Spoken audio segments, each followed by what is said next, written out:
Log. Kieran Hendry. This day, it's been a jack-in-the-box ever since I became a man. Dormant, but hiding inside its refuge, always threatening to make an appearance at any time. Each day has represented a crank of the handle controlling its release. Today, it escaped. It's time for me to fulfill my obligation to my new brotherhood. It's the burden that comes with being in a leadership role. I must take a wife.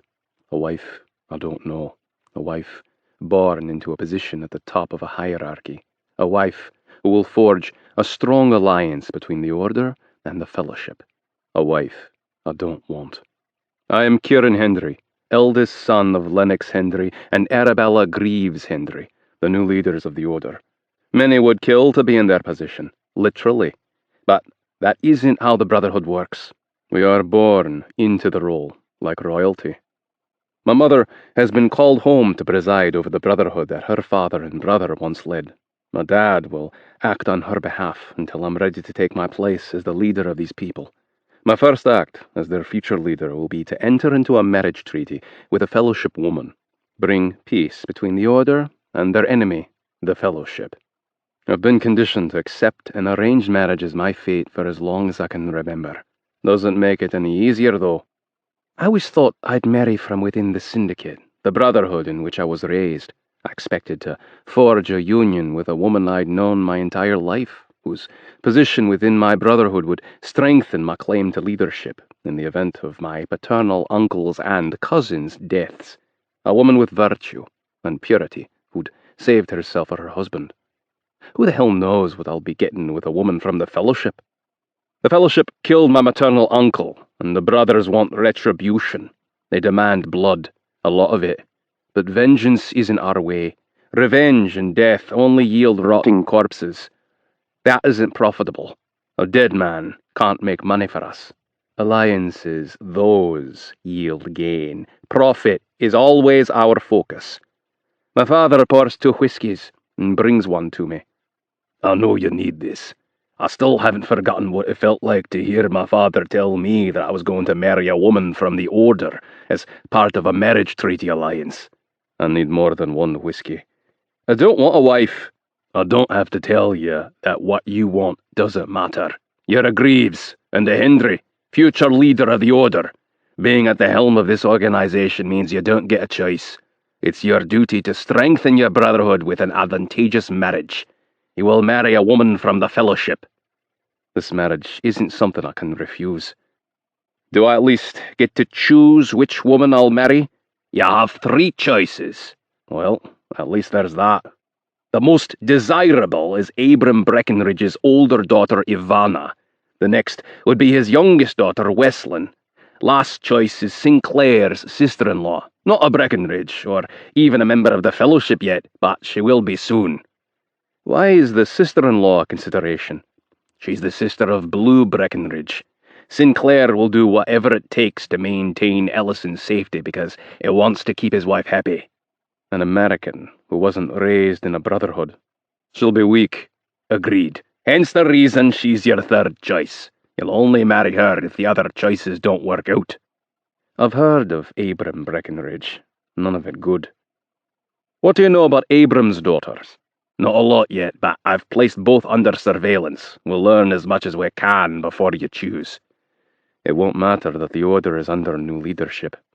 The Fellowship isn't going to willingly agree to an alliance with us, and Thane Breckenridge isn't going to hand over one of his nieces as a treaty bride. That's why we're going to force his hand by taking the bride of your choosing. He'll have no choice but to consider our proposition. My father pauses a moment, and as a symbol of our good intention, I'm going to offer Shaw in marriage to his younger son or nephew. Shaw's only 18, still a child, and so headstrong. She has dreams and plans and ideas about the way she wants her life to go. My sister won't take well to being told she must marry anyone, treaty for the well-being of the Brotherhood or not. Won't my marriage suffice so Shaw doesn't have to marry? Not with the Fellowship. There's too much bad blood between them and the Order.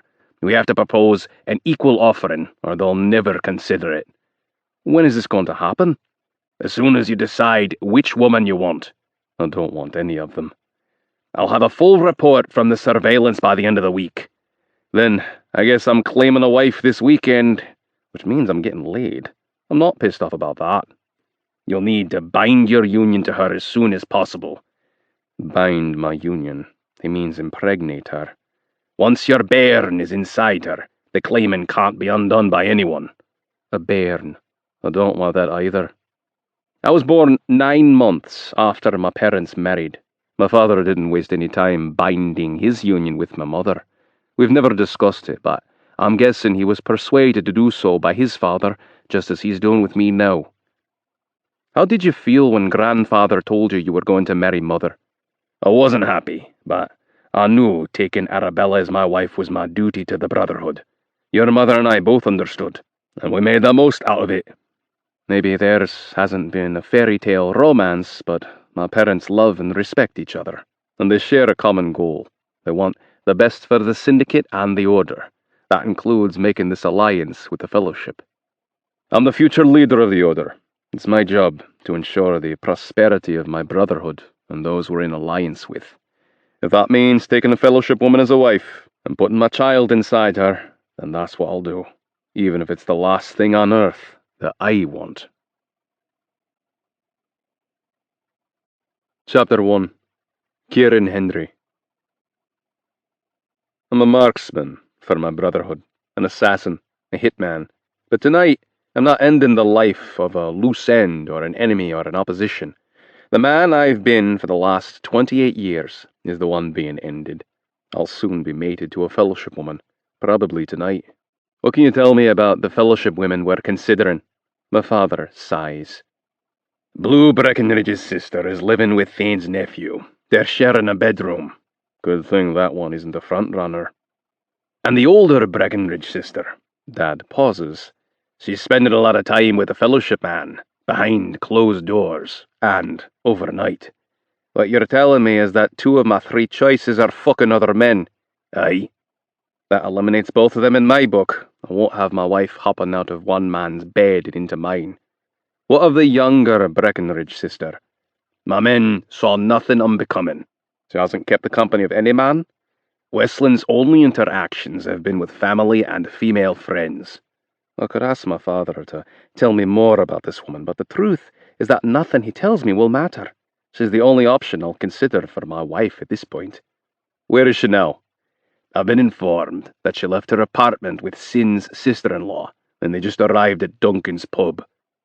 I've planned and carried out countless assassinations without so much as a qualm, but this I dread like hell.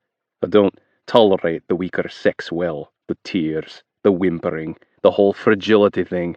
I despise all of it, but the pussy, I deal with that just fine. I've called Niall to bring the limo around. What is my father thinking? The limo will call too much attention. The limo will have the room you'll need for the men going with you. I've never taken anyone with me on a job. You know I work alone. This is different. You aren't shooting someone while you're perched at a distance. You're going into Fellowship territory, a place where they're always on guard, and you're going to take a woman of great value. No one person should attempt to do that. I don't know the Brothers of the Order yet. I don't trust them to carry this mission out flawlessly, but my father is right. I can't pull off this kidnapping by myself. All right, I'll take 4 men from your surveillance team, but they need to understand that I expect them to stay the fuck out of my way, and fuck-ups won't be tolerated. If this effort fails, we'll likely not get another opportunity. Westland will be placed under a watchful eye, and that means I'll be forced to take one of the others as my bride. I can't let that happen. I'm surrounded by 4 men who've watched my wife-to-be for a week. They know more about her than I do, including what she looks like. I'm tempted to ask about her appearance, but I don't.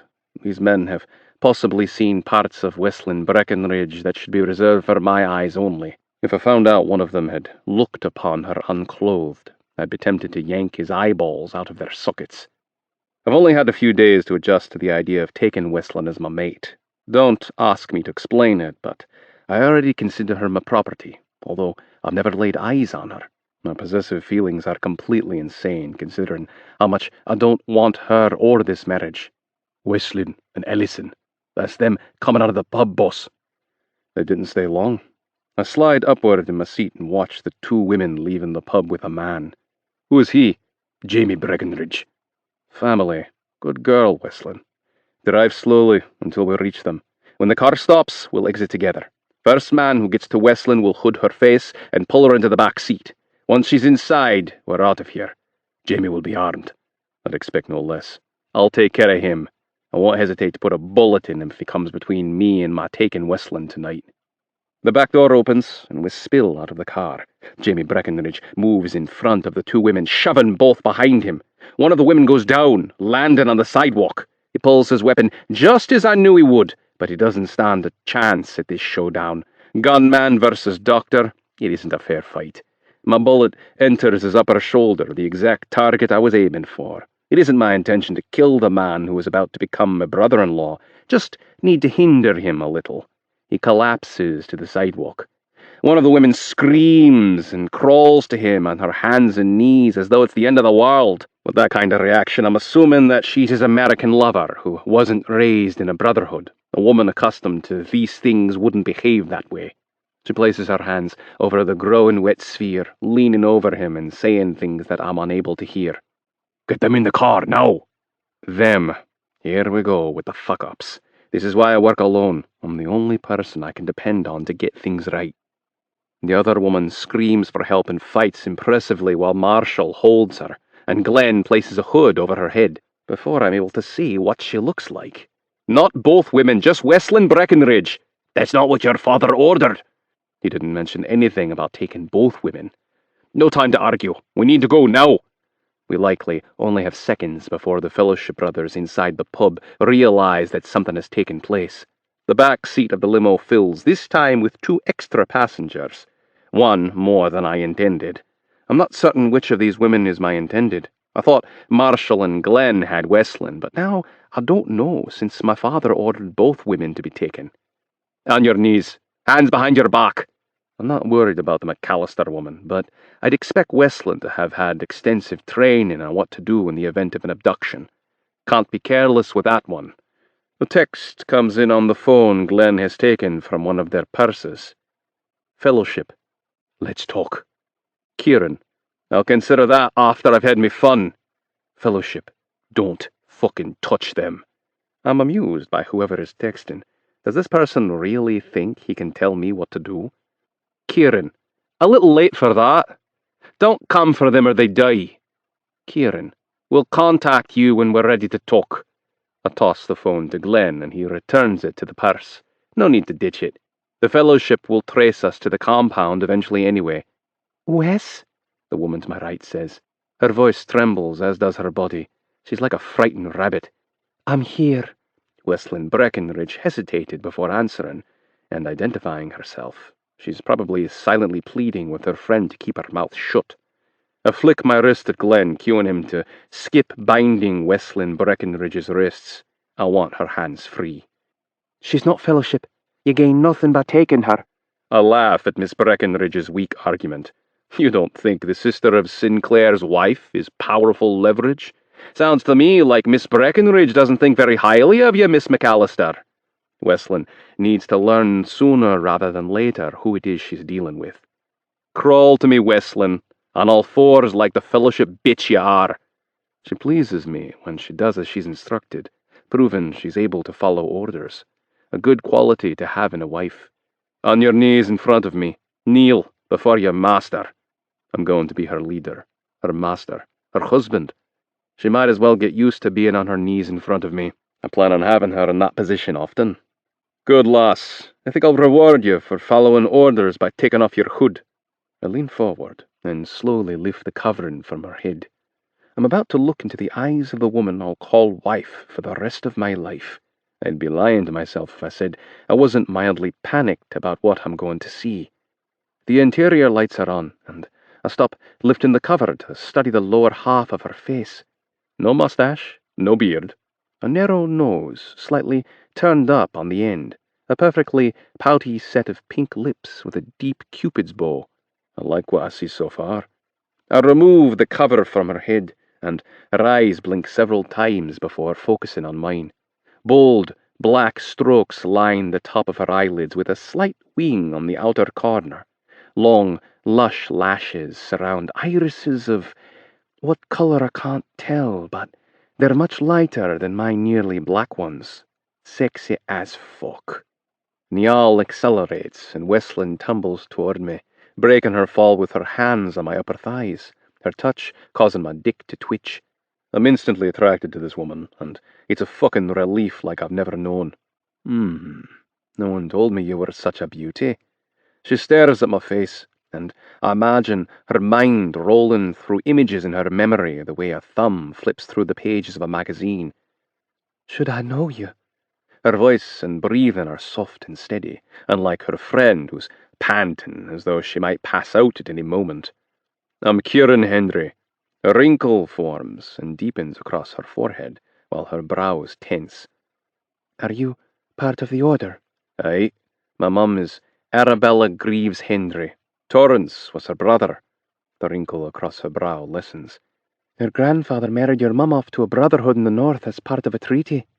I'm pleased that she's familiar with my parents' marriage and treaty.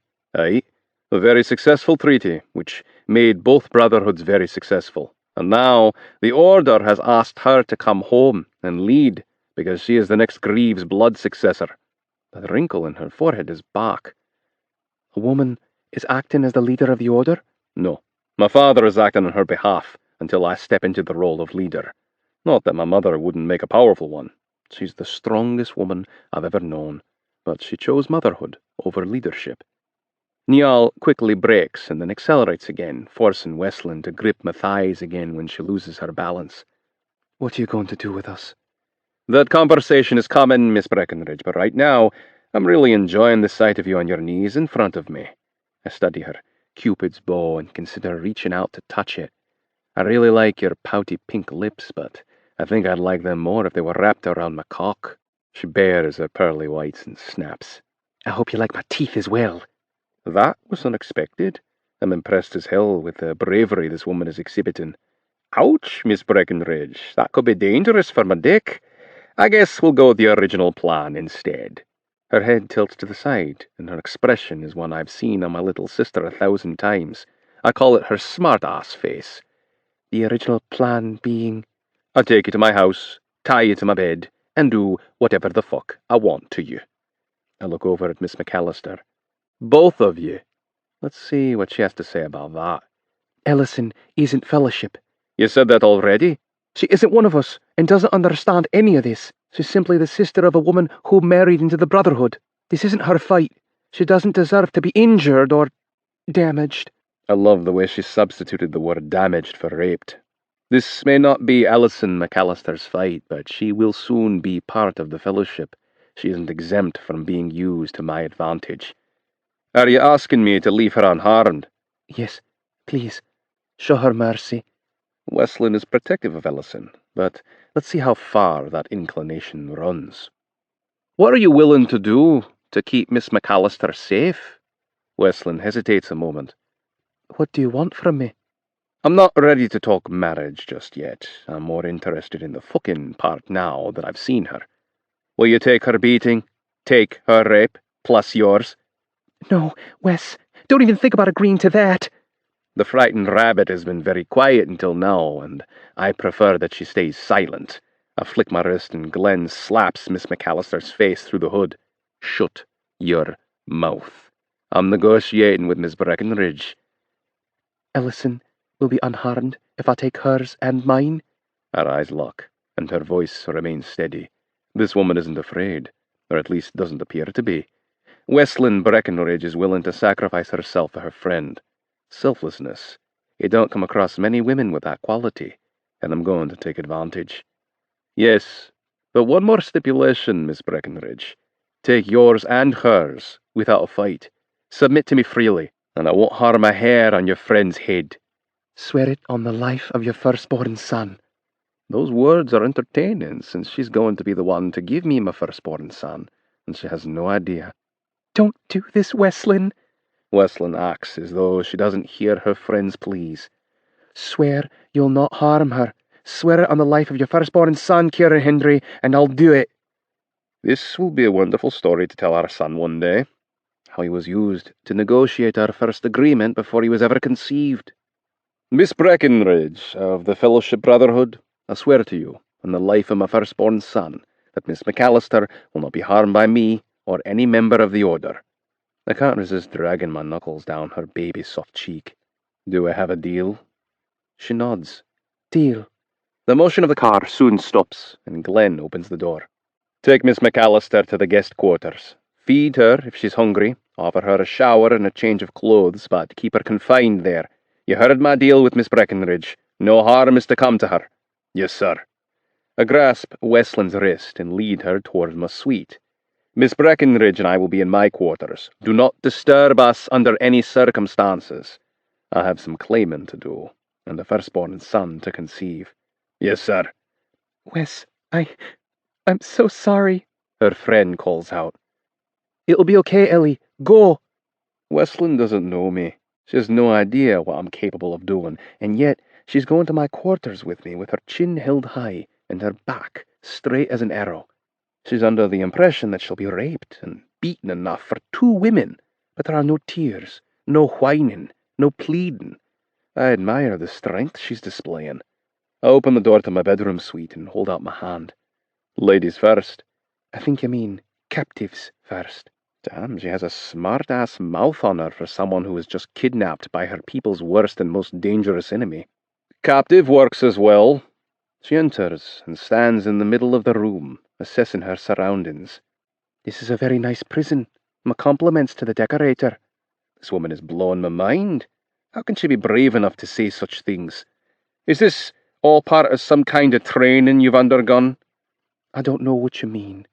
Her reaction is flat, emotionless. It's as though she's an empty body and her mind isn't here with me. I don't like it. I'm going to elicit some kind of reaction from her one way or another. I pick her up and carry her to my bed, tossing her in the center. She lands on her back and presses her knees together. You can close your legs all you like, but that isn't going to keep me from getting between them. Her eyes widen as she watches me take off my jacket and go to work on the buttons of my shirt. It's the first hint of fear I've seen from her. I leave my pants on and crawl up her body until we're face to face. I thought you might want to finish undressing me. No reply. What's wrong? You've nothing cheeky to say about that? She turns her head, but I grasp her face and make her look at me. The grip of my hand on her cheeks forces her lips to protrude. You make me want to fuck the sass right out of this pretty little mouth. Still no reply. Disappointing. I was hoping for a little more of her smart mouth. I like it. It's something different, since no one ever dares to provoke or challenge me. I look into her eyes and study the flecks of colour. Green, brown, gold. Such a lovely contrast next to her brown hair with golden streaks. I never dared to think or hope that my wife might be this beautiful. Gorgeous women are always pursued, but gorgeous women with Westland's footing within the Fellowship would be highly sought. How many cocks have been inside ye? There's a sharp twitch in her breath, as though I may have offended her. Tell me, now. Her eyes narrow. So many that I can't remember them all. So many that I can't remember them all. This makes me see fucking red. A Fellowship whore. That's who my wife will be. I should have known. But I had hoped that there was a chance she had remained pure. Wrong. If you've had so many that you can't remember them all, then one more won't bother you. I promise that you'll not have a problem remembering this one. I push my hand up the bottom of her dress. I'm going to fuck you as often as I want, and as hard as I want, and you're not going to tell me I can't. I feel for the crotch of her knickers and yank it so hard the fabric rips apart. How many of those men have been inside you without protection? She stares at the ceiling, saying nothing, and blinks rapidly. I lower my body, so there's only an inch or so between our faces. Answer me now, Westland. Fuck you. Is she trying to piss me off? Make this worse than it has to be? Oh, you're definitely about to do that, Fellowship whore. Her eyes narrow. You're a monster. You're going to be the perfect leader for the Order. Her words penetrate my rage and seep into the rational corner of my mind, the part that tells me I'm allowing my anger to take over. If I don't get myself under control, I could truly hurt her. I'm a leader. I can't allow emotions to dominate me. Ever. This woman has the power to affect me, affect my actions, my emotions. It's a weakness I can't afford. I push away from her and sit back on my haunches, looking at her lying on the bed with her knees pressed together like an innocent virgin. You shouldn't have defiled your body by being with all of those men. I move off her and go to the bench to grab my shirt. You should have kept yourself pure for your husband. Pure for me. She says nothing, but pulls the bottom of her dress downward to cover her legs and scoots to the head of the bed. I go to my closet and fetch the long white silk gown my mother chose for her virginal daughter-in-law. Not this woman who freely gives her body to men, not this woman who has no honor. I toss the gown on the bed at her feet. Put on this gown while I'm gone, and expect to finish this when I return. Chapter 2. Westland Breckenridge. Kieran Henry asked me how many dicks I'd had inside me, and I couldn't bring myself to give him the pleasure of knowing that his would be the first. My virginity isn't his for the taking. It should belong to my future husband, but thanks to him, that's never going to happen. I'm not sure why he stopped. Maybe it's his cruel way of prolonging my dread and fear, but he seemed angry to hear that he wouldn't be my first. Why? Why would a brother from the order care if I was a virgin or not? I touched the fabric of the gown he tossed on the bed. So soft and silky. Exquisite. Expensive. Why does he have this beautiful gown? It looks like something a bride would wear on her wedding night. And why does he want me to wear it? What purpose does it serve? I don't understand what's happening. I don't understand why he was angered when I told him I'd been with other men. And I don't understand why he'd be so offended by my virginity not being intact for my husband. Why does he care? I don't want to put on the gown, but I'm afraid not to. Kieran Henry and I made an agreement, and he could harm Ellison if I don't do as he orders. I can't allow harm to come to my dear friend when I have the power to prevent it. A tear slides down my cheek as I recall my brother lying on the ground, shot and bleeding. My pain and fear at being stuck in this compound are doubled because I have no idea if Jamie is dead or alive. And neither does Ellison. She must be losing her mind right now. I love Jamie. He's one of the few people on this earth who understands me. I can't lose him. I can't. I lie down on the bed and recall the things that Kieran said to me.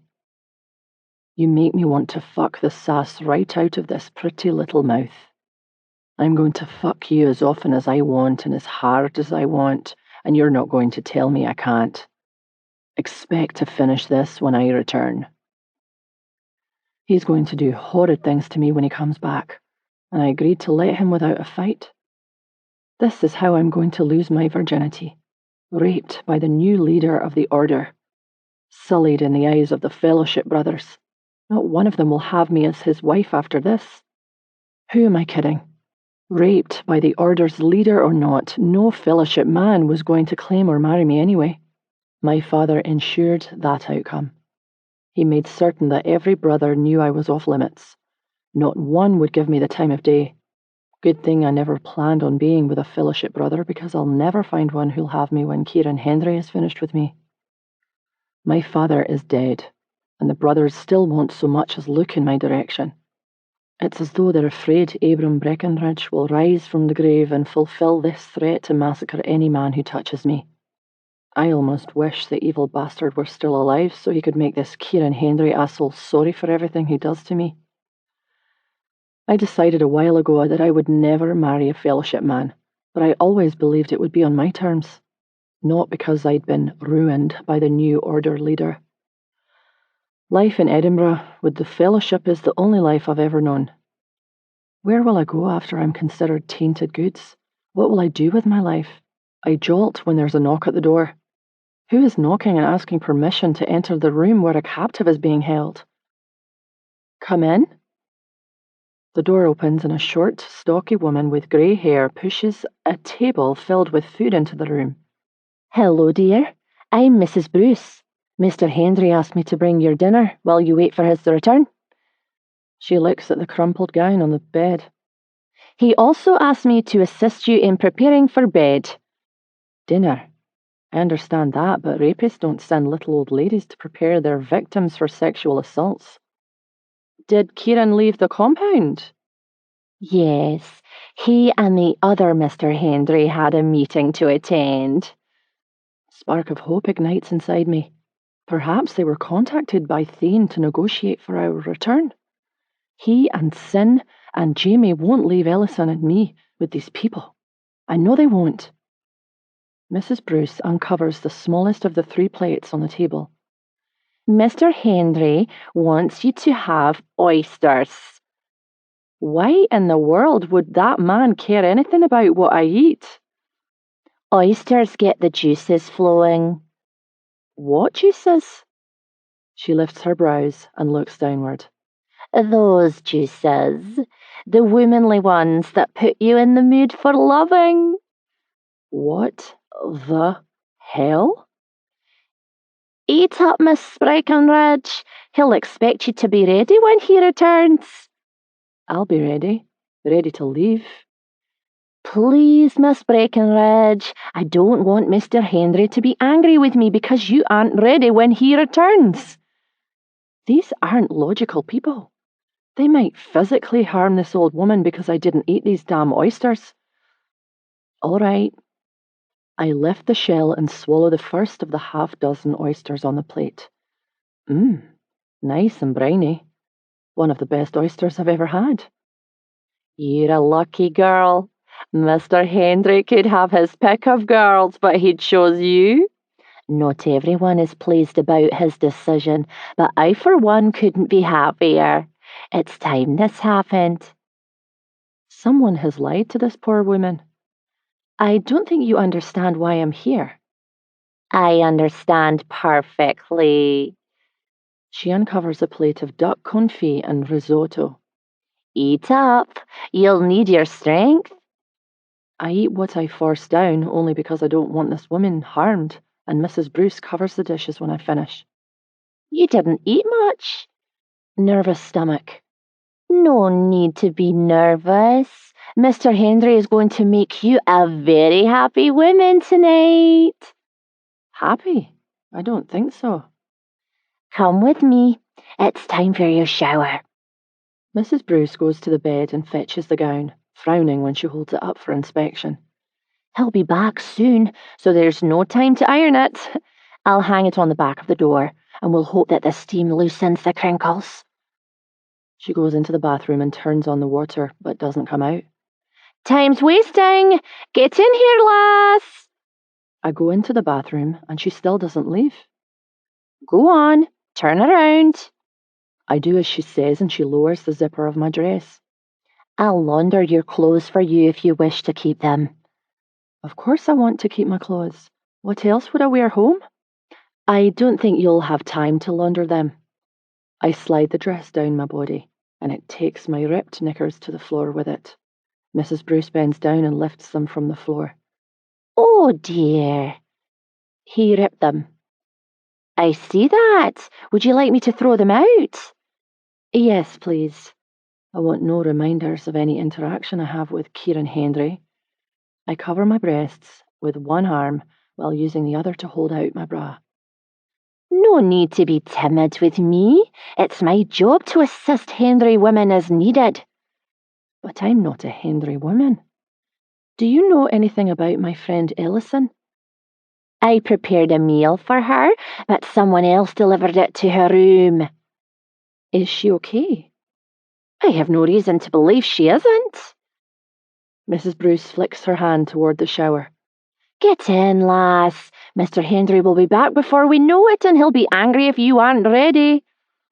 Kieran Hendry is an even bigger monster than I thought for making this sweet old lady prepare me for the things he's going to do to me. God, I hope there's a negotiation in the works for Ellison and me. I stand beneath the hot water and imagine what it will feel like to have him on top of me, between my legs. He's well over 6 feet tall, every bit of 15 stones. He lifted and carried me over his shoulder in what felt like one smooth motion. He tossed me onto the bed as though I weighed nothing. No part of him that I'm able to see is small. I'm guessing that includes his cock as well. I wonder if he'll be violent.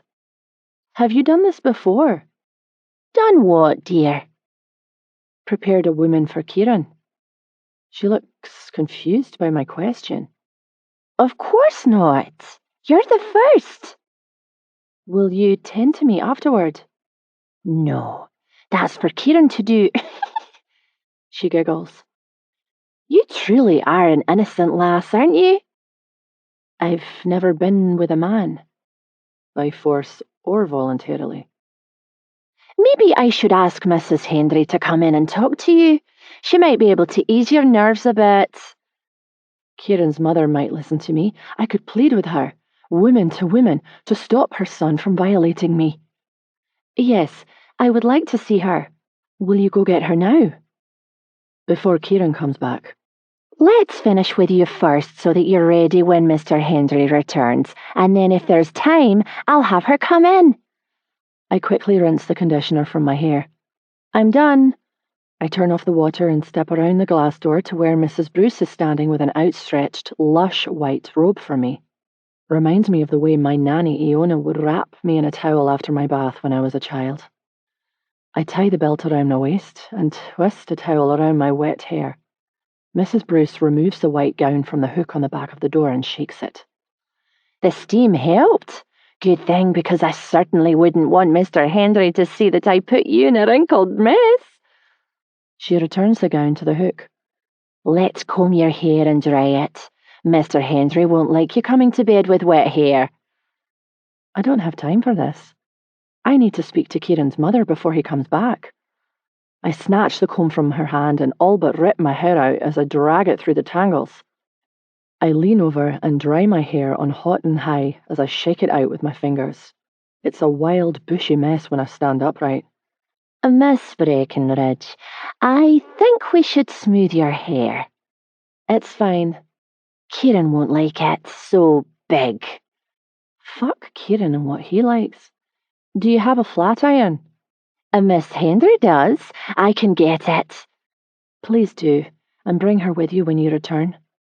The Miss Hendry I was referring to is Shaw, Kieran's sister. How many Hendrys are there? And will they all be in this house doing nothing while I'm being assaulted?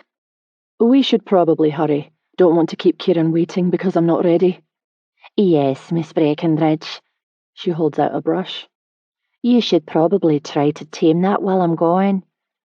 Mrs. Bruce returns, and she straightens my bushy hair. She's slow as fuck. I bet Mr. Hendry loves your long hair. He's never been fond of short on women. Again, fuck Kieran and what he likes. Can you go get Mrs. Hendry now? Mrs. Bruce smiles. Yes, but let's get you into your gown first. Arms up. She dresses me as though I'm a toddler and can't do it for myself. It would be completely annoying if I had time to be annoyed. It's endearing that you're so nervous.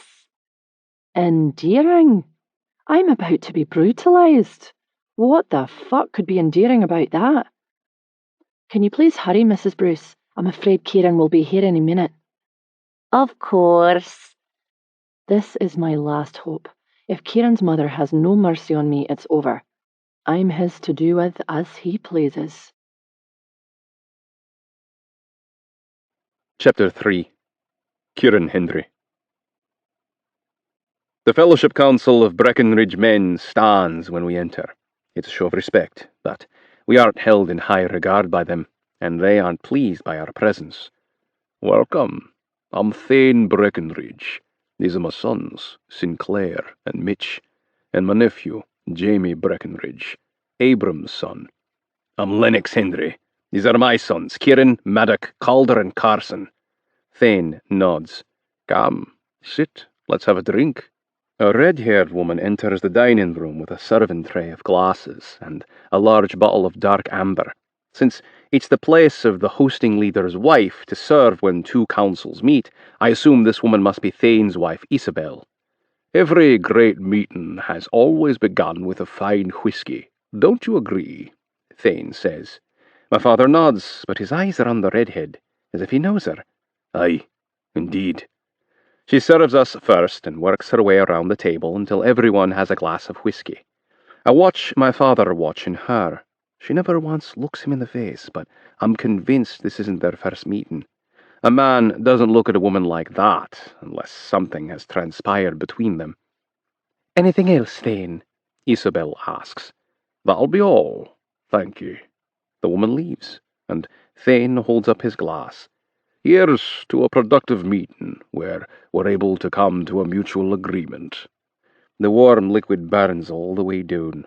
I'd like a dozen more just like it to numb the anger I feel toward Wesleyan for giving her body to countless men, for ruining what could have been something good between us in a situation neither of us can escape.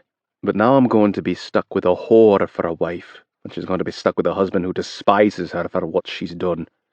It's customary for the two leaders to lead the conversation when two brotherhoods meet, and my father is the one to initiate the discussion. You're aware of my backstory with Arabella, how she came to be my wife as part of a treaty? Aye.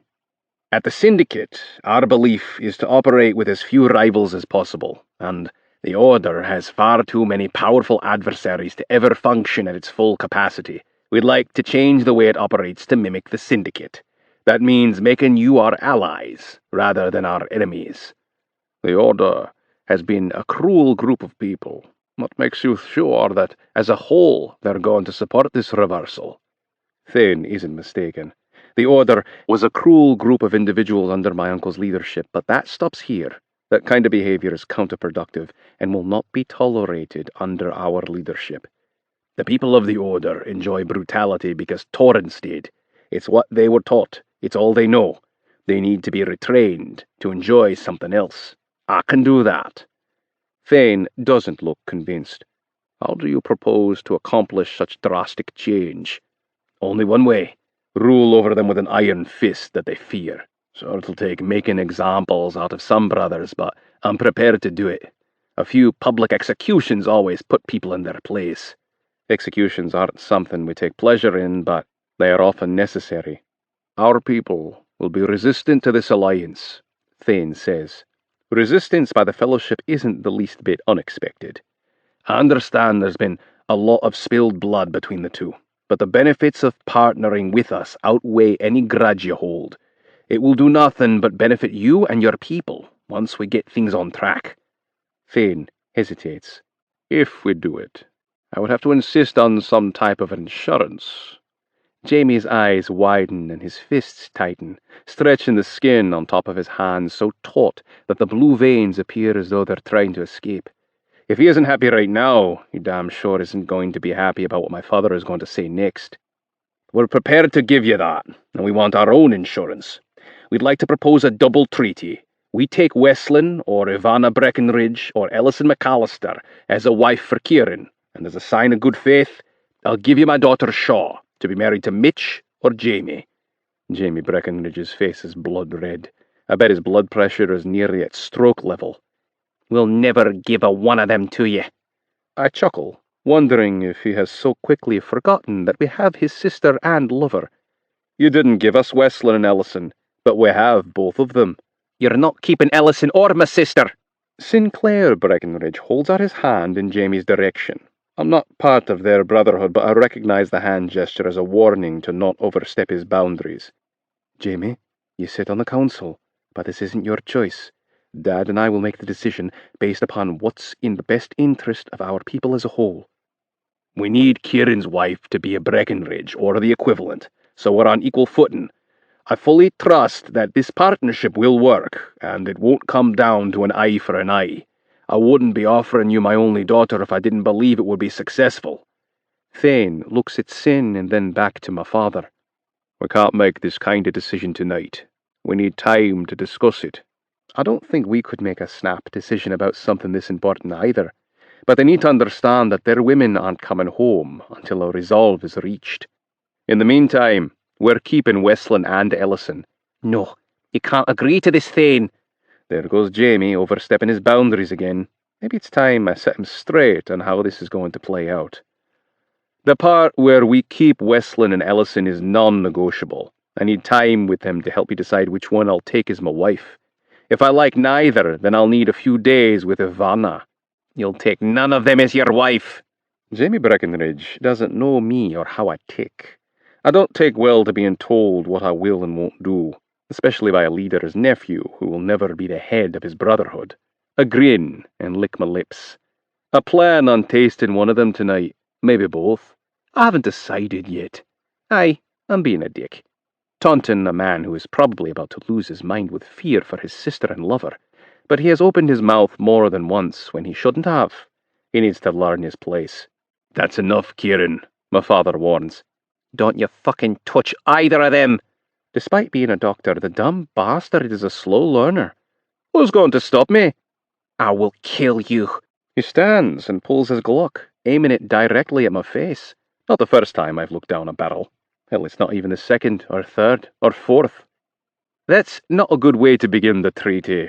Does the dumb bastard forget that we're here because we want peace and prosperity? You weren't thinking that when you put a bullet in me a few hours ago. He seems a little pissed off about that. You pulled your weapon? I had no choice. You were kidnapping two of our women. Of course I was going to pull my weapon. Okay, I can't say that I blame him for that. It wasn't our intention to kill you. Otherwise, you'd be dead. Jamie Breckenridge doesn't know that I'm a sniper. He has no idea I never miss my target. Ever. If I wanted that bullet to go into his heart, it would have. Stand down, Jamie. He doesn't move. Now, Thane adds. He does, as Thane orders, and sits, staring a hole through me as though he's the taunter. I don't think so. I will have 3 days with them, not a minute less. Who knows? Maybe one of them will be carrying my heir by the time they return, and the decision will be made for me. He slams his fist on the table. No! That's our offer. We'll contact you in 3 days, and just in case you're thinking of coming for them, we won't hesitate to put bullets in their pretty little heads. Enjoy the rest of your night. The syndicate isn't called the Sleeping Giant for no reason. We are a peaceful people until our hand is forced. After that, we're out for blood. The limo is pulling away from Thane Breckenridge's property when the car slows. There's a woman in the drive, Mr. Hendry. Stop the car. My father opens the door to get out, but Isobel pushes her way inside the car. Isobel, it's good to see you. I wanted to say something earlier, but... I know.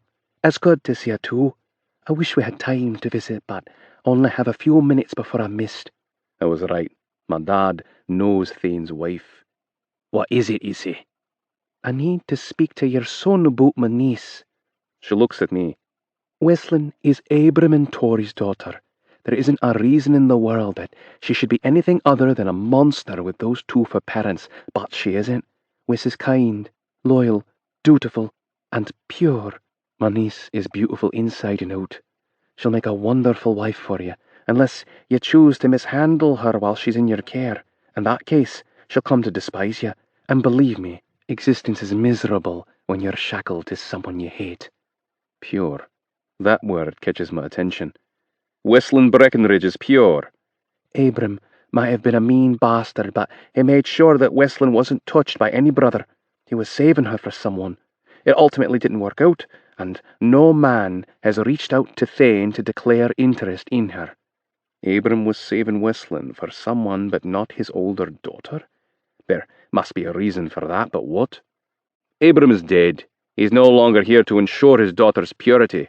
True, but Thane and Sin have taken responsibility for Wes. To taint her would be an offence against them. She remains a virgin. Of that, I'm certain. Not according to Wesleyan. Why would she claim otherwise when I asked? Wes is being the strong, resilient captive she was trained to be. She sees you as part of the order that she loathes. There's no way she'd voluntarily tell you she's a virgin. Think about it. That's the one sure way to get yourself violated by your brotherhood's enemy. We've kidnapped 2 of your women. Why would you volunteer this information? I know, Lennox, and I believe in the marriage treaties he's proposing, but I do it also because I love Wesleyan. I didn't want her to be mistreated because she's misunderstood or is doing as she's been taught. Thank you for coming to us, Issy. Issy. That name rolls off my father's tongue in a very familiar manner. I appreciate the risk you took by coming out to speak to us. I love my niece. I would do anything for her. I'm not sure what it is I see in my father's eyes as he watches Isabel Breckenridge get out of the car. I wish I knew what had happened between them, or maybe I don't. Can we trust her? Aye. I've known her since I was 16. She would never purposely mislead me. If she says Westlin is pure, then she believes it. My father didn't get to the place he's in because he's unwise. If you tell me I can trust her, then I will. No question. I don't believe that Westlin is the whore she claims to be. The more I think about her actions and words, the more I'm convinced that Isabel Breckenridge is right. I recognize the survival tactics Westlin was using to protect herself from me, because she sees me as the enemy, and it changes everything. Chapter 4. Westlin Breckenridge. Come on, come on, come on, Mrs. Hendry. Get in here. Get in here now. My heart is pounding in my chest, pulsating in my face, thumping in my ears. I've never experienced a direr time in my life. My life is literally in the hands of this monster's mother. Maybe she hates this life as much as I do. Maybe she'll understand. Maybe she'll be merciful. But fuck. His mother is the sister of Torrance Greaves. My family killed him. She's going to want to see me beaten and bloody if she's anything like her sadistic brother. I'm on the verge of seeing oysters and duck confit again when the door opens. No knock, just a tall, broad body filling the doorway. It's over. The hope I had, although small, is gone. Kieran closes the door, and the clicking sound of the lock signifies the start of what is going to be a night of hell. My first inclination is to run, but to where, I don't know. I suppose I could lock myself inside the bathroom, but that would only delay the inevitable for a few minutes. I'd probably only manage to piss him off and make it worse for myself. He crosses the room to the small bar and pours 2 whiskies. Come, sit with me. I'm motionless as I watch him move from the bar to the sofa. It's okay, Westlin. I'm not going to hurt you. I promise. I'm not convinced. I don't trust him. Come, have a whiskey with me, and let's talk. I go to the sofa and sit beside him, my tailbone on the edge, just like my nerves. I down the entire glass of amber liquid, hoping it will numb whatever comes next. Want another? Yes. I want the whole bottle. Kieran takes my glass and refills it. I mistreated you, and I'm sorry for that. He's mocking me, and that pisses me off. Did he want me to play the weepy victim? Fuck that. Bullshit. You enjoyed terrorizing me. I lost my temper and acted out of anger. I was wrong for that. I look at him, speechless. I think a feather could knock me over at this point. It's not in my nature to apologize, ever. I hope you'll see it for the rarity it is. Why are you apologizing to me? Because I want a do-over. Which part? The one where you kidnap me and shoot my brother? Or the one where you tell me you're going to rape me and beat me enough for 2 women? Or the one where you toss me on the bed and rip my knickers? I should keep my mouth shut and not antagonize him, but I can't stop talking. I'm aware of my bad behavior, and I'd very much like a chance to show you a different side of me. Monsters only have one side. I don't know what kind of trick this is, but I'm not falling for it. I'm not trying to trick you or play games.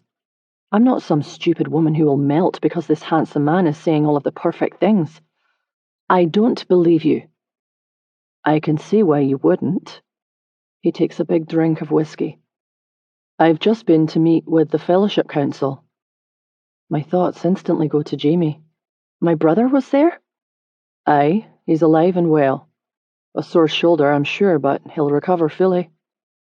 What a relief. Kieran spoke with the council. That must mean that Thane negotiated for our return, and he's here to take me home. I know he'd never leave me with these people. May I have something else to wear? There's a chance I won't be considered tainted if I'm returned only a few hours after being taken, but that won't be the case if I'm returned wearing this gown. You aren't going home. I don't understand. You said you met with the council. We did, so we could tell them our conditions for returning Ellison and you. What are your conditions? There are going to be 2 marriage treaties to bring peace between the Fellowship and the Order. My sister, Shaw, is going to take a Fellowship husband, and I'm going to take a Fellowship wife. I have 3 choices: Ivana, Ellison, or you. His eyes lock on mine. And I want you. Marriage treaty for peace. This is crazy. There's no way the Fellowship and the Order will ever live in peace. I'd just be sucked up into a group of monsters. Monsters who'd probably kill me first chance they got. I won't marry you. Believe me, I didn't want this either. I was mad as hell when my father told me that I was going to marry a Fellowship woman. But then I saw you and heard your smart mouth, and saw your strength and defiance and selflessness. I like it. And I know it's crazy as hell, but I've decided that I want this union. He places his glass of whiskey on the cocktail table and slides closer, making me flinch. I want you to be my wife. This makes 0 sense. You don't know me. How can you say that you want me to be your wife? Arranged marriages can go wrong very quickly. If the 2 people don't despise each other, that's considered a plus. But I do despise you. You despise the way I treated you. There's a difference. And that's why I want a do-over. I want to show you that I'm not the person you believe I am. He's had about an hour to show me who he is. He's probably much worse than I think. You didn't answer my question. How can you say that you want me to be your wife? I have to marry one of you, and I think I may like you. He reaches out and drags his knuckles down my face. You're beautiful, and I'm incredibly attracted to you. I don't think that's a bad start for an arranged marriage. This guy is unbelievable. You terrorized me, made me fear for my safety. You bragged about being with countless men. It angered me to hear my wife-to-be boast about such things, and I lashed out. I'm not your wife-to-be. I want you to be. If that angers him so badly, then why choose me? You want me as your wife even though I've been fucked by half the brothers of the Fellowship? He chuckles. You haven't been fucked by anyone. Isabel confirmed it. I don't believe him. Isabel wouldn't confide in him. She wouldn't betray me. Liar. I'm not lying. Prove it. Isabel and my father are old acquaintances, and she snuck away from Thane and the council to speak to us. She told me that you were nothing like your parents. Instead, you are kind, loyal, dutiful, pure, beautiful inside and out. Those are the words she used to describe you. She said you would make a wonderful wife unless I mishandled you while you were in my care. Her warning was clear. You'd hate me if I mistreated you, and we'd both be miserable if we married under those conditions. That proves nothing. Your father ensured that you were to never be touched by a brother. You were being saved for someone, but it didn't work out. Now that your father is dead, Thane and Sin have taken responsibility for you. To dishonour you would be an offence against them, and no brother would dare offend his leaders. I don't have an argument. He's right, and we both know it. You lied about being with those men to protect yourself, because you understand the pricelessness of remaining a virgin in a world like ours. It makes and breaks women all the time. And it's so unfair. The brothers can fuck around whenever they feel like it, and yet we must remain pure for them. It's another one of the things I hate about this life. Your aunt believes in what we are proposing because the treaties will bring peace, and she supports your marriage to me. Nothing that you just said proves anything. Perhaps not, but I will marry one of you. Are you really going to make me take Ellison from your brother? Or will you stand by and watch Ivana lose Craig, the one and only man she has ever loved, while no brother awaits your return? That's a cruel thing to say. And correct. Cruelty isn't my intention. I say it to remind you that there isn't a fellowship man who wants you, but that doesn't mean that no man wants you. He moves off the couch to the floor, onto one knee. He takes the ring from the interior pocket of his jacket. Be my wife. I've dreamt of a man who would kneel before me with a diamond ring and pretty words. A man who adored me, not one who narrowed me down from a choice of 3. I don't want to be a man's wife because he's settled. But it's not like there's a better offer on the table. No fellowship man wants me, and no fellowship man will have me after I stay here 3 days. Doesn't matter if Kieran touches me or not, because the worst will be assumed. The longer I'm here, the more brothers will presume. I know what happens to the women who return to the fellowship after they've been taken by the order. They never marry. They live as outcasts or end their lives. Outcast among the fellowship, or wife of the order's leader and mother of the future leaders of the brotherhood. Those are my 2 options. The choice is a simple one, because there is no good alternative, but I can't make that kind of commitment at this point. If I tell him yes now, he'll want to claim me. There will be no going back after that. I'll consider marrying you. He grins, looking so sure that he's getting what he wants, and it pisses me off. I said I'd think about it. That's not a yes. Kieran Henry has been a bastard to me tonight. He owes me restitution.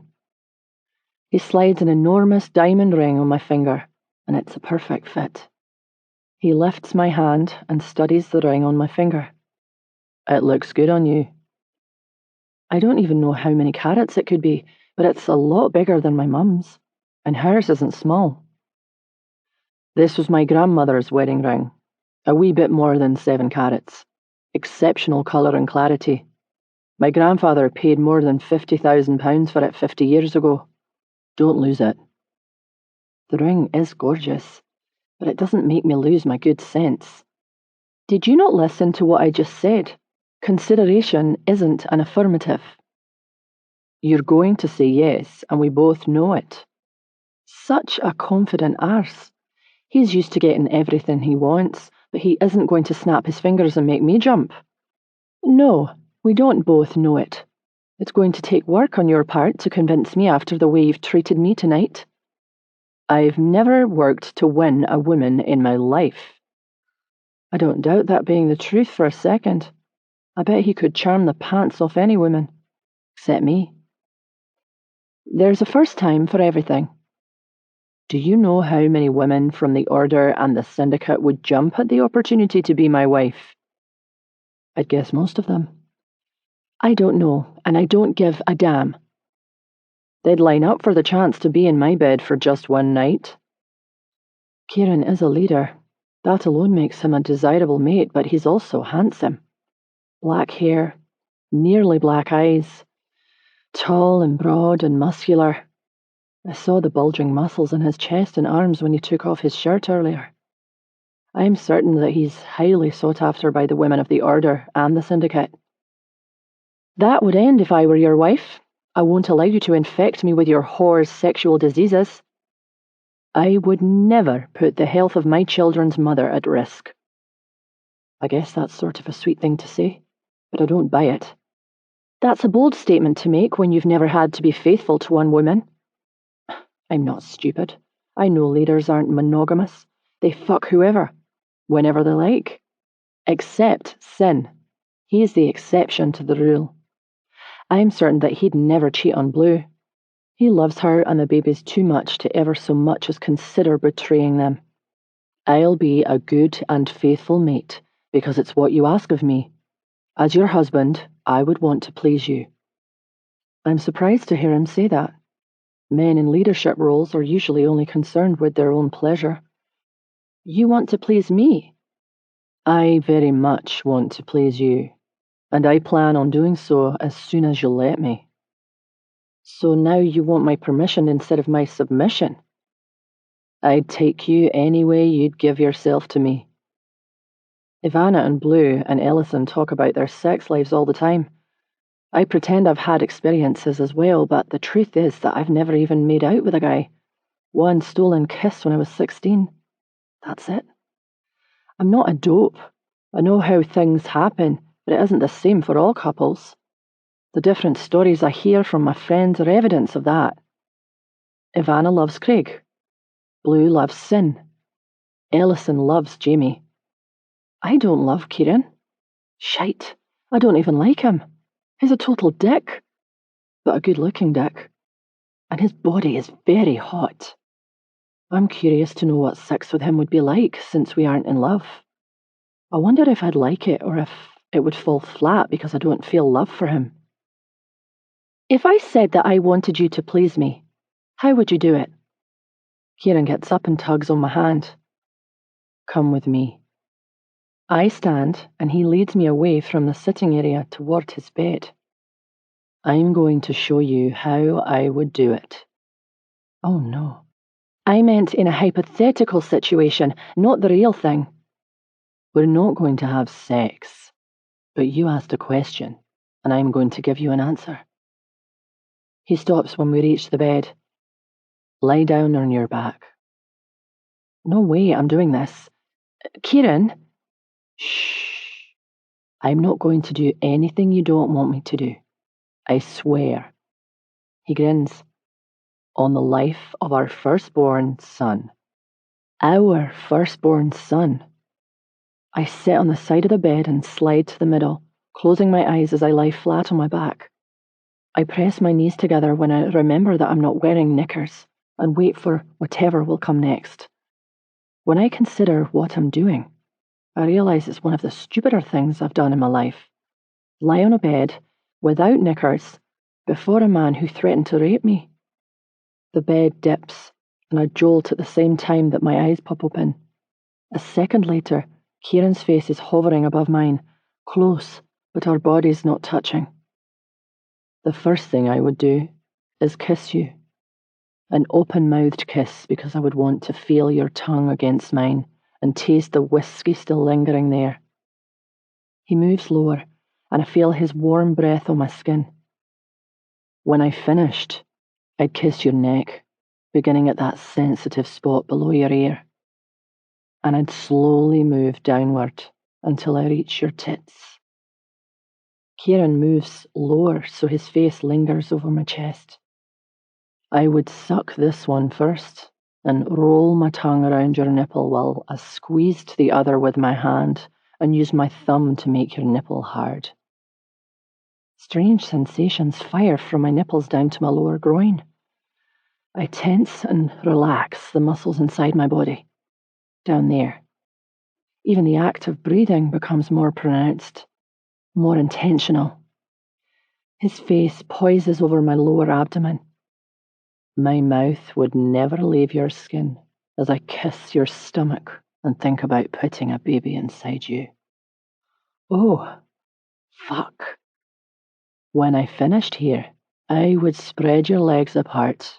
I'd go down and bury my face between your legs and lick and suck until you come all over my face and scream my name. And when you were completely and utterly spent from coming, I would push my cock inside you and fill your womb with my seed, hopefully putting our firstborn son inside you. Oh, fuck me. Do you think you would want me to do any of those things to you? I lift my head off the bed and our eyes meet, my mouth agape, my breath panting. I squirm and the top of my groin, covered only by a thin layer of silk, brushes against him. He moves to kneel on the bed beside me and pulls my bunched gown away from where it has gathered between my legs. Judging by the looks of this silk, someone's pussy is drenching wet. I bet all it would take is my blowing my breath on your cunt to make you orgasm. No man has ever said anything like that to me. Not a single one of the Fellowship Brothers would have dared. You are crude, and you are horny. He isn't wrong, but he's ill-mannered for pointing it out so blatantly. I kick at him with my foot. Your mouth is vulgar. He chuckles and catches my ankle, pulling me down the bed so he's kneeling between my legs. Don't be embarrassed. I'm happy that I was able to make you wet so easily. That's a very good indication that we're compatible, at least sexually. Most people in arranged marriages aren't. How is it possible that I want him to do all of those things he just described while I also want to kick him in his balls? Say yes, and I'll make you a very happy woman. His fingers creep up my inner thigh. Starting right now. I push his hand away. The promise of an orgasm won't make me say yes to your marriage proposal. What will? Because I very much want you to say yes. This isn't a date we're talking about, or even a hookup. This is marriage. The forever kind where you don't get to divorce if things don't go well. I need time to think about it. How long do you need? I don't like being rushed, especially when it's something this important. I'll know when I know. We don't have forever. I'll need you to be prompt with your decision. This man is so damn pushy. He unbuttons his top button, and then the second and third. What are you doing? Getting ready for bed. He continues unbuttoning. You're going to sleep here? He chuckles. Aye, this is my bed. I can't stay with this man. Where will I sleep? Right there, in my bed with me. Are you crazy? We can't do that. My voice rises a few octaves. We can, and we will. I haven't said yes to marrying you. I didn't dissolve our prior agreement. Those terms still apply. But you proposed and spoke sweetly to me. Either our earlier agreement or our engagement is in effect. Which is it? I'm either your captive or your fiancé. That's it exactly. He wins either way. I haven't accepted your proposal, so I guess that makes me your captive. He sheds his shirt and tosses it on the bench at the foot of the bed. I sleep in the nude. He unbuckles his belt and I look away. His pants and some form of black underpants join his shirt on the bench. Look at me. I suck my bottom lip, hesitating a moment before turning so that my eyes can meet his. Look at my cock, Westlin. I suck my lip harder and do as he tells me. Not because I'm being a good little girl who wants to obey her captor's orders. I do it for me, because curiosity is eating me alive. I want to see what a real-life cock looks like. You see this? How hard I am? That's what you do to me because I want you so badly. No man has ever told me that he wants me. No man has ever shown me his erection and then said that I was the reason behind it. No man has ever made me feel this desirable. I don't hate knowing that I have the power to do that to Kieran Hendry, even if he is an asshole. He goes into the bathroom, leaving the door open. The bastard wants me to hear him jerk off. And I do. Slapping, smacking, spanking. Groans, growls, grunts. All of the sounds carried directly from the bathroom to my ears. And I want to reach between my legs so badly. West, Lynn. I swear I nearly orgasm when I hear the way my name sounds coming from his lips when he comes. He emerges from the bathroom and climbs into bed beside me. Get under the covers. I lift my bum and push the linens down. I'm taken by surprise when he grabs me around my waist and pulls me against him with my back against his front. Damn silk gown makes me glide across the bed like a pat of butter over a hot piece of bread. I want to feel my wife against me tonight, and I don't want to hear any of your cheeky shite about it. I'm not your... Not another word, Westlin, or my cock will become your muzzle. Asshole, I whisper. What was that? I lean as far as I can away from him while being held around my waist and say nothing. That's what I thought. Now go to sleep. Not likely. Chapter 5. Kieran Hendry. Awake to a beautiful woman wrapped around me, Not the position we started out in last night, but I like this one too. Maybe more, since her knee is bent and her leg is wrapped around my torso with my hard cock pressing against the split of her pussy. Fuck. It's right there against her entrance. How am I supposed to resist pushing it inside her? I move my hips forward and press the head against her slit, making it slip between her lips. One thrust and I'd slide into her tight virginal hole. It would feel so fucking good. I want to. Fuck, I want to. But I can't. I can't let Westland leave here without being claimed, but it can't happen like this. She'd hate me forever, and that's not the way I want to begin my marriage. Westland. She doesn't stir, so I say her name a second time. Her eyes flutter open, and she rapidly blinks several times. I anticipate her jerking away from me the second her brain registers the position we're in, but she doesn't. Instead, her eyes focus on mine. Careful, I have a very limited amount of restraint right now. Her hips pull back, but then she thrusts them forward so the tip of my cock rubs between her upper lips. She does it again, and again, and again. No kidding, Westland. You're pushing me too far, and I'm running out of control. You have to stop rubbing your pussy on me if we're not going to fuck. She stills her hips and closes her eyes. I shouldn't have done that, but it just feels so good. I can make you feel good, so fucking good. But first, you have to tell me that you'll be my wife. She shakes her head. I'm not ready to do that. It's going to happen. I lift her hand and wrap her fingers around mine so the engagement ring is visible. You didn't take this ring off because you know you're going to marry me. I haven't made up my mind. I think you need a little help deciding. I push my hand between our bodies until my fingers reach her slick center. She grabs my wrist and shakes her head. No, Kieran. I'm only going to touch on the outside. I won't push my fingers in. Kieran. Let me give you what you need. I promise you'll be able to see more clearly after you come. Clearly see that you should say yes to my proposal. We both know this isn't supposed to happen until you claim me. You're the only thing preventing that. I'll claim you right now if you let me. I press a soft kiss to her lips and toy with her bottom lip by sucking it into my mouth and releasing it. She tilts her hips forward, and I push my finger through her wet slit.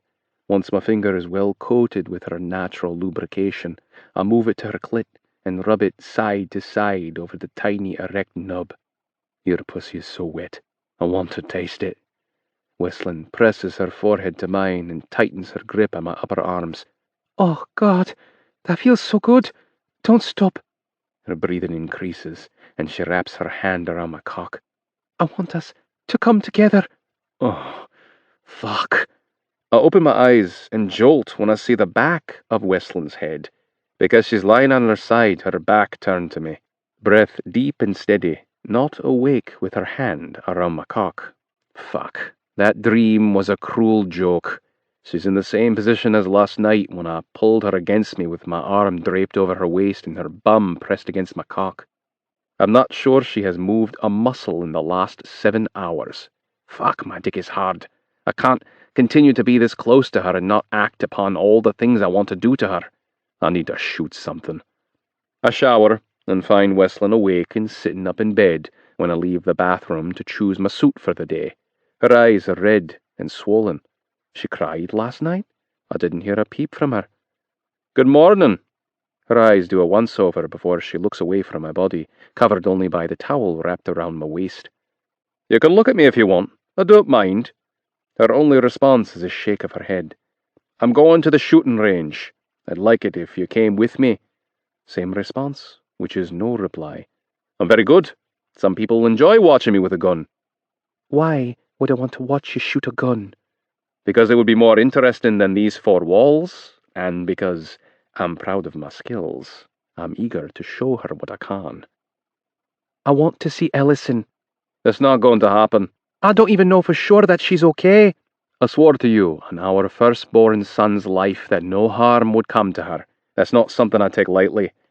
I would never break that vow. Our son. You're very comfortable throwing those 2 words around. Because it's only a matter of time. You're going to give me a son. Hopefully more than one. And together they'll one day lead this brotherhood. So stuck on having a boy. Why a son? A daughter is just as capable of leading. I can see what a strong woman Wesleyan is. I'm not surprised that she'd call me out on this. I don't disagree, but my daughters will be precious to me in a way that differs from my sons. I would never let them be placed in harm's way. How do you know that you'll have separate feelings about your girls? Won't you love your children equally? I will, but I feel very differently about my sister than I do my brothers. I think the same would be true for my sons and daughters. You're using plurals when you talk about both genders. How many kids do you want to have? I like that we're discussing children. I don't think we'd be doing that if she were planning to turn down my proposal. I don't know. Several. A couple is 2, a few is 3. I consider several to be 4 or more. Minimum of 4. Probably more, but I don't want to frighten her. Her eyes widen. You expect me to carry and give birth to that many bairns? Of course, and I plan on putting the first one in your belly as soon as possible. I wouldn't have a say about that. Wesleyan grew up in a brotherhood. She knows this is how we do things. It's what will be expected of us by both brotherhoods. We're obligated to quickly bind our union. You're aware of our practices. I am, but it's so archaic. I thought that maybe you wanted something less old-fashioned. This is our life. We are a people of tradition, and this is one of them. Marriage treaties and the babies resulting from those unions bring brotherhoods together in harmony. They establish peace when nothing else will. Wouldn't it be a wonderful thing to tell our children one day that the brotherhood they've grown up in and their mother's brotherhood were once at war, but our marriage and their existence brought peace to the two of them? I've never known peace. We've been at war with the Order since before I was born. There's never been a time when I wasn't in danger. I don't want that for my children. I don't want that for anyone's children. It's another reason that makes your marrying me the right choice. She doesn't have an argument for that. Since you haven't agreed to marry me, our prior agreement is still intact. That means you're going to the shooting range with me, and you aren't going to put up a fight about it. Get up and shower. She grasps her white silk gown. And wear what? This? My wife will never be looked upon by any brother while wearing something like that. Are you going to keep calling me your wife, although we're not even engaged? Hold up your left hand and look at your ring finger. Her lips press together in a tight line, but she does as I order. You're wearing the engagement ring I placed on your finger last night. You could have taken it off, but you didn't. We're engaged. Now get up and shower. Wesleyan tugs at the neckline of her gown, pulling it up to cover her cleavage. I love her chaste behaviour. It actually turns me the fuck on. Will Mrs. Bruce be back to help me dress? No. She'll be preparing our breakfast while you get ready. I think Wesleyan may misunderstand Nan's role.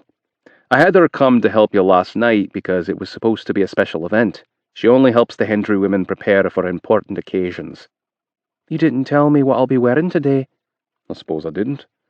You have new clothes hanging in the closet. I suggest that you choose something warm. There's a cold front moving in. Probably going to get snow later today. Who bought the clothes for me? My mother, and she was happy to do so. She was very excited about my taking a wife. Wesleyan touches the plunging neckline of her gown again. Did she choose this as well? Aye. She picked it for a virgin who was being claimed by her mate. I think she understands now. Aye. It's lovely. She chose your intimates, I chose your lingerie, and I'm eager to see her wear it. Lingerie? Yes, and not all of it is intended for a virgin. I like the sweet stuff, but I also like naughty.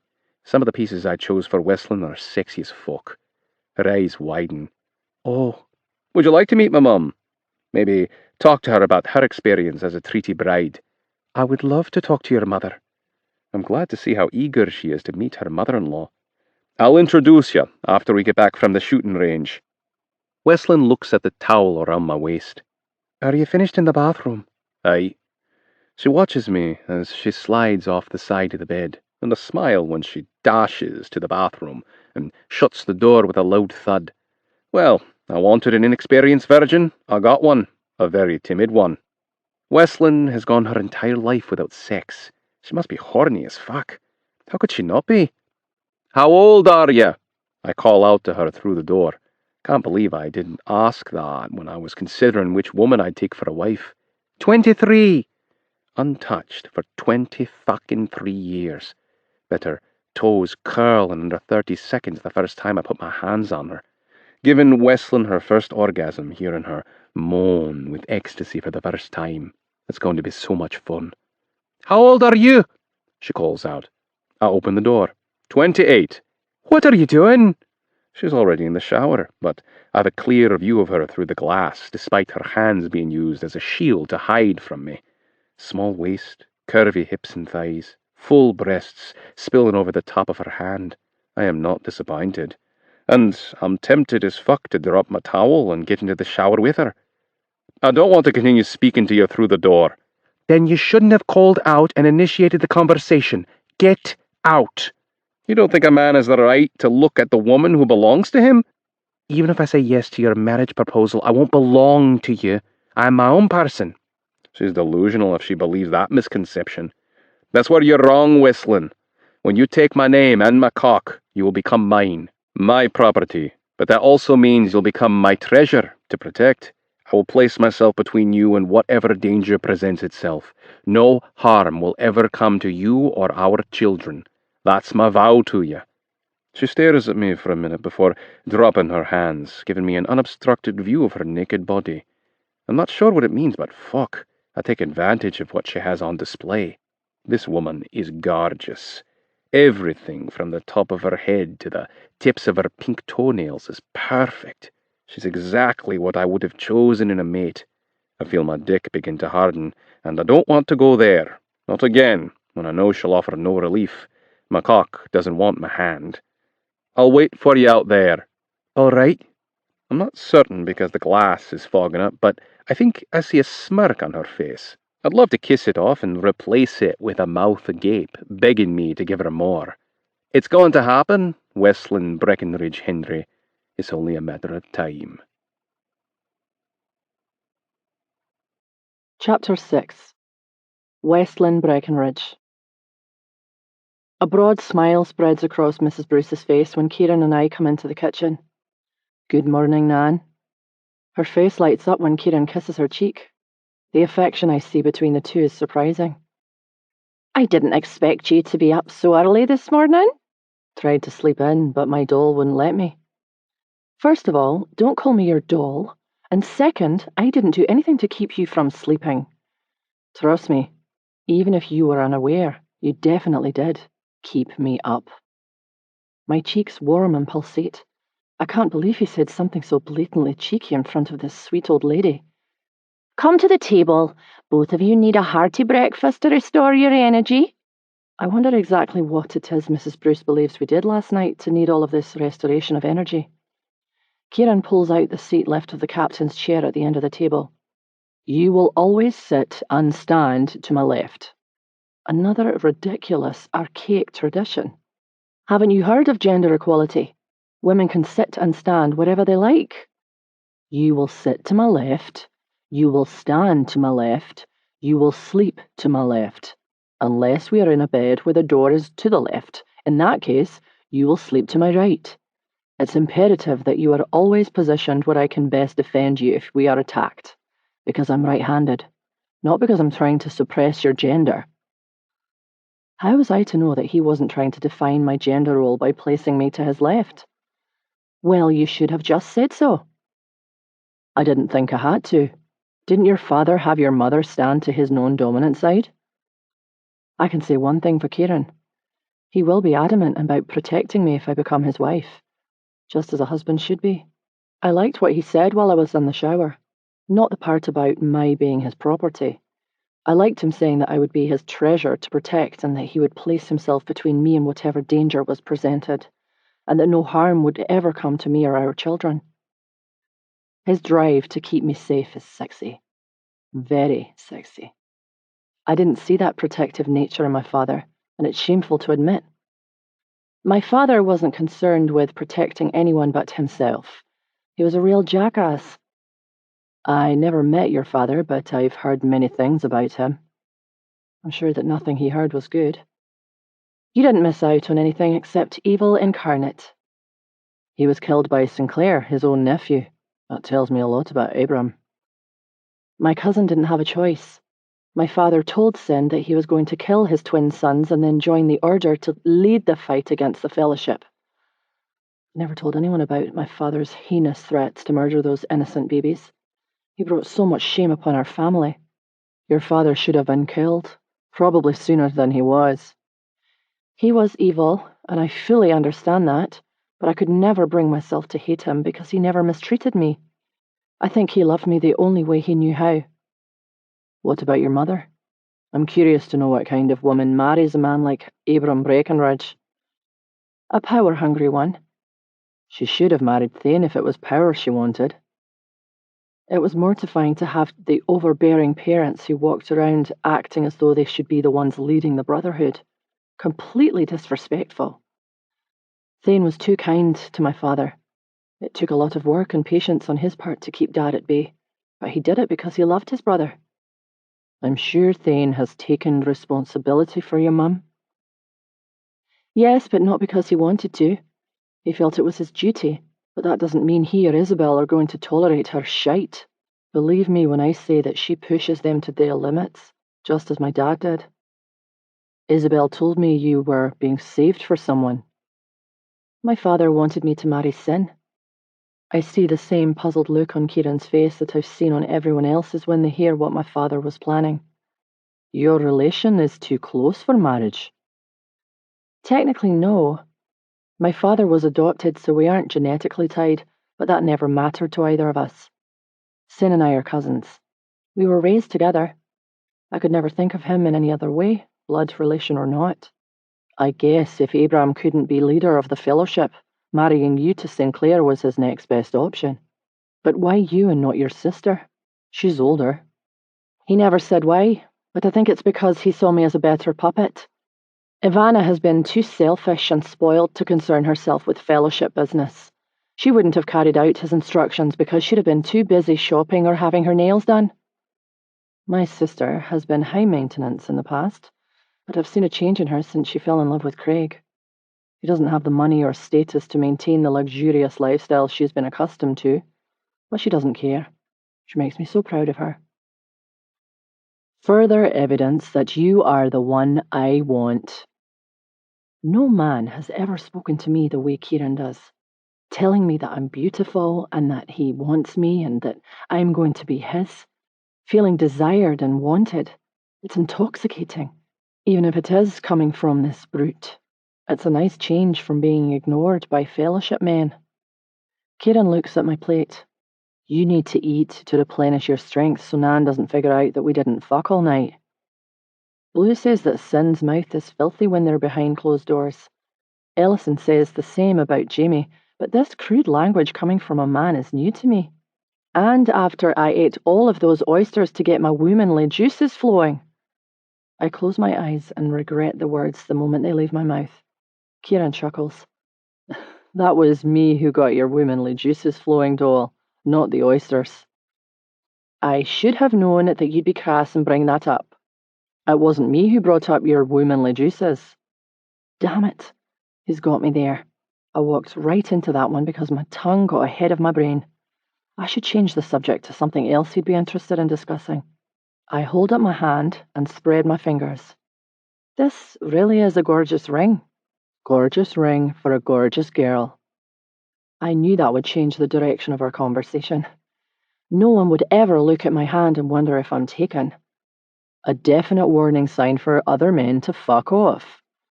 He reaches for my hand and looks at the ring. I think he really likes seeing it on me. I will end any man who doesn't heed this warning. I think he means that. We finish breakfast and Kieran leads me across the property to another building. This is my private indoor range. I'm the only person who shoots here. I thought you might prefer it over outdoor shooting since it's so cold today. I appreciate that. I'd probably make you miss your target because my teeth would be chattering so hard. I never miss my target. My accuracy is spot on. I haven't practiced lately.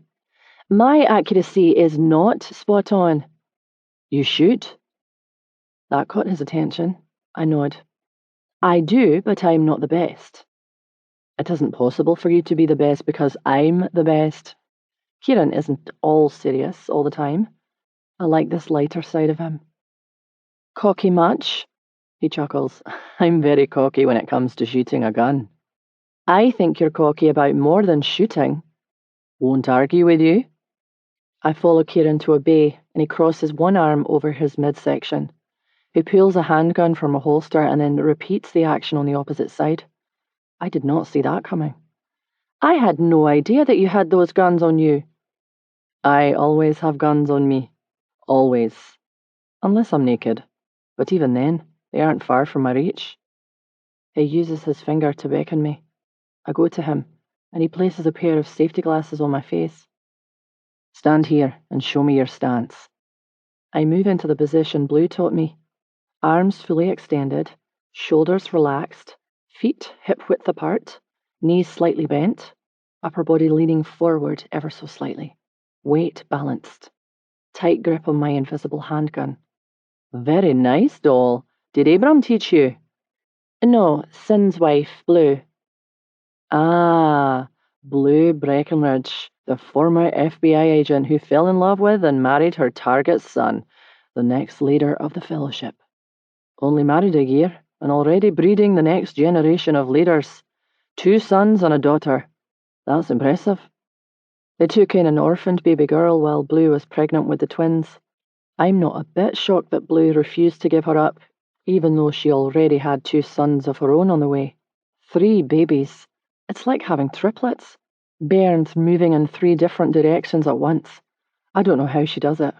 I also don't know how she could want more, but she does. Their story is an unlikely romance. As unlikely as the captive who falls in love with her captor, or the wife in the arranged marriage who falls in love with her husband.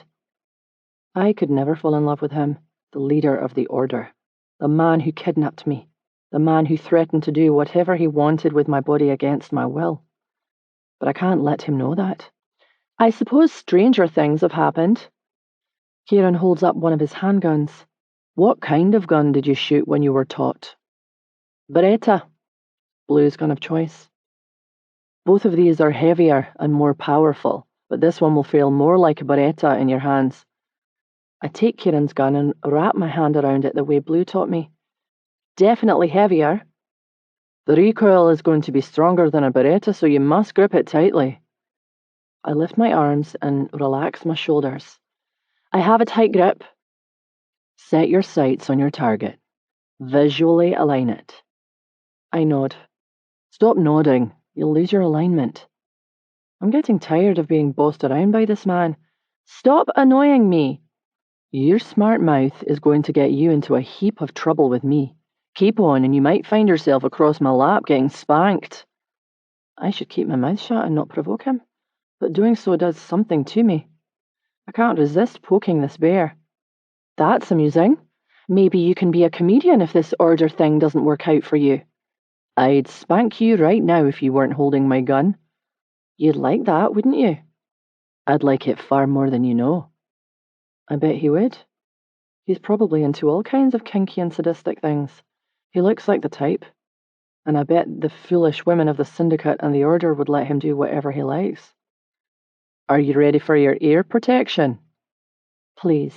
Maybe then I won't have to listen to you yammer on. Your arse is going to make the acquaintance of my palm tonight. I'm looking ahead, so I can't see his expression, but I slightly panic until I hear the light chuckle that follows. Playful Kieran. He's much more pleasant than vile Kieran. You don't scare me. He leans close so his mouth hovers over my ear. I'm going to make you regret saying that later tonight. I take my eyes off the target and turn to look at him over my shoulder.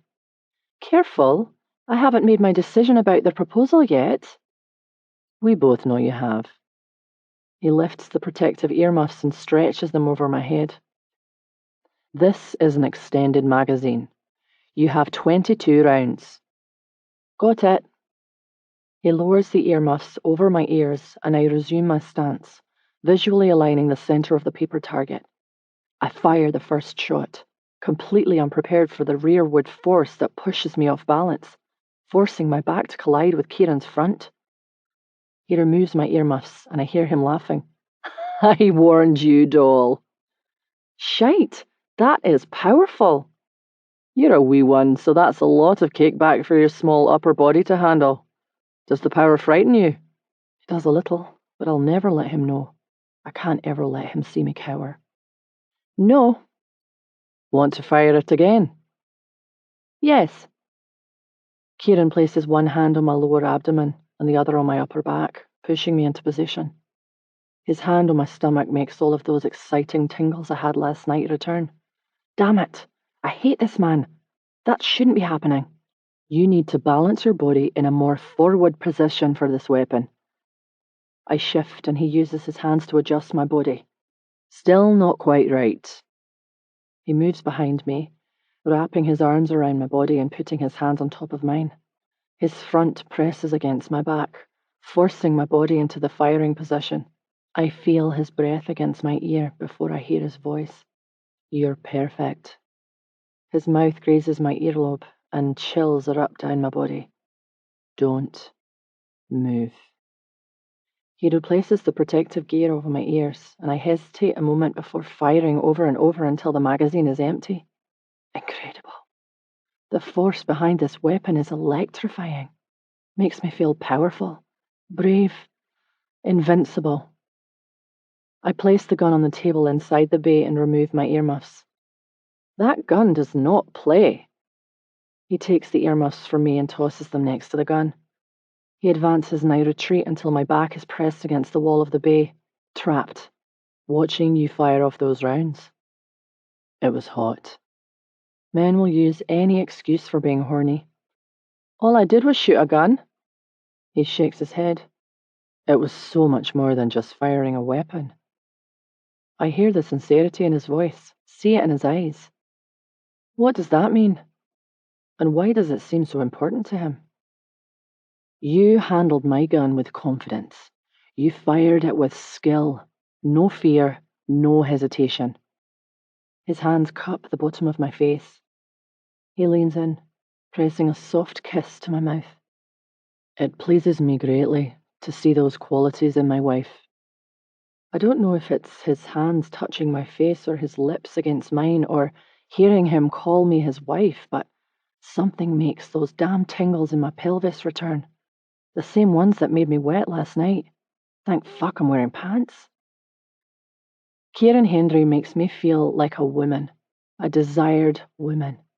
His words, the way he looks at me, his body language, everything he does is a huge turn on. Yet I hate this man, loathe him, but damn, he has a way of touching me that makes me forget every logical thought in my head. It doesn't make sense to me how I can despise him and at the same time respond so strongly to his touch. It's my body reacting to him, not my head. It must be hormones and sex drive. Those two things combined have the power to make people do things they wouldn't normally do. You're trembling? He grazes the back of his fingers down my cheek, and my stomach does some kind of flip. Do I frighten you? I look away because I can't tell him that it isn't fear giving me the trembles. He grasps my chin and forces me to look at him. Do I frighten you? No. He rubs my bottom lip with his thumb. Then what is it? I shake my head. He leans in for another kiss, but stops before his lips touch mine. We're so close I can feel his breath on my mouth, just like last night when my body turned to mush. I'm quivering, and my breath has become more rapid. I may even be a little lightheaded. His bottom lip grazes mine, but he still doesn't kiss me. I'll back off right now, if it's what you want. I don't want him to back off. I also don't want him to know that I don't want him to back off. Feels too much like giving in to something I'm not supposed to crave. I'm going to kiss you. I'm his captive. We made an agreement. I must submit without a fight per our deal to maintain Ellison's safety. Yeah, keep telling yourself that, Wes. Maybe if you say it enough, you'll start to believe it. His fingers lace through my hair, and he holds me prisoner when he lowers his mouth to mine. I open, giving his tongue an invitation to come inside. The two meet, and together they become erotic dance partners, with Kieran taking the lead. I've only had one very forgettable kiss in my life, but this kiss, I could live 1,000,000 years and never forget it, or the way I feel right now. He stops, his lips hovering over mine, his breath warm against my skin. More or stop? Your decision. He's asking me to venture further with him. My body says yes, but my head tells me that one more step will take me to a place I shouldn't go with this man. I'm 23. I'm being kissed for the second time in my life. I don't want this to stop. More. His mouth drags across my jaw, leaving kisses in its path. It travels down the side of my neck and I tilt my head, offering him full access, submitting. I close my eyes and debate what the hell I'm doing. Kieran asked for my permission, not my submission. I said yes when I didn't have to. He pushes his hand under my sweater and grips my lower back, pulling me against him. More. He doesn't have to have permission to do any of this to me. I'm his captive to do with as he wishes, and no one will stop him. Yet he's asking for my consent. Yes. He pins me against the wall with his hips. I'm trapped with no escape. I should be panicking, but I'm not. I have no idea what I'm doing. I only know that I like what's happening between us more than I should. His mouth migrates as low as it can until the neck of my sweater won't allow him to go any lower. And despite my lack of experience at making out, I know what's coming next. This man isn't going to let a sweater get in his way. My chest heaves up and down, my breathing loud. I'm shocked by the sudden and unexpected urgency I feel for Kieran. I ignore the warnings I hear inside my head telling me to stop. His hand is moving to my breasts, just as I anticipated, but I still jolt when his thumb rubs my nipple through the fabric of my bra. I can't wait to have you under me. I'm going to make you come so hard, over and over and over. My light gasp makes him chuckle. You're going to love all the things I make your body feel. The touching, the kissing, the promises, all of it pools like pure liquid seduction between my legs, my body's invitation for Kieran to keep going. You want that, don't you? To feel passion and ecstasy and pleasure. Fuck, yes. I want that. I jolt when I hear someone clearing his voice, but Kieran simply removes his hand from my sweater and backs away. He inhales deeply and exhales slowly. Go the fuck away. Now, if you don't want to die. His jaw is clenched, and there's a touch of growl to his voice. My apologies, Mr. Henry. Your father sent me to get you. Kieran stands tall and adjusts his tie. Where is my father? Waiting for you in the car, sir. I think this means they're leaving the compound. Something must be happening. Maybe they're going to meet with the Fellowship Council again. Maybe I'm about to leave this place. Kieran cradles my face and kisses my forehead, just as I've seen Sin do with Blue 1,000 times. It feels very affectionate. I like it. Escort Miss Breckenridge back to my quarters. This Kieran is not the Kieran I met last night. This one is showing me respect.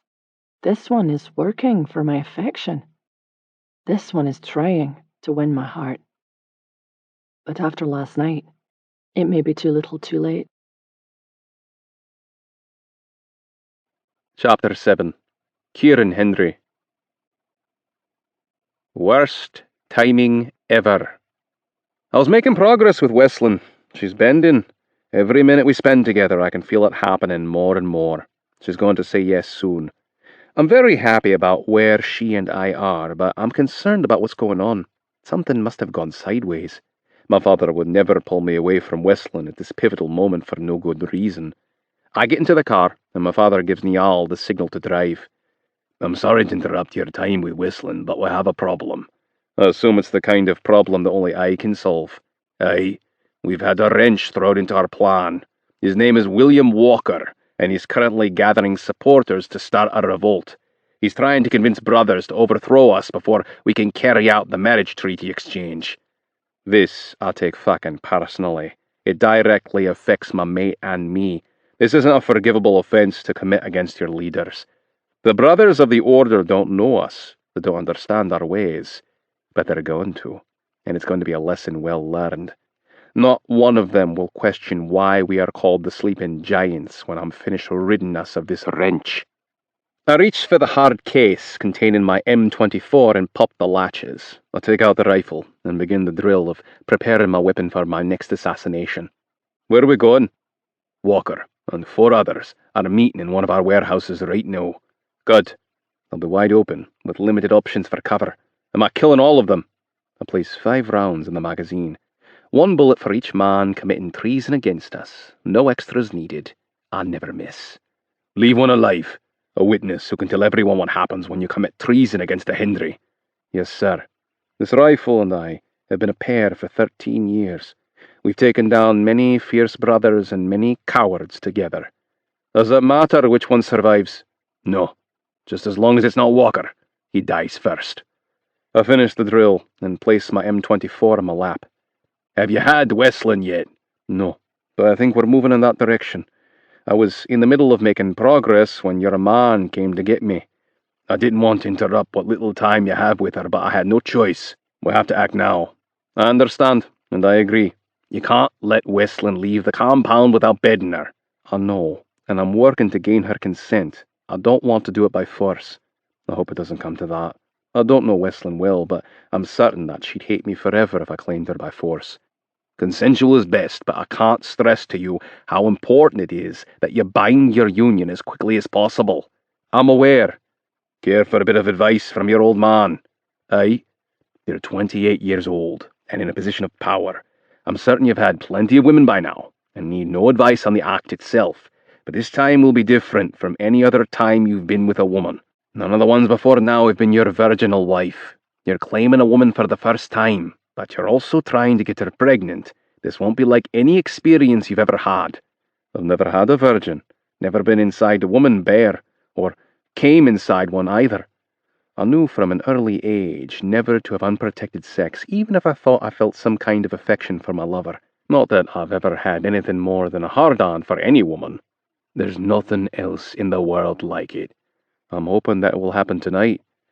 She was giving me all the right signals before we were interrupted. She's going to be nervous. You should share a few glasses of whiskey together to calm her nerves. Once she loosens up, begin slowly and pleasure her until she orgasms. This will make her body less tense when you take her. Be gentle and use this first time to focus on pleasuring her instead of yourself. If you make it good for her, she'll be eager to do it again. I know how to make a woman come, but I've never been overly concerned with making it happen. I've been more interested in receiving pleasure than giving it. But sex with Westland will be focused on what her body needs for satisfaction. In a way, this will be a first for me, too. Find out where she is in her cycle. It's been around 2 weeks since the start of her last period. The timing could be right for you to conceive. Go as deep as she'll let you, and, for good measure, keep her in bed for a while afterward. My father has 5 children. I'm inclined to think that he knows what works best. Are you ready to be a grandfather, old man? My father isn't old, but I like calling him that. I am. It'll be nice to have bairns around the house again, and God knows it'll make your mum happy. Are you prepared to be a husband and father? I am.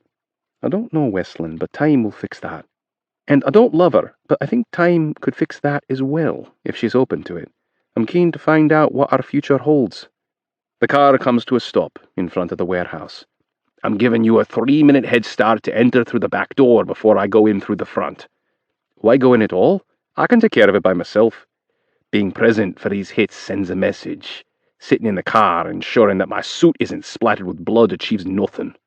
My father makes an excellent point. Do you want to say anything before I start taking them out? No. All they need to do is see my face. When only one remains, that's when I'll talk. Got it. I enter the back of the warehouse and hear voices toward the front of the building. These motherfuckers don't have the right to come in here and take over. They've never been part of the Order. Who the fuck are they to think they know what is best for our brotherhood? The Fellowship killed our leader. We can't let that go. They must be made to bleed. My father wasn't wrong. This is the makings of a revolt, and it must be stopped before it starts. I go down on one knee and sit back on my lower leg and foot, using my opposite knee and thigh as a prop to steady my arm and sniper. I use my scope to zero in on the speaker, since I'm certain he must be William Walker. I'm only about 100 meters away, much closer than usual. This short distance isn't going to leave a pretty corpse. Things are going to be messy. My father will probably have more than blood splattered on his suit. They must have one of Abram Breckenridge's daughters at the compound right now. The oldest son plans to marry the Fellowship whore and breed little bastards to lead our children and grandchildren. We can't let this happen. He pauses briefly. The first thing we have to do is kill the Breckenridge girl. Anger, fury, rage, they all rise from the pit of my stomach when I hear this man threaten my mate, and I'm suddenly very pleased to be the one taking down this motherfucker. My father nears, and the man stops talking when he sees him. My cue.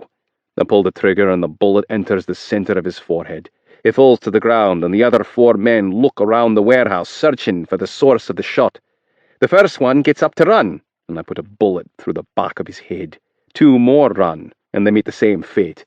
The final man remains in his seat looking at my father. I can see that they're exchanging words, but I can't hear what they are from this distance. Doesn't matter, as long as he gets the message and tells the other order members. No one will overthrow my family or me. It is our birthright to lead this brotherhood, and we are here to stay, as are my children, the ones I will have with Westland Breckenridge. I'm already waiting in the back seat when my father returns to the car. He reaches into his pocket and takes out a handkerchief, wiping the blood and other gore from his face. It isn't possible for that message to be misinterpreted. Hopefully, that will put an end to any more of this nonsense. I heard them say that they were going to kill Westland. I'm surprised by the feelings I had when I heard their threats against her. Of course, it angered me because they were talking about bringing harm to something that belongs to me, but it was more than that. I feared for her safety. Aye, I heard as well, but they're dead now. No worries. They can't harm her. One of them still lives. He could plant ideas in others' heads about killing Westland. The man's a coward. He didn't run because he was frozen with fear. Bastard pissed himself. He isn't going to be part of any rebellion again. Is it abnormal to already worry for Westland's safety? You've accepted her as your future. I don't think it's abnormal at all. And as you come to know her, your drive to protect her is only going to grow. I was so angry when my father told me that I had to marry a Fellowship woman. I didn't think it could ever feel like anything more than hatred and bitterness and resentment. My strong need to protect her is unexpected. The uneasy feeling in my stomach is alleviated when I enter my bedroom and find Westland napping on the couch, safe and sound. She's lying on her side, knees bent with one arm under her head, her brown and golden hair spilling over the edge of the couch. I go to her and crouch low so that our faces are almost level. Her skin is creamy and unblemished except for a small white scar on her chin. It's the first time I've noticed it. Wonder what happened. I can't resist twirling a lock of her hair around my finger. So soft and silky. Exactly the kind of hair that should belong to a princess. My mafia princess. Her eyes open, and she blinks rapidly several times before smiling. Smiling as though she's pleased to see me, not pulling away out of fear or contempt. You were gone a long time. I'm sorry about that. The disposal of those bodies took much longer than anticipated. Where did you go? To tend to order business. Did that business involve meeting with the Fellowship Council? No. Oh, I hear disappointment in her voice. I stand and remove my jacket and gun harness, placing both on the cocktail table. Scoot back. I lie on the couch beside Westland, my front touching hers, with my arm draped over her body. I press my forehead to hers and close my eyes. Let's just lie like this for a while and forget the order, the Fellowship, and all the filthy things we're forced to do even when we don't want to. Kieran, her voice is barely more than a whisper. Did something bad happen while you were gone? Westland has no idea that I've committed the worst of the worst. She doesn't know that it reduces me to a broken mess. No one does, because I always retreat afterward. It's what I do so that my weakness isn't revealed. Yes, doll, something very bad happened, and I need to shut everything off for a little while. Okay, that's all she says, and she doesn't know how grateful I am that she doesn't press for more information. I'm not ready to have that talk. I've taken 4 more lives today. I used to believe that killing would become easier. It hasn't. These men, despite the numerous reasons they gave me for taking their lives, they had families, parents, wives, children, grandchildren. I don't enjoy being an assassin, but it's who I am. Killing is my contribution to my brotherhood. I protect my brothers, and I protect what is mine. I pull Westlin against me and hold her tightly. Her touch is consoling, comforting, even healing. I didn't know that this solace was what I've been missing by not having a mate. I didn't know that it was what I needed in my life. Somebody to lean upon, somebody to support me when times are hard, somebody to be here for me. Maybe somebody to love. Chapter 8. Westlin Breckenridge. Kieran Hendry isn't unbreakable. He's hurting. I feel his pain wrapped around me as tangibly as his arms, and only God knows why. But I want to comfort this man. I want to take away his torment. I freely give him what he asks for. We lie facing one another on the couch, motionless with eyes closed, and silently let the world pass us by. Although he does frighten me, I don't do it because I'm afraid not to. I do it because it's what I want to give him. He showed me his vulnerable side, and I feel certain that it's a part of himself that he's never shown to another woman. Brothers don't do that. He touches my cheek, and I open my eyes. I killed 4 men today. Killing is part of our world. I know that brothers do it, and often, but none of them have ever spoken to me about it. I'm not sure how I feel about hearing these things. They were forming a rebellion against us, my family and I. He pauses a moment. I heard the leader tell the group that they needed to kill you. Kill me? What the actual fuck? I might wonder what I'd ever done to deserve a sentence like that, but I already know the answer. I'm a Breckenridge. Guilty by birth, if nothing else. I was already going to kill them, but something snapped in me when I heard that fucker threaten your life. Kieran cradles the side of my face and caresses my cheek with his thumb. I'll never hesitate to kill for you. I know it's wrong. I shouldn't like hearing him say that he's willing to go to that extreme for me, but I do like it. I like it a lot. His eyes are locked on mine when I lick my lips and lean forward to press them to his.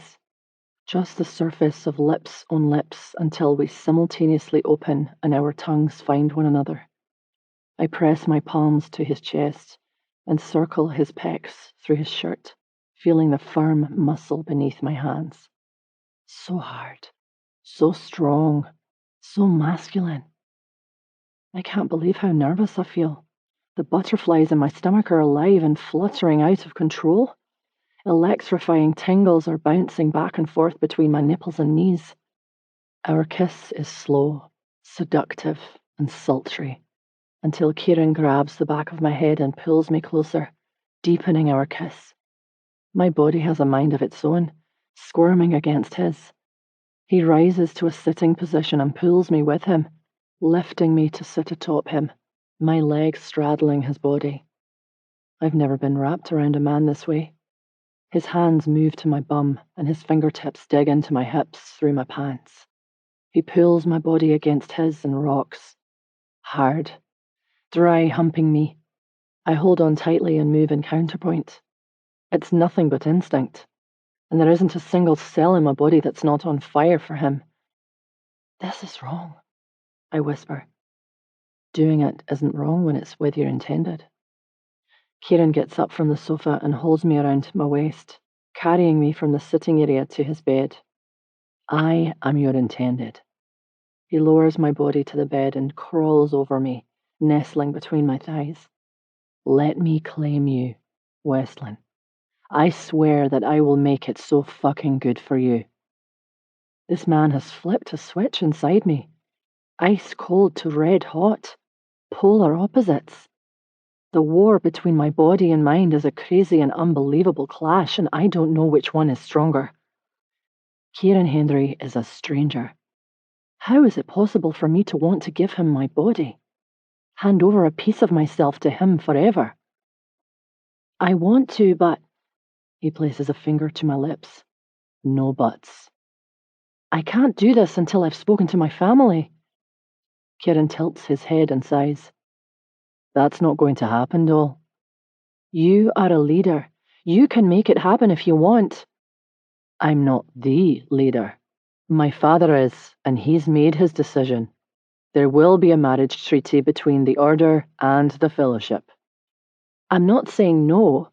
There can still be a treaty, but I want to speak with Thane and Sin before there's no going back. There's already no going back. You're mine, and I'm not asking for Thane and Sin's permission to take you. Forcing their hand this way doesn't seem like a very good way to begin a treaty. What do you think Thane and Sin would say if we asked them to hand you over to be my bride? The point Kieran is making is a legitimate one. Thane and Sin would never freely give me to them. You're not answering because you know I'm right. Why propose then? Why make a production of getting down on your knee and giving me your grandmother's ring if I don't have a choice? I look at the diamond on my finger and wonder if he made up the whole thing about his grandmother. Did this even belong to her? Yes, it did. And I proposed in a traditional manner because I want this marriage to be real. I want you to marry me because you said yes, not because I claimed you by force and you had no choice. I met you last night, not even under half-decent circumstances, and you expect me to sleep with you less than 24 hours later so that we'll be bound to one another until death do we part. That's not how normal marriages begin. We aren't normal people. They don't write romance novels about our way of life because there's nothing romantic about it. But I'm trying my damnedest because I don't want you to hate me. I want a chance at making this relationship be as normal and real as possible. I actually believe him. I appreciate that you're trying, but I need you to be sensitive to the fact that I've been stolen from my home and my people. I'm in a strange place with a man who told me he was going to beat and rape me, but now expects me to happily give him my virginity. I need time. I want to give you what you need. I swear I do. But my job as leader is to ensure that this treaty happens. That means claiming you before you leave our compound. I have to ensure our union. I know that Arabella Hendry's loyalty lies with Kieran and this brotherhood, but she's been in my shoes. I hope she can give me encouraging words, even if every one coming from her mouth is deceptive. I want to see your mother. He beams. That'll make her very happy. She's eager to meet you. I've just floundered with Kieran on the couch in bed. I'm sure I look a mess. I need a moment to make myself presentable. He moves to get up, but first leans forward to kiss my forehead. No worries. You look beautiful. Damn it. Why can't he just be an asshole all the time? He's giving me whiplash. I'm a bit fresher and feeling slightly more confident about my appearance when there's a knock at the door. I stand tall and straighten my clothing, the clothes that this woman chose for her anticipated daughter-in-law. Come in. Oh, it's Mrs. Bruce. Mrs. Hendry is ready to receive Miss Breckenridge. Silly of me to think Arabella would come to her son's bedroom to talk to me when there's an entire compound. Thank you, Nan. Would you like me to take her to Mrs. Hendry's sitting room? Thank you, but I think I'll take her. The sitting room is on the opposite side of the compound, so I get my first look at the interior. It's nothing like my parents' home. My mother has ostentatious taste. Everything in this house has clean lines. I like it. If this marriage happens, would we live here? This marriage is going to happen, and when it does, I'm going to buy you any home you want and shamefully spoil you. Another MO for convincing me that this marriage is a good idea. Maybe. Kieran knocks on a door, and a soft, feminine voice calls out for us to come in. I'm surprised by the woman I see when we enter the sitting room. She looks much too young to have a 28-year-old son. I also wasn't expecting a fair-haired blonde with pale blue eyes, considering her son's dark hair and eyes. Guess Lennox Hendry must be the dark one of the two. Hello, Westlin. She gets up from the sofa and meets me in the middle of the room. It's lovely to meet you. Arabella Greaves Hendry looks nothing like her evil brother, Torrance Greaves. Her face is youthful, her eyes kind, her smile warm and welcoming. It's lovely to meet you, Mrs. Hendry. None of that Mrs. Hendry stuff. Please, call me Ara. My brotherhood has been at war with hers for years. It doesn't feel natural to call her by such a personal name. I'm sure you're feeling out of sorts, but I'm pleased that you've asked for me. She looks at Kieran. I think we're all good here. I'll return her to you when we're finished talking. Enjoy your girl talk. Kieran goes to his mum and kisses the side of her face before moving closer to whisper something in her ear. Arabella leans away from him and smiles. Kieran Bryce. She smacks his arm. You are so bad. Get out of here. Only a few minutes into this meeting, and I can already see that Arabella and Kieran have a loving mother-son relationship. Certainly not what you expect to see in a man who killed 4 men this morning. He leaves and his mum goes to her minibar. I know it's still early, but would you care for a whiskey? Might ease your nerves. I could stand a drink. Or 12. She fills the glass 2 fingers high, just like every other whiskey drinker I know. The best conversations always begin with whiskey. That's what I hear, although I'm not much of a whiskey drinker. I only keep the dark stuff. This life calls for it more often than I like. I can send for wine if that's what you prefer. No, whiskey's probably the better drink choice for this conversation. Probably. She moves to the chair, and I sit across from her on the sofa. She takes a drink of her whiskey and looks at me. You're a very lovely girl. Thank you. When Knox told Kieran that he had to take you as his wife, he built you up to be some kind of ogre in his mind. Needless to say, he was relieved when he saw you for the first time. I'm glad he doesn't find me comparable to an ogre. I've never seen my son like this. He's very taken with you. But I'm curious about the way you are feeling toward him. I'm puzzled by what I feel. I don't know how to explain what's happening in my head. Your body is betraying your head. He touches you and you respond, and you don't know why. Your mind tells you it's wrong because you don't know him, because he abducted you, because he's your enemy. But you find yourself wanting him, regardless of those things. You feel weak, which makes you angry with yourself. Yes, that's exactly it. Darling, I understand everything you're feeling right now. I lived it 29 years ago. No one comprehends what you're going through right now more than I do. Kieran tells me that I don't have a choice, and that I won't leave this compound without being claimed, by force if need be. My situation was very similar. I was barely 18 when my father told me I was going to marry Knox. That only makes her 47. Were you angry? Angry doesn't cover it. I was pissed off, mostly because I fancied myself in love with a boy from the order. I hated my father. I hated the man he was forcing me to marry. I hated the world and everyone in it. I thought my life was over. And then I met Knox. Her lips form an O and a whistle leaves her mouth. My God, that man did things to me.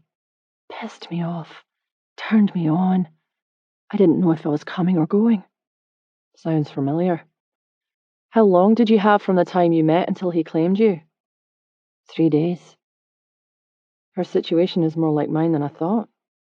I was under the impression you had more time together. I was told about the treaty around a week before Knox came for me. I had a little more time than you to get used to the idea. And I also had my family's encouragement. You were claimed, Voluntarily? I left out the best part. She giggles, making her seem even younger.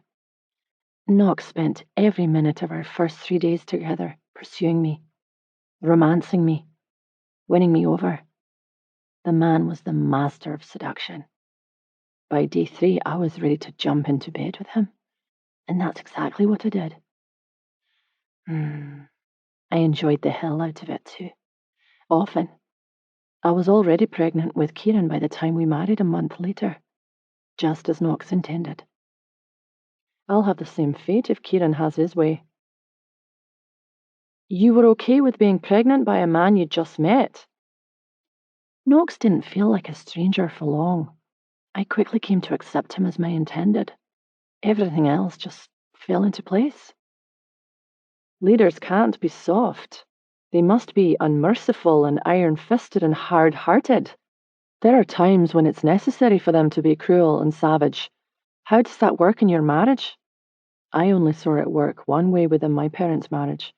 My mother never said a single opposing word to my father. Knox is an iron fist inside of a velvet glove. Forceful but soft. Strong yet gentle. It's a delicate balance. He's also everything else I need him to be. Kind, respectful, loving, protective, and Kieran will be all of those things for you as well. That iron fist part worries me. I'm not submissive by nature. I have a smart mouth. I grin when I recall what he said about it. But Kieran says that he likes it. He likes a lot of things about you. You're in a very good place, considering the circumstances. The biggest difference between your circumstances and mine is that you had your family's support. Your father told you that you were going to marry Lennox. I haven't spoken to my family since I was taken, so it doesn't feel right to accept this fate without a fight. I can understand why you feel that way, but becoming Kieran's wife is your fate. It's going to happen with or without your family's support. Lennox and Kieran decide everything. They can let me see my family, or at least let me talk to Thane first. Knox and Kieran lead this brotherhood, and they do make all of the decisions, but your fate is the same if you speak to your uncle or not. This was a very well thought out plan.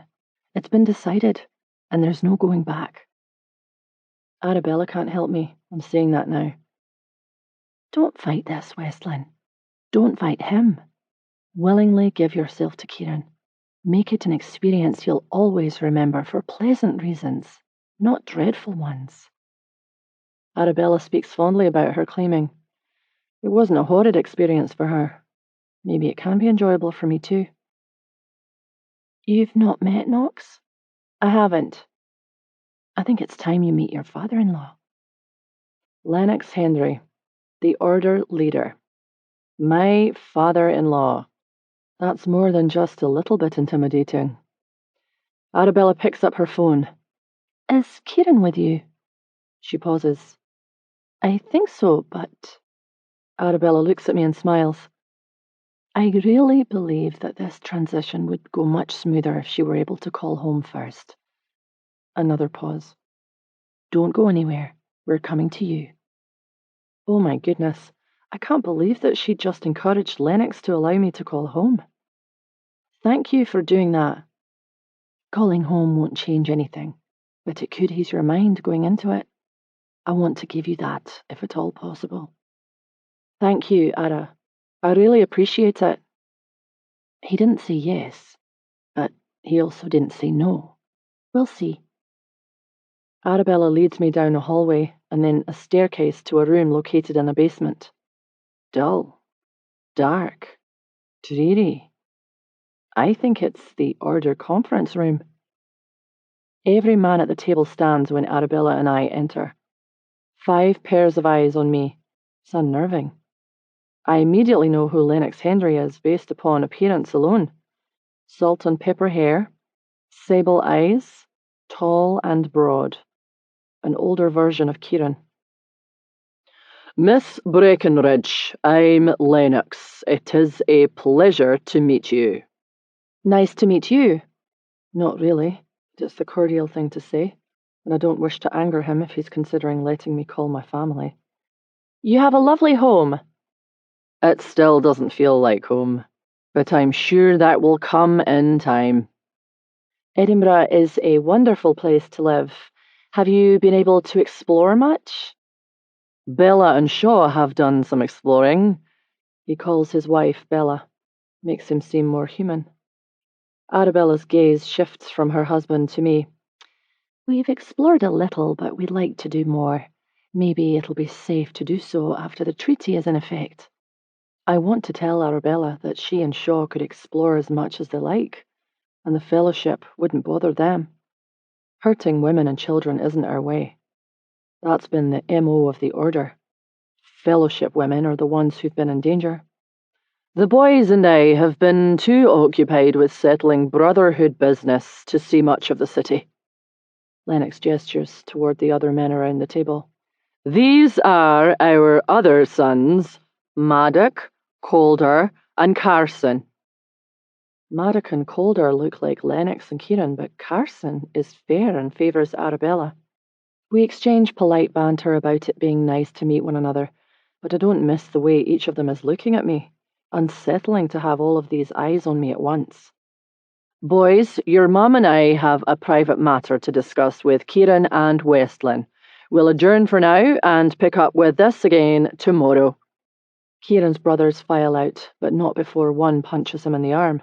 You lucky fucker. Tell me about it. The same brother, I think Maddock, stops in the doorway.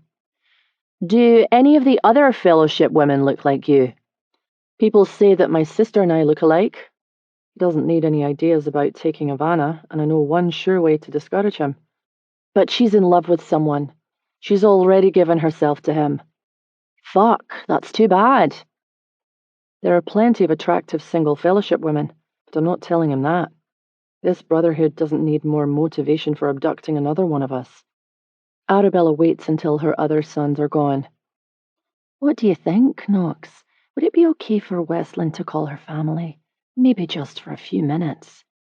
Lennox sits in his chair and taps his index and middle fingers against the table while looking at me. I ask on her behalf because after speaking to Westlin, I believe it would allow things to progress naturally and more smoothly between Kieran and her. Lennox sighs. You think it would move the claiming along? I do. Arabella goes to the table and sits beside her husband. She places her hand over his. I was in her shoes once. You remember how frightened I was? That's multiplied for Westlin. She was kidnapped by her enemy. She knows none of us, but I'm certain she must think the worst. An encouraging word from her family would go a long way. What happens if she calls and the person on the other end orders her to die before submitting? They aren't the Order. The Fellowship is reasonable. No one is going to tell her to do that. You don't know that. We know how the conversation will go if she calls Isabel, Kieran says. Please, Knox. It's what we would want for Shaw if the situation were reversed. Arabella squeezes Lennox's hand. You're going to deliver our daughter into their hands soon. Please show one of theirs kindness, so the favour will be returned when they have Shaw. Lennox lifts Arabella's hand and kisses the top. You're right, Bella. We have to think of Shaw and the way we want her to be treated after she goes to them. He looks at me.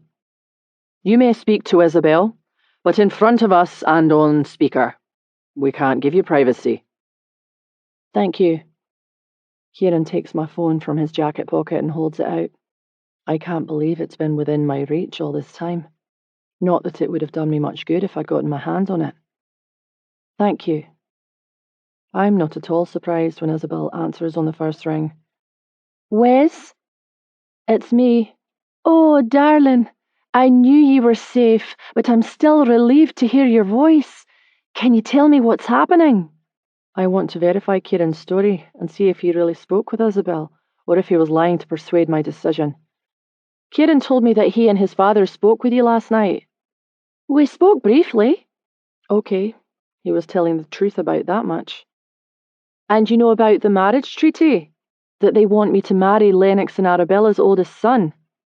I'm aware, and I fully support your union to him. I'm well acquainted with Lennox, and I trust him. Your marriage to his son will bring an end to the war between our brotherhoods. I can't look at Kieran when I say the next part. He's planning to claim me, and I... What is it? It feels wrong to give him my consent without talking to the family, since our marriage involves the future of both brotherhoods. Thane has decided that he is going to agree to the marriage treaty. One of you will marry Kieran Hendry, and either Jamie or Mitch will marry their daughter. There's my answer. No more reason to wrestle with indecision or uncertainty. I'm going to give myself to Kieran of my own free will. Tell everyone not to worry about me. Everything's going to be okay. Yes, it is. But I need you to keep this conversation a secret between us. And also the one I had with Lennox and Kieran last night. Thane would be furious if he knew I interfered. You don't have to say any more. I understand completely. Women are viewed as incapable when it comes to fellowship business. Dumbest shite I ever heard of. But I'm not sure that's the case here among the Hendrys. Looks to me like Lennox listens to Arabella. Will you pass the phone to Lennox? Yes. I love you. I love you too. Kieran and me. We are going to happen, and soon, judging by the predatory look in Kieran's eyes. He comes to me, takes my hand in his, and tugs me toward the door. Come. This is it. Once this deed is done, it can't be undone. I'm his, forever. Chapter 9. Kieran Hendry. I grasp Westland's hips after we're inside my quarters and push her backward until she's pinned against the back of the door. I move close, so close that we're chest to chest. The tip of her tongue peeks out when she licks her lips, and I briefly press my mouth to hers before sucking her bottom lip into my mouth. Our kisses turn into a game of biting and nipping and sucking, until it's no longer playful and our kiss becomes fiery and intense and demanding. I break our kiss. Are you freely giving yourself to me? Westland nods, but it's not enough to satisfy me. I want the words to come from her mouth. I need to hear you say it. She grins and looks down. Something else I'm not having. I place my hand under her chin, lifting her face to make our eyes connect. Look at me when you say the words. I am freely giving myself to you. I find her hand and bring it up, turning it so the engagement ring is on display. And your answer to my proposal? Ask me again. Will you be my wife? She smiles. Yes, I will be your wife. I press a kiss to the ring on her hand. You're mine. From this moment on, no other man will touch you, ever. Is the same true for you? No other woman will touch you, ever? And don't mistake the challenge in her voice. Westland isn't familiar with the syndicate or our ways. I think it's time to educate her. I don't know how it's done in the fellowship, but we are faithful to our partners. When I claim you, you also claim me. Just as you owe me your faithfulness and loyalty and devotion, I owe you the same. I have had many women before you, but there will be no more. I will never stray from you. Her arms wrapping around my neck and her lips landing upon mine are simultaneous. I didn't know that she'd get so turned on by hearing me promise to always be faithful. I'd have already done so had I known. I grasp her hips and use my grip to tug her toward the bed, kissing in the root. I'm dissatisfied with the slow pace, so I grasp the back of her thighs and lift her, wrapping her legs around my waist. She tightens her hold around my neck, and it doesn't lessen even when we reach the bed. Together, we fall on the mattress with me on top, my body a perfect fit between her legs. My mouth moves down the side of her neck, and I kiss and suck her skin hard, marking her. I want her to wear the evidence of my claiming for all to see. Every man who looks at her will know that she's been taken. Her body tenses, and her breath quickens when my hand slides under her sweater and dips into her bra. I roll her nipple between my thumb and index finger, and it instantly hardens. Nervous little virgin. It's going to be so much fun making her come. But first, I need to get her used to the feel of our bodies coming together. I bend her knee, and bring her leg up so it's wrapped around my waist, our bodies fitting together perfectly. Then I rock my hard cock against her pussy, and it only takes a few thrusts before she's moving with me. I gather her sweater in my hand and push it upward. Moving lower, I nibble the skin on her stomach and waist. I fucking love it when she pants and squirms beneath me, so I push down the waistband of her pants and kiss and lick the skin on her lower belly to see what kind of reaction I can get. I'm pleased when her body jerks and jolts when I move lower. Fuck, she's going to detonate like an atomic bomb when I go down on her. I push her sweater higher. Let's get this off of you. She lifts her head and shoulders from the bed, and I pull her top up and over her head.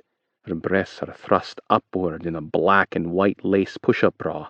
Sexy as fuck. I palm both, gently squeezing and releasing them before I reach behind her and unclasp her bra. Prettiest pair of tits I've ever seen. So full, so plump, so rosy pink. I can't resist cupping one from the bottom and lowering my mouth to lick the bud before sucking her whole nipple into my mouth. The suit is restricting my movement, so I rise to a kneeling position and remove my jacket, tossing it at the bench at the foot of my bed. I pull the knot of my tie until the loop is large enough to slip it over my head.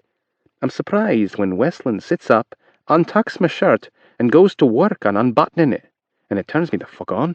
But my dick turns to steel when she tugs open the button on my pants and lowers the zipper. I slide off the side of the bed and watch Westland work on removing her pants while I rid myself of my remaining clothes. She's down to only her black and white lace knickers. I'm glad she leaves them on. I want to be the one to slide them down her legs. I crawl onto the bed on all fours and hook my fingers into the skinny black elastic straps over her hips. She lifts her bum, and I drag the knickers down her legs. I fist the black fabric, and Westland's eyes widen when I bring it to my nose and inhale deeply. Fuck, the scent of her pussy is delicious. I crawl over Westland and lower my body so that I'm lying on top of her, bare skin against bare skin. My mouth comes down on hers gently.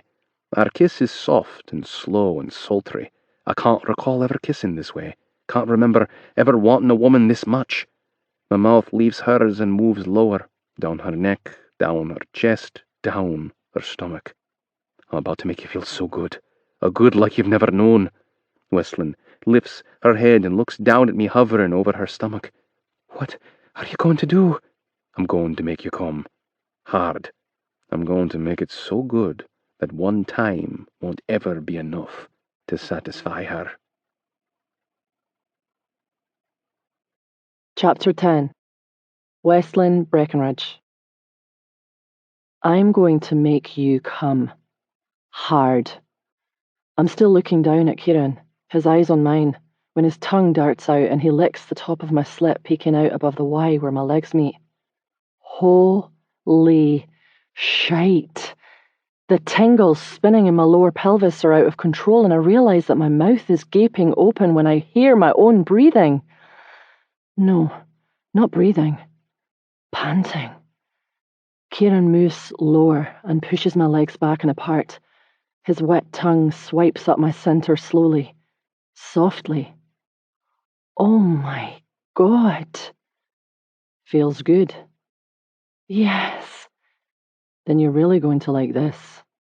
He spreads my slit apart with his fingers, and his tongue does this fast vibration, flicking thing that taps against the sensitive nub at the top. Oh, oh, oh. I reach overhead and grasp the edge of the bed when he inserts his finger, or fingers. They thrust in and out, rubbing something inside me. What? I'm not sure, but it feels so damn good. I can't stop my body from rocking against his face and hand. Oh, Kieran, I think I'm coming. He sucks harder, and my body jolts with a contraction low in my pelvis. A rhythmic squeeze and release pleasure explodes inside me, and a warm rush fills my face and chest and arms and legs. I get so wet that it feels like it's trickling. My legs tense, my toes curl. Tingly warmth floods my face, neck, hands, and feet as I ride this pleasure to the fullest extent. Ecstasy, elation, euphoria. Kieran wasn't lying. He made me come hard. My body is completely lax except for my trembling legs when Kieran crawls over me and lowers his naked body on top of mine. We're face to face, heart to heart, and skin on skin when he presses a soft kiss to my mouth. Did you enjoy me eating your pussy? His vulgar mouth is just the icing on top of my cake. I enjoyed it very much. I hope it's something you'll do again. No worries, doll. I love the taste of your pussy. I'm going to eat it often. Such a filthy thing to say. And hot. Kieran nestles between my legs and rotates his hips, rubbing the length of his erection against me. This is it. He's about to claim me. I'm not on birth control. Good. Kieran reaches between our bodies and positions the tip of his cock at my entrance. Where are you in your cycle? I think it's been around 2 weeks since I had my period. Maybe. Not really sure since I've not had a reason to keep up with it. You could be ovulating. I guess so. I hope so. I want to put our firstborn inside you as soon as possible. Shite. A baby is no joke. A baby joins me to him forever. A baby makes all of this very surreal. I am going to be the wife of a leader. It is our duty to seal this union as soon as possible and produce the next generation of leaders. This isn't news to me, but it's still frightening, and so is what comes next. Kieran's cock is going to stretch my body, rip my virginity, cause me pain, but then it's going to bring me pleasure. My desire for pleasure outweighs my fear of pain. I crave Kieran. I want everything he plans to do to me. I'm ready for this. Kieran inserts the head, and I dig my fingertips into the flesh on his back when he pushes his cock inside me. I bury my face against the bend between his neck and shoulder, but my gasp is still loud. I believe the worst is over, but I find out that I'm wrong when he pushes the remaining length inside me, ripping through the last of my innocence. Fuck. That hurt. And now it's done. There's no going back. My virginity belongs to Kieran Hendry, and so do I. A man I don't love, but I'm still his forever. He's unmoving, his cock deep inside me, and he raises his head to look at me. Did that hurt badly? The person I am inside is screaming that I can't show him weakness. No. Don't lie to me, Westlin. He knows that I'm a virgin and that he has a huge dick. Denying the pain is an obvious lie. It hurt a lot, but it's subsiding. I'm going to start moving, slowly, but tell me if it hurts. He pulls back and slowly thrusts inside me again, watching my face. He smiles, I guess pleased with the expression he sees. You're good? I nod. I'm okay. Kieran's pace increases, and I tilt my hips upward with each of his thrusts. He pulls back, almost to the point where it feels like he's going to slide out, and then quickly thrusts back in. He grasps the back of my thighs and pushes my legs up and apart, using them as leverage to pound into me deeper and harder. I can't believe how fucking good you feel. It's so much different. Does that mean that I feel better than the women he's had before me? He releases my legs and lowers his body, his chest pressing against my breasts. His forearms are pushing into the mattress around my head, trapping me inside his cage of muscular arms. His mouth covers mine, and they become one, just as our bodies. Kieran's hand finds mine, and he brings my palm to his chest. He spreads it over his heart, and then does the same with his hand over my chest. Mo Croy. Say it with me to complete the claiming. A fellowship brother says, into me you see, when he claims a woman.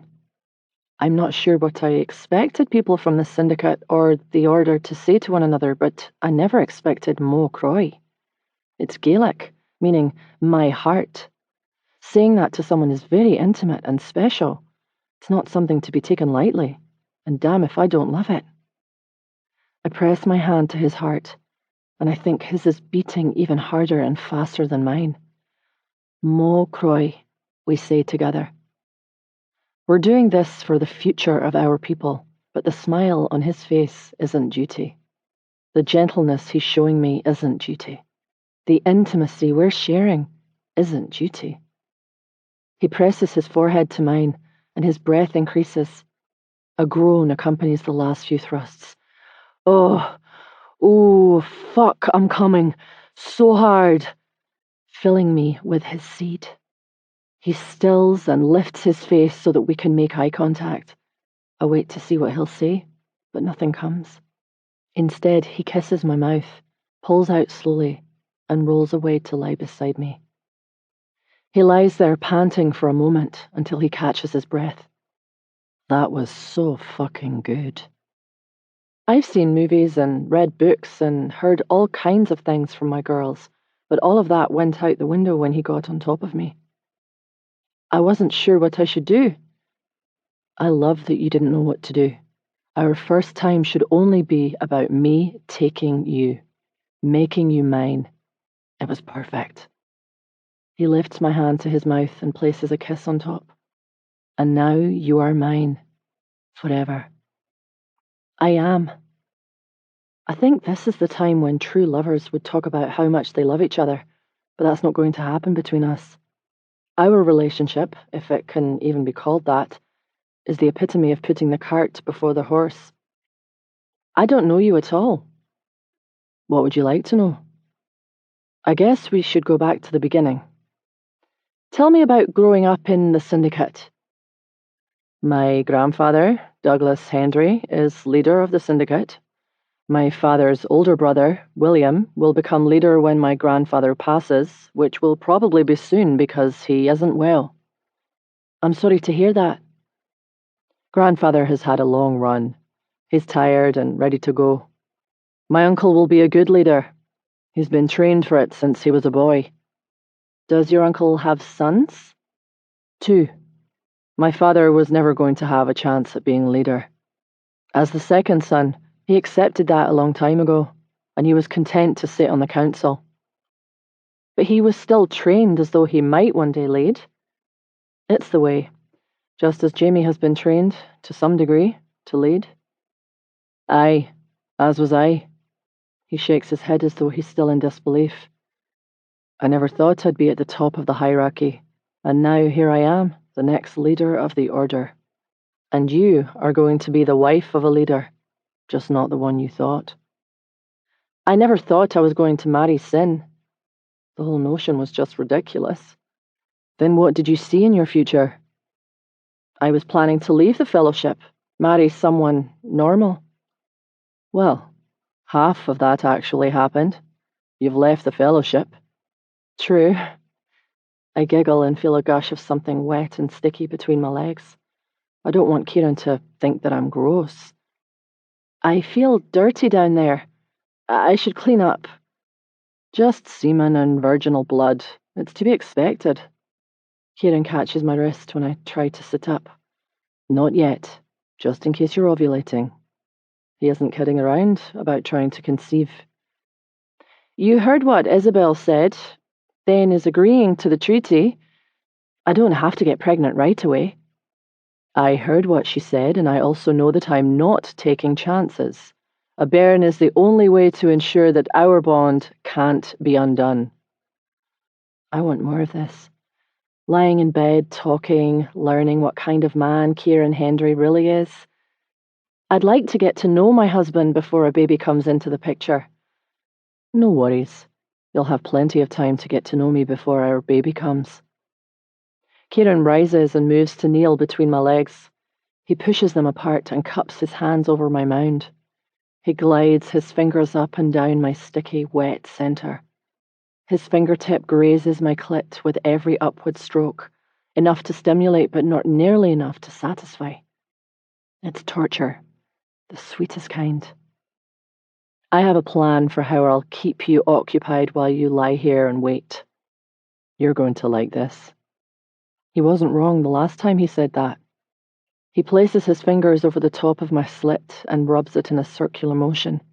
My entire groin throbs. Every nerve ending between my legs is alive. I tilt my hips and rock against his hand while he works my clit. I lift my arms over my head and grasp the pillow under my head. Kieran, please don't stop doing that. I fucking love hearing you say my name while you're writhing in pleasure. I tense all over when the rhythmic contractions in my groin begin. Once, twice. I lose count of how many times my body contracts and clenches. Oh my God, I'm coming again.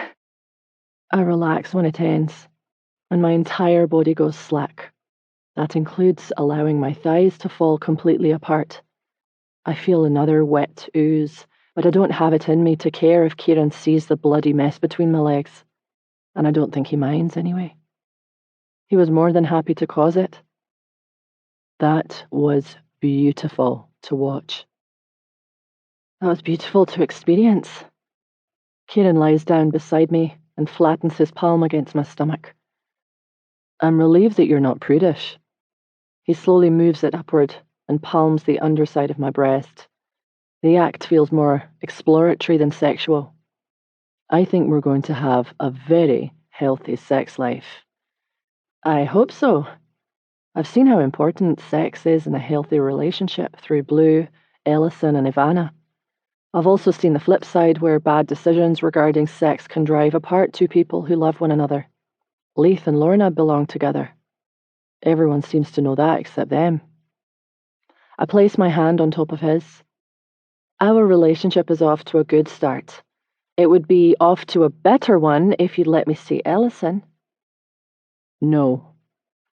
It's a hard no without any kind of discussion about it? Correct. Kieran, I've given you my virginity. I've agreed to be your wife.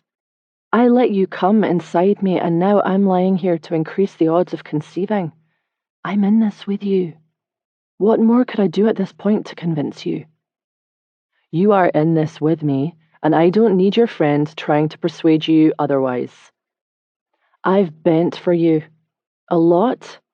Surely you can bend for me just a little. I'm not asking for that much. I know Ellison must be losing her mind with worry. She has no idea if Jamie is dead or alive, and she's probably fearing the worst for me. I'd like to put an end to her anxiety. I see the indecision behind his eyes. You could go with me, stand at the door and listen while I speak to her. He sighs. I don't know. You said that you wanted to please your wife. Seeing Ellison would please me. That's not what I meant. You're still treating me like your captive, not like the woman you're going to marry soon. He groans beneath his breath, reminding me of some kind of beast. I'll give you 2 minutes with her. I roll and climb on top of Kieran, straddling him and press a kiss to his mouth. Thank you. He smacks my bum. You're supposed to be on your back, letting my swimmers do their thing. I grin. Then I guess we'll have to do it all over again. I open the door, and Ellison is lying on the bed in the dark. She lifts her head and squints when the light from the hallway hits her face. Wes! She leaps from the bed, and we meet in the middle of the room. Please tell me that you're all right. 2 minutes, Westlin. Ellison grabs my hands and pulls me to sit on the bed beside her. I can see that she's straining to see my face since the only light in the room is coming from the doorway. I'm so sorry. I know the last 2 days have been hell for you. Has he beaten you horribly? I can't tell Ellison about the marriage treaty. At least not yet. I don't have time to explain everything that has happened, and I can't have her in here freaking out about it. And that's exactly what she'd do. I squeeze her hands. I'm okay. How can you be okay? I hear the disbelief in her voice, and I understand it completely after the threats Kieran made the night he kidnapped us. Don't fret about me. I'm all right. Really. I know Ellison must think I'm putting on a strong front, but surely she can see that I've not been abused. Have you heard anything about Jamie? Kieran told me that he's alive. Ellison looks up toward the ceiling. Oh, thank God.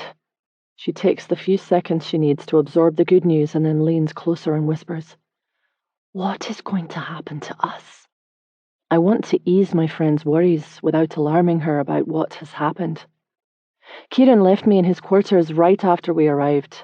I think he and the New Order Council went to meet with Thane, Sin, Mitch, and Jamie. That's all I know, but I get the feeling they must have negotiated for our return. When? Kieran didn't tell me how long he was planning to keep us before he and the council returned to discuss the treaty. I have no idea. Guess it depends on the terms of the negotiation.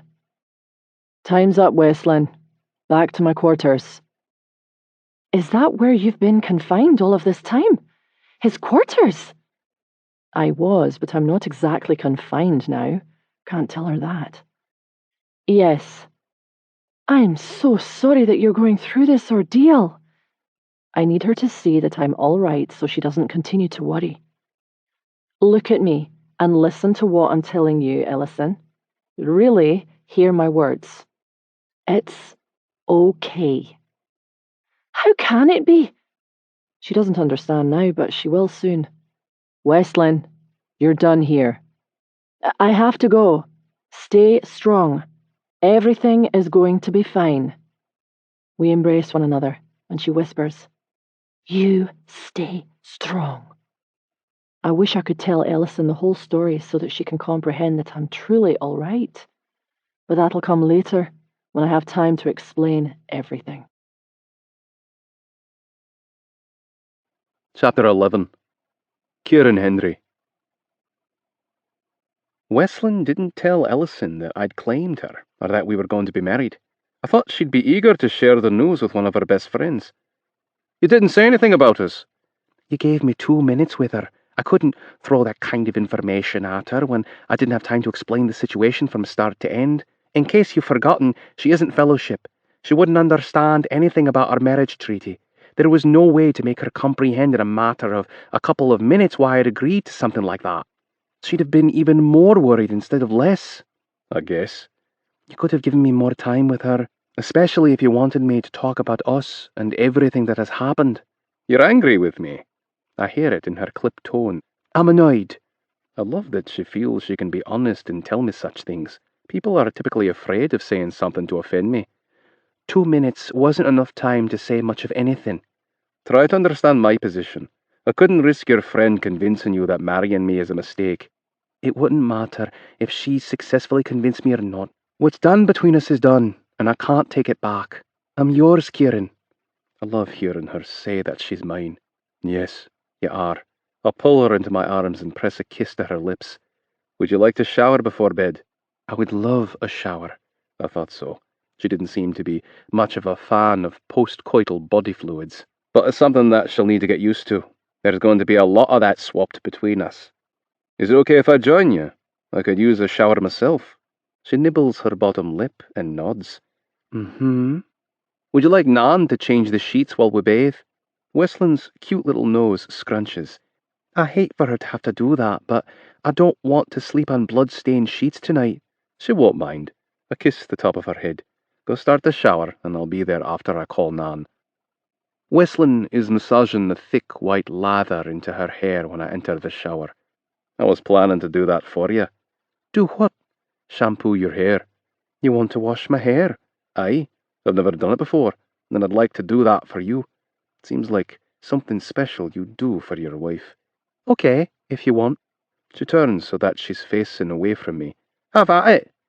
I squeeze additional shampoo into my palm and massage it into her hair, creating a huge ball of white lather. I don't have much in the fingernail department since I keep them trimmed short, but I use what I have to scratch her scalp.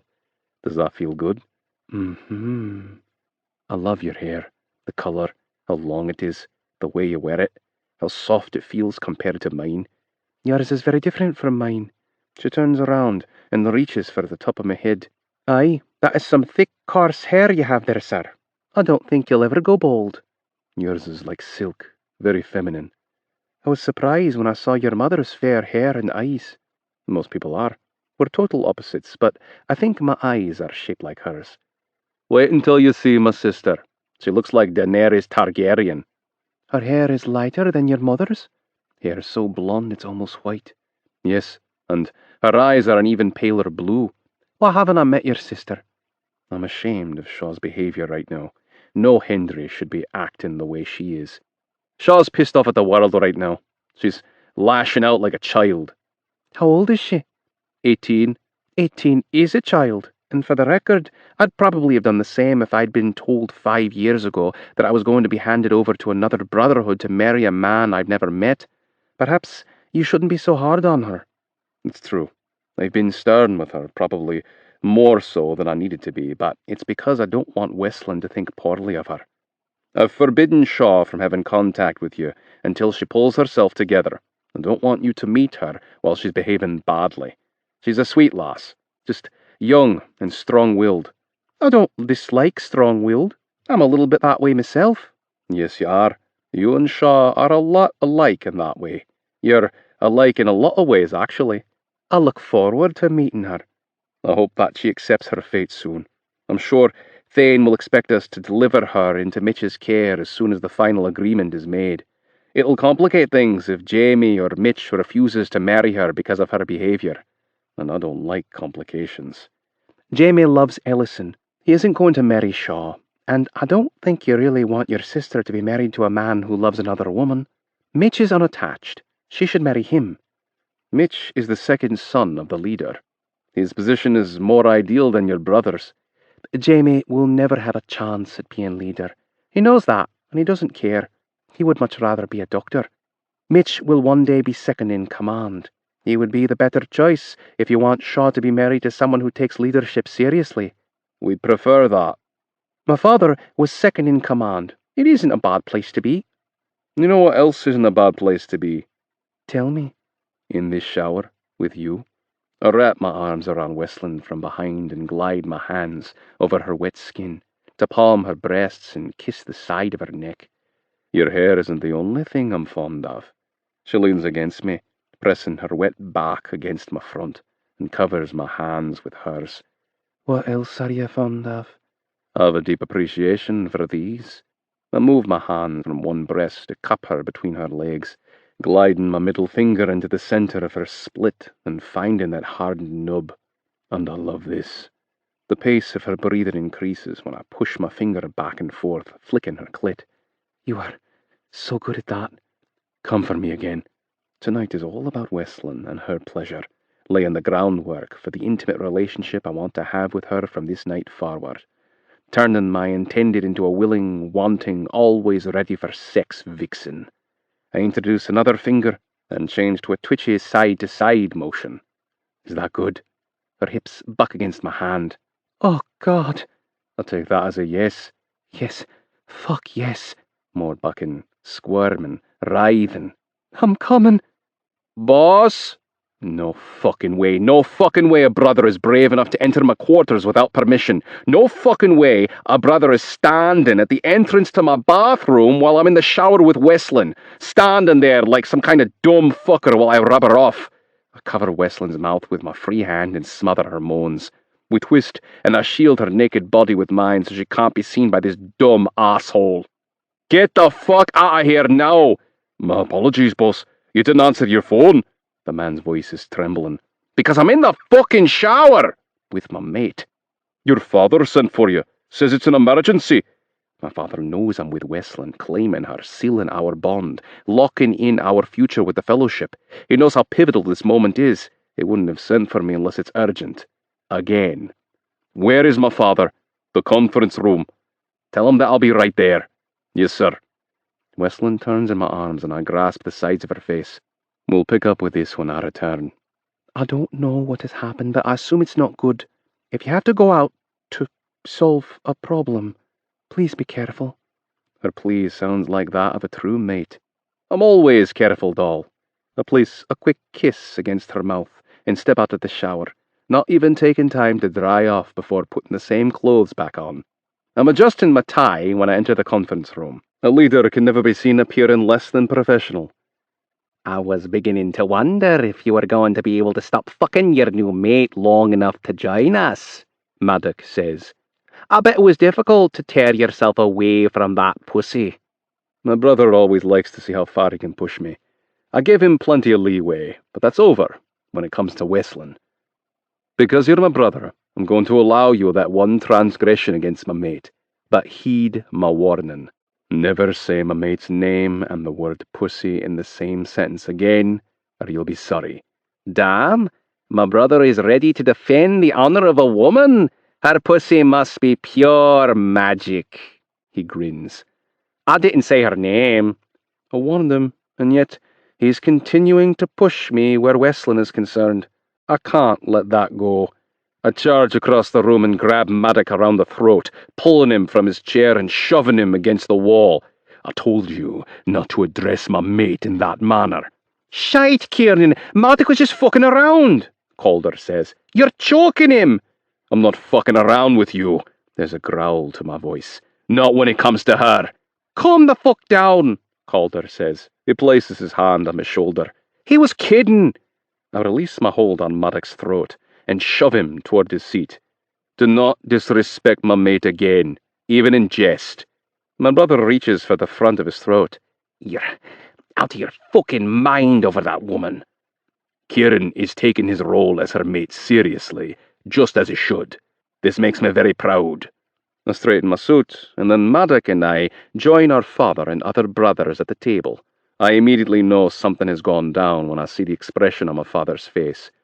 We have another fucking problem. Another? Carson says. Your brother and I had to handle a situation this morning involving several Order members. And Golden Boy has ensured that there'll no longer be a problem? My brothers are jealous of the dependency our father has on my skills. It's true. I'm a huge asset to our brotherhood, but they don't understand the burden that goes along with it. They only see the glory and praise, never the pain and suffering. Kieran fixed that problem, and now, 12 hours later, we have another. 2 dead Order women were dumped on our doorstep 30 minutes ago. The women were 19 and 21 years old, sisters. Their father is devastated and demanding blood. Fellowship blood. I feel inclined to defend Wesleyan's brotherhood. Of course, their father deserves justice, but not against the Fellowship. They didn't do this. They don't attack women. Agreed. Harming women is the MO of the Order. I'm relieved to hear my father say that. Are you saying that brothers from the Order killed 2 of their own women to frame the Fellowship? Maddock's voice is raw and hoarse. Perhaps I choked him a little too hard. That's exactly what I'm saying. They hate the Fellowship badly enough to do something that despicable? Carson is the youngest and hasn't been around brotherhood issues much. He sometimes fails to understand all the evil that goes along with it. Absolutely. How do we prove it? The 4 men who brought the dead sisters to our doorstep are dumb fucks. They didn't even cover their faces. I have them on video. My father holds up a remote, and the video begins playing on the large flat screen. I don't know who they are, but one is marked. He zooms in on the neck of one of the men. There, behind his ear, he wears the symbol of the Order. Someone will know who they are. I think it's time we hold another meeting with our new people, all of them, to demonstrate what happens when someone commits treason. I'm going to put out the word that we are having a party tomorrow night. Every member of the Order must be in attendance. When it's over, everyone is going to have a full understanding of the way things are going to be from now on. They won't dare to cross us again. There are many Order members working inside the compound. I'm concerned one of them might try to harm Wesleyan. I think it's wise to keep her by my side until this is handled. I know it goes against our plan, and you're not going to like it, but I think Wesleyan needs to return to the Fellowship until we tend to our affairs within the Order. No fucking way. She is my mate, mine to protect. She will stay by my side. No other way makes sense. I did not claim her only to return her to the Fellowship. Wesleyan is yours to protect, and that's exactly what you'll be doing by sending her back to her people for safekeeping, until this problem is rectified. My father hesitates. You'll be apart for no more than a few days. I'll appear weak in their eyes if I send her back for the purpose of protection. No, son. They'll see you for the strong leader you are. The leader who does what is necessary to protect your mate, even when that means admitting that the safest place for her may be somewhere other than next to you. That's not how this feels. This will be a different situation if we were dealing with the Syndicate. We'd have security we trusted, but this is the Order, and your mate is Fellowship. She's hated. She may not be safe here until we use our iron fist to take control of this brotherhood.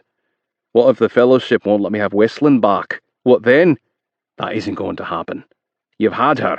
Damn right I've had her, and I'm not done having her. It's possible you've already sealed your bond. They won't refuse to return your claimed mate to you. I won't give her up. If I have to perch on top of Thane's house and snipe every Fellowship brother down, I will. I trust that it won't come down to that. Whistling Breckenridge is mine. I will go to fucking war with the Order, the Fellowship, or whoever for her, if I must. Chapter 12. Westland Breckenridge. I stand in the closet and look through the pieces of lingerie hanging there. Another ivory silk gown. A black one. A red. A floral. Some of it is downright naughty. And I'm excited about wearing it.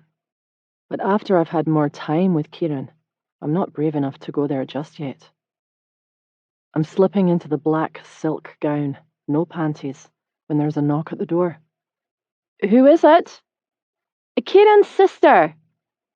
He told me that she isn't supposed to have contact with me until her behaviour changes. I somehow think showing up at the door while Kieran's gone isn't a good indicator that has happened. I put on the gown's matching robe. Hurry up and let me in! I open the door and a streak of white blonde hair darts into Kieran's suite. Shaw Hendry is the complete opposite of Kieran in every way. Tiny, fair, delicate. She's easily one of the most unique beauties I've ever seen. Are you Westland Breckenridge, from the Fellowship? I am. Thank God I was able to get you while the council is meeting. I'm Shaw, and it's lovely to meet you. I'm sorry to ambush you this way, but my brother is being a total asshole about introducing us. This isn't what Kieran ordered. His sister is blatantly going against his orders, and I'm afraid that's going to cause a problem. It's nice to meet you too, but I don't want Kieran to be angry because you're here. Oh, fuck Kieran! I think I recall saying something very similar not so long ago. I'm here because I need to talk to you. She crosses her arms. In case you don't know, I'm the other half of the marriage treaty. I'm being forced to marry a Breckenridge. Kieran told me, and he says that you aren't happy about it. Fuck no, I'm not happy. I'm mad as hell, aren't you? I was. She looks bewildered by my answer. How can you not still be pissed off? Our circumstances are different. I had no prospects for a husband from within my brotherhood. I never had the intention to marry a Fellowship man. Of course, I wasn't happy about being kidnapped and threatened and told who I was going to marry, but it turns out that I think Kieran and I are compatible. I've been raising hell for a week, but I don't think I'm going to get out of marrying Jamie or Mitch. I hope she doesn't prefer Jamie over Mitch. You won't marry my brother. Jamie is already in love with someone. He will not give her up even for the good of the brotherhood. Then that leaves me with Mitch. I need to know everything about him, good or bad. I want to hear it all, because I'm losing my mind thinking about marrying a man whom I've never met. Kieran says that Shaw has been irrational, but I see only a scared girl. Mitch is kind and considerate and respectful. He's slow to anger, but once he gets there, you better look out because he's a beast. He may be the second-born son, but he is strong and loyal and dutiful to the Brotherhood. How old is he? Just turned 24. Is he hideous looking? Please don't lie or sugarcoat it. I can't control my laughter. No, Mitch is a handsome man. Tall, muscular, fit, dark hair, deep brown eyes, but not nearly as dark as Kieran's. Mitch's are a rich shade of brown, like warm chocolate. All of the Fellowship women think he's very good looking. They'd all love to be claimed by him, but he's never found one to interest him. He's not gay. No, Mitch is definitely not gay. I don't think I'd mind him being gay. At least then he wouldn't want to have sex with me. She frowns and shakes her head. I just can't imagine doing it for the first time or any time with a man I don't know.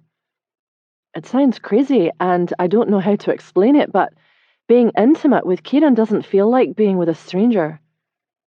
I don't understand how that's possible. He is a stranger. You've just met. We have this crazy, intense sexual chemistry. It's out of this world. I guess it fuels the relationship. I'm not sure what will happen between us after it plateaus. Don't be fooled by my brother. He can be sweet when he wants to be, but he's an asshole when it comes to women. She doesn't know the half of it. They fall all over him like he's some kind of king, and he doesn't care whose heart he breaks as long as he gets what he wants. Your brother has already clearly demonstrated what an asshole he can be, and I showed him what a bitch I can be.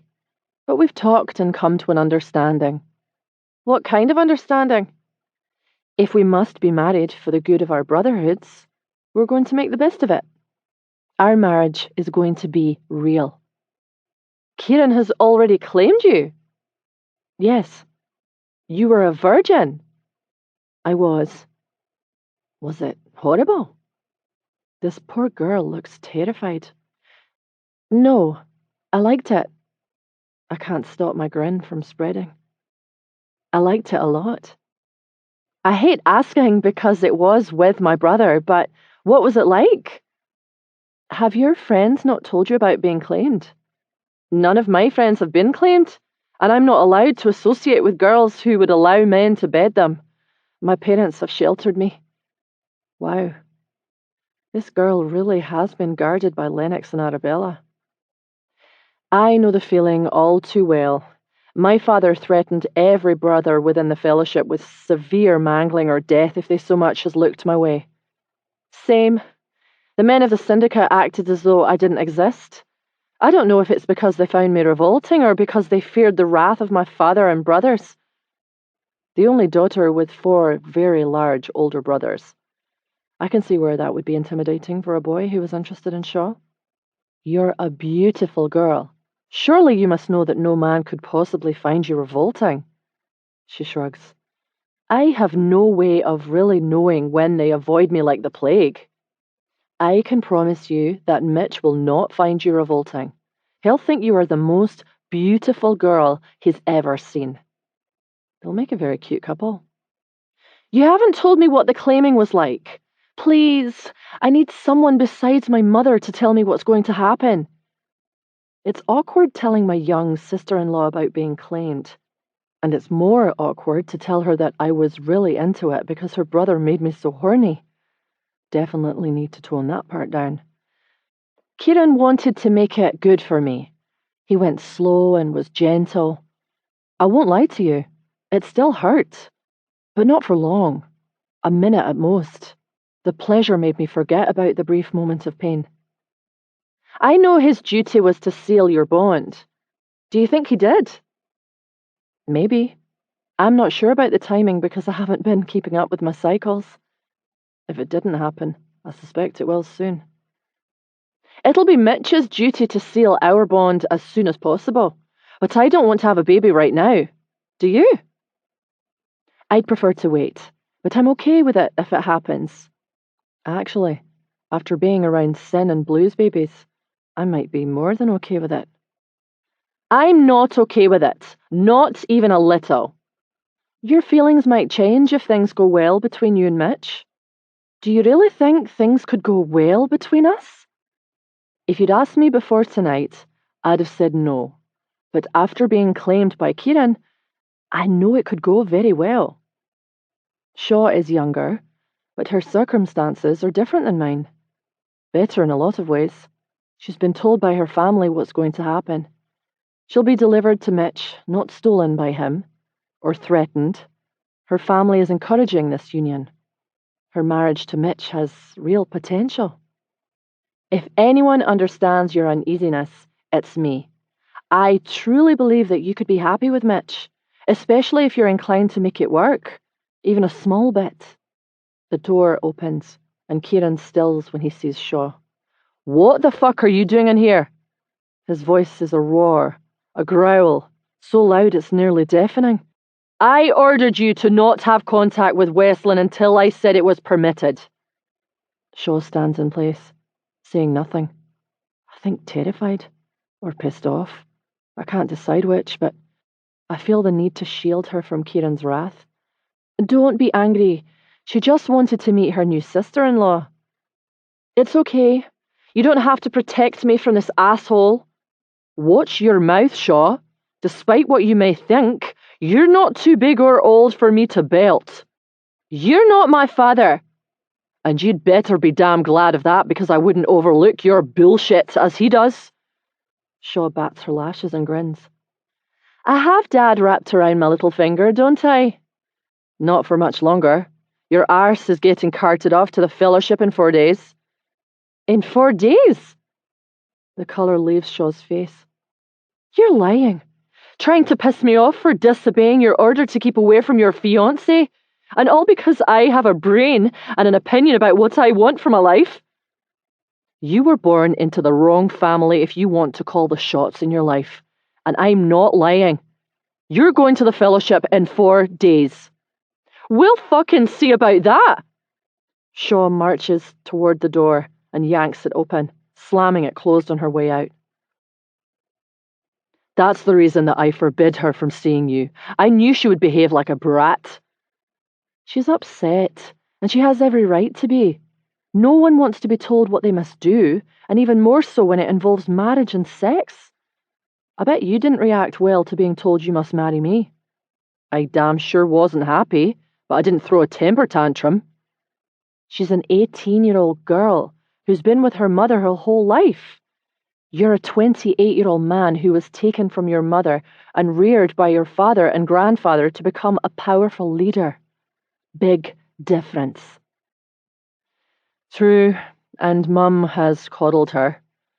I love Shaw, but she can be a brat when she doesn't get her way." "She's the baby, and the only daughter with 4 older brothers. I'd be shocked if she weren't spoiled and bratty." "Enough about Shaw. There are more pressing things to discuss."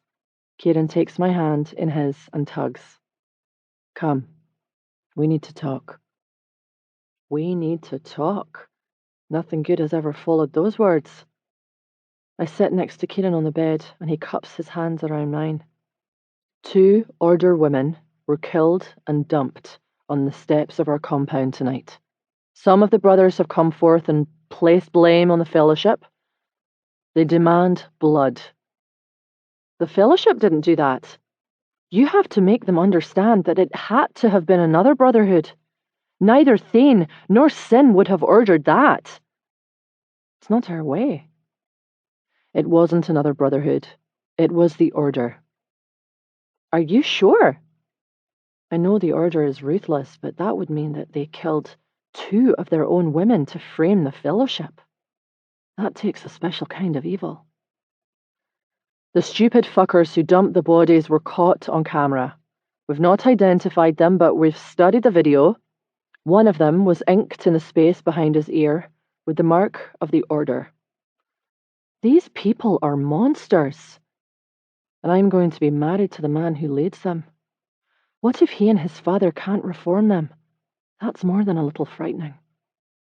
A plan has to be set into motion to reveal the traitors before the entire Brotherhood. It's happening tomorrow night. Good. They deserve everything they get. Something else to discuss. I asked, or rather I told, the fellowship that I wanted 3 days with you and Ellison so that I could choose which one of you I wanted as my wife. Technically, that time won't be up until Monday night, but I'm taking you back early. I don't understand. He's claimed me as his mate. Why? I need you to be in a safe place when our plan plays out, and that's not here. What's going to happen? Kieran looks at me, saying nothing, looking so torn. I'm not the enemy. It's not that I don't trust you. Then what is it? I wanted more time for you to come to know me before I told you who I am to my brotherhood and what I do. He has that same pained expression as he had this morning. Are you talking about your contribution to the brotherhood? Aye. I'm not a stranger to contributions and what they are. Sinclair is a lawyer. Mitch is an accountant. Jamie is a doctor. I'm none of those things. I never thought you were. Kieran grimaces and lowers his face, breaking our eye contact. Whatever it is, you can tell me. I promise it'll be okay. He lifts his face and our eyes connect again. I'm an assassin. I have one job, and it's to kill anyone who becomes a problem for the Brotherhood. Fuck. That's not what I expected to hear. This morning's killing wasn't unplanned. You went there to gun down those men. They were a problem for us, and I took care of them. And you're going to take care of the men who killed those women and dumped them here to frame the Fellowship? I am, along with anyone else who tries to be an obstacle in setting this Brotherhood on a better course.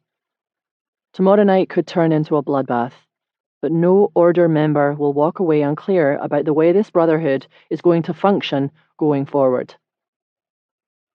You've killed a lot of people. I hate hearing that question, but I won't lie to her. Yes. How many? I don't keep account because it's better if I don't know. Some brothers are proud of their kills. They proudly display the numbers with ink on their skin. I've never understood that. How long have you been doing it? My first kill was 10 years ago. Only 18 when he took his first life. Still a kid. Killing bothers you? I could see how deeply affected he was when he returned from shooting those men. I'm not immune to taking lives. If I ever am, then I've become a savage animal who should be put down. I'm surprised by how much those words disturb me. Don't say that. An executioner is always in danger of losing his empathy and humanity. I don't want to become that person. I won't let that happen. My question for you is this. Can you accept a killer as your husband? You aren't defined by your contribution.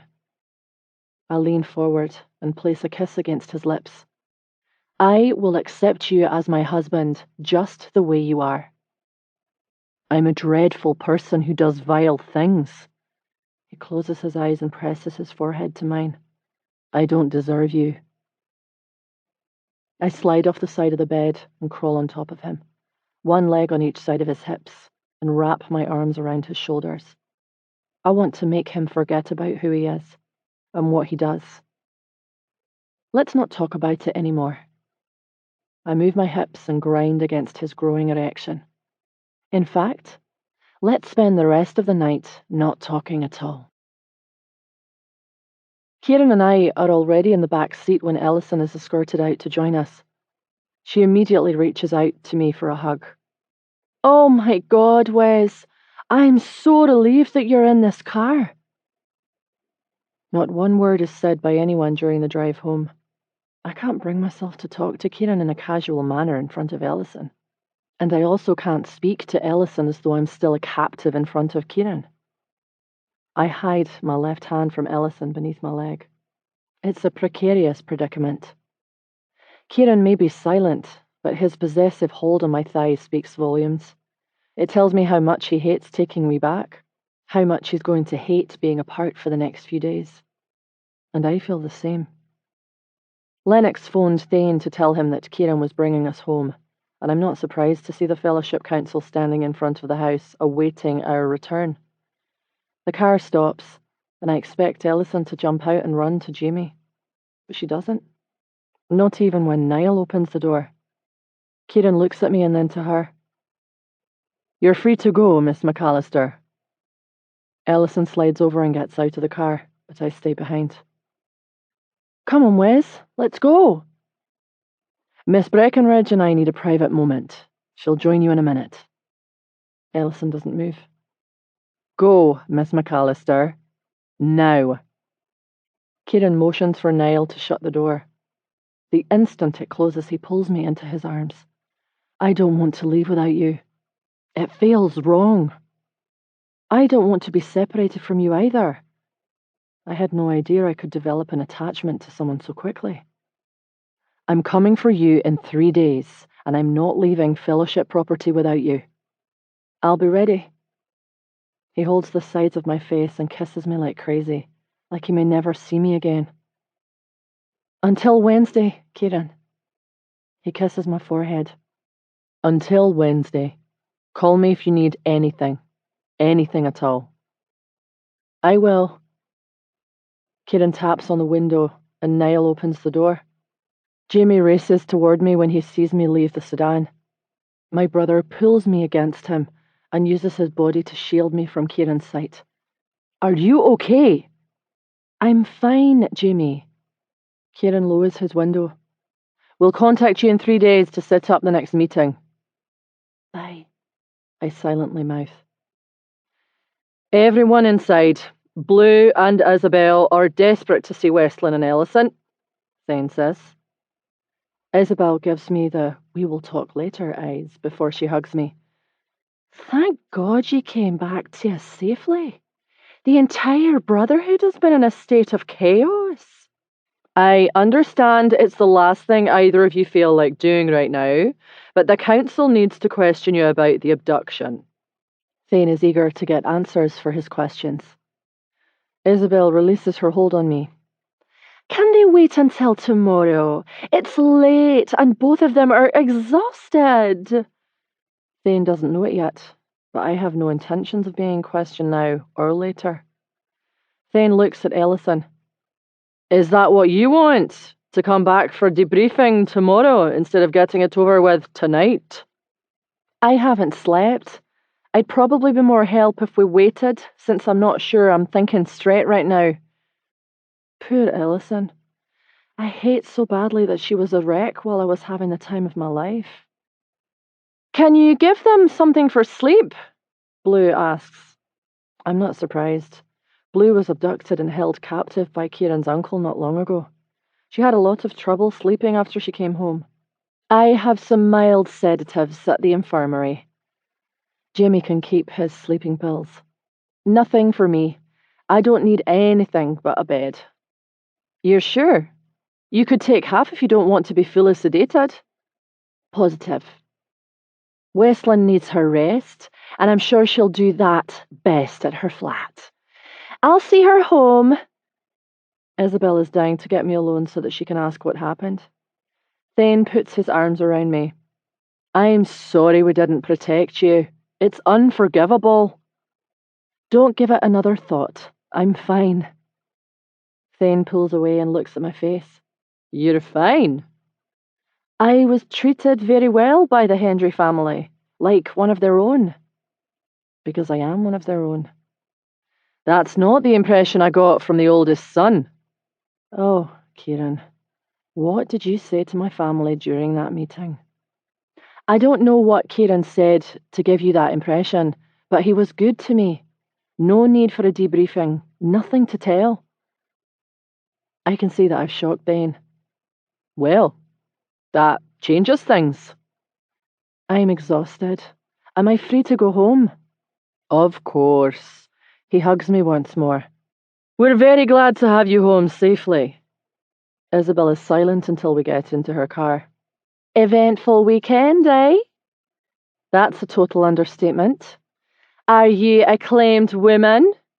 I am a very claimed woman. Her smile is broad. Are ye a happily claimed woman? I'm very happy. Oh, darling, I'm thrilled to hear that. It was everything you hoped for. Everything and more. I bite my bottom lip, trying to hide my grin. So much more. That's wonderful. You really like Lennox's son? I do, and I don't understand how. He kidnapped me, threatened me, manhandled me. I wanted nothing more than to see him dead. and then I wanted nothing more than to see him naked. He's a very handsome man. So sexy. That body, and the things he does with it. Just like his father. Isabel said that she'd known Lennox for a long time. I think something may have gone on between them. Yes, Kieran definitely looks a lot like his father. The claiming went, well? Well doesn't even begin to describe it. Maybe too well. I didn't want Kieran to bring me back early. Why did he bring you back early? There's trouble within the order, and they mean to end it tonight. He felt I would be safer here while they tend to business. His decision to bring ye home to protect ye is a wise one. It shows that he's more concerned with your safety than with his image. I hadn't thought of that. Are you going to tell Thane that you've been claimed? No, I don't want it to cause unnecessary problems. Jamie would flip the fuck out if he knew that Kieran had officially claimed me before the marriage treaty was finalised. I'm planning to keep things uncomplicated. I'll simply volunteer to be the treaty bride. You didn't think your motive will be questioned? Maybe, but I'll just say that Ellison isn't fellowship, and this isn't her responsibility. If anyone says anything about Ivana, I'll explain that I want to protect my sister. I'm confident that I won't be drilled about it. Sounds like you have a solid plan. I want to thank you for going to Lennox and Kieran after their meeting with the council. Everything you said to Kieran changed the path that he and I have taken together. I'm glad it has worked out for the best. I love you and I want to see you happy. I don't know Kieran yet, but I think we can be happy together. We've both agreed to try. We want this marriage to be real. That's a better start than some of us get. Isabel drops me off at my flat, and the first thing I do is shower and prepare for bedtime. I lie in bed watching television, typically one of my favourite shows, but my head isn't in it. I turn off the television and lie there tossing and turning for what feels like forever. No way I'm going to be able to sleep. Kieran dropped me off 6 hours ago. I'm certain that whatever happened with the order members has gone down, and I don't know if he's dead or alive. I'm losing my mind with worry for him. I'm losing my mind with lust for him. I know it's irrational, and I don't understand how it's possible, but I miss Kieran. I want to be with him. I want him beside me. But those aren't the only irrational feelings I'm having. Kieran stole me, and I liked it. He told me I was beautiful, and I liked it. He took my virginity, and I liked it. A lot. He calls me wife, and I love it. Captor becomes intended, becomes lover, becomes husband. Something is very wrong with that picture, and something is very wrong with me for being okay with it. Maybe I'm just fucked up in the head from being raised by a monster for a father. A stupid woman who's desperate for love and affection from a man, and he's the first to show me any. Maybe I'm dick-obsessed, because I damn sure can't stop thinking about Kieran's and when I'm going to get it inside me again. Maybe I have Stockholm Syndrome. Captive falls in love with her captor. He steals the woman, but in the process, he also steals her heart. That's a thing. Perhaps a mental disorder, but still a thing. Doesn't matter what kind of fucked up label you put on me. I want him. I pick up my phone and scroll through my favourites list. Kieran placed his contact at the top, and I love that he labelled himself as my intended. It's sweet. I don't want to interrupt him while he's busy taking care of problems, but I want to know that he's okay. I need to know. Being in the dark about his safety is killing me. Westlin, I'm worried. Please let me know you're okay when you can. His reply is immediate. Kieran, all is well. Overseeing cleanup. Almost done. Cleanup? That means he killed people tonight. He's going to be troubled by what he's done. in pain, his soul tortured. I think he needs me. I want him to need me, and I know that I need him. Westlin, come to me. Let me help you shut everything off for a while. 1 minute goes by, and another. 3 more and no reply. Have I pushed too hard? Too fast? Maybe I shouldn't have reached out and suggested that he'd have a need to shut everything off. Maybe he'll see that as my calling him weak. Kieran, be there in 30. I sigh with relief. Westlin, I'll be waiting. Chapter 13. Kieran Hendry. Westlin Breckenridge. She could have used this time away from me to try and figure out a way to avoid our reunion. She could have run away and escaped her fate as my wife, but she didn't. Instead, she has reached out to me at a time when I need her most. I think she may understand me better than I understand myself. I don't want to retreat into myself to that lonesome place. I want to retreat into her, make her my refuge from my wicked evil doings. Fuck, I need her. This woman, she's the light to my dark, the angel to my devil, the quiet to my storm, the key to my prison. She opens the door when I arrive at her flat, and I say nothing when I enter and take her in my arms. I hold her tightly, breathing in her scent as though my body might absorb some of her goodness and make me less murderous and vile. I need this, her, in my life so fucking much. I lessen my hold and pull away so I can hold her face in my hands, look at her eyes. You're the angel who possesses the power to ease my hell. She comes up on her tiptoes and presses a kiss to my mouth before taking my hand in hers. Come with me. I follow her into her bedroom. Lit candles are twinkling around the room, their illuminations waltzing with one another on the walls. A soft croon is coming from the corner of the room. Not a song that I know, but it's clearly meant for lovers. Stop in the middle of Westland's bedroom and pull her against me, my hand on her lower back. Dance with me. She smiles and places one of her tiny hands on my shoulder, while the other cups inside mine at our chests. Her body leans against mine, and together we move to a song that sounds like making love in the form of music. I've never danced with a woman this way, but I like it. The song ends, and another begins, another soft, romantic tune. I grasp Westland's chin and lift, forcing her to look at me. I want to lose myself in you, forget the blood and gore and carnage.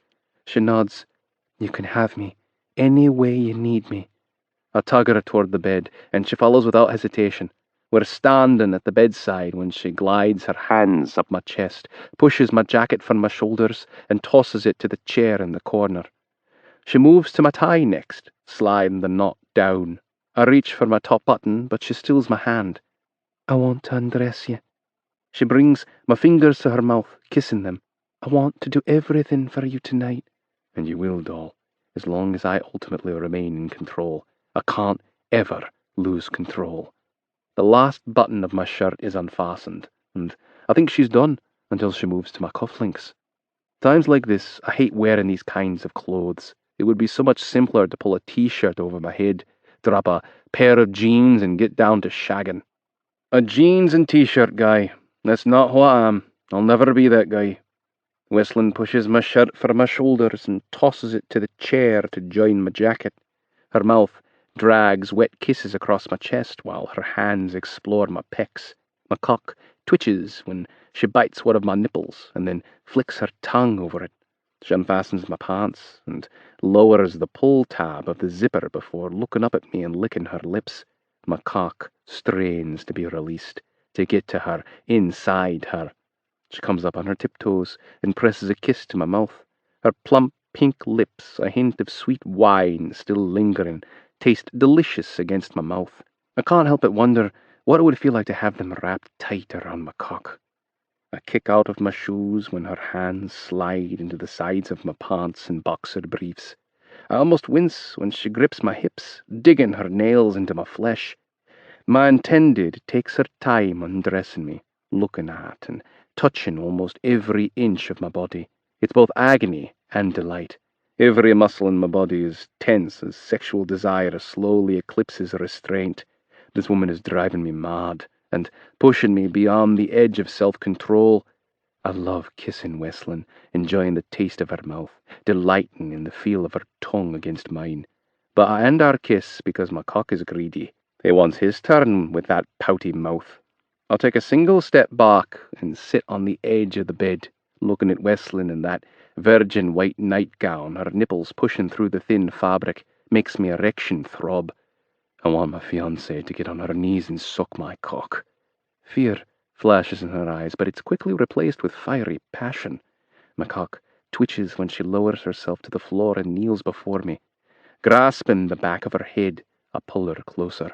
I grab my dick at the base and rub it back and forth against her bottom lip, spreading the milky white fluid.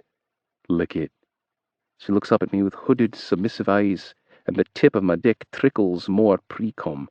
I'm filled with ecstasy when she doesn't hesitate to obey my command. She licks it again and again without even being told to. I massage the back of her neck, giving her praise. Such a good lass. Now, put it in your mouth and suck. She opens wide and takes the head into her mouth, bobbing up and down my length.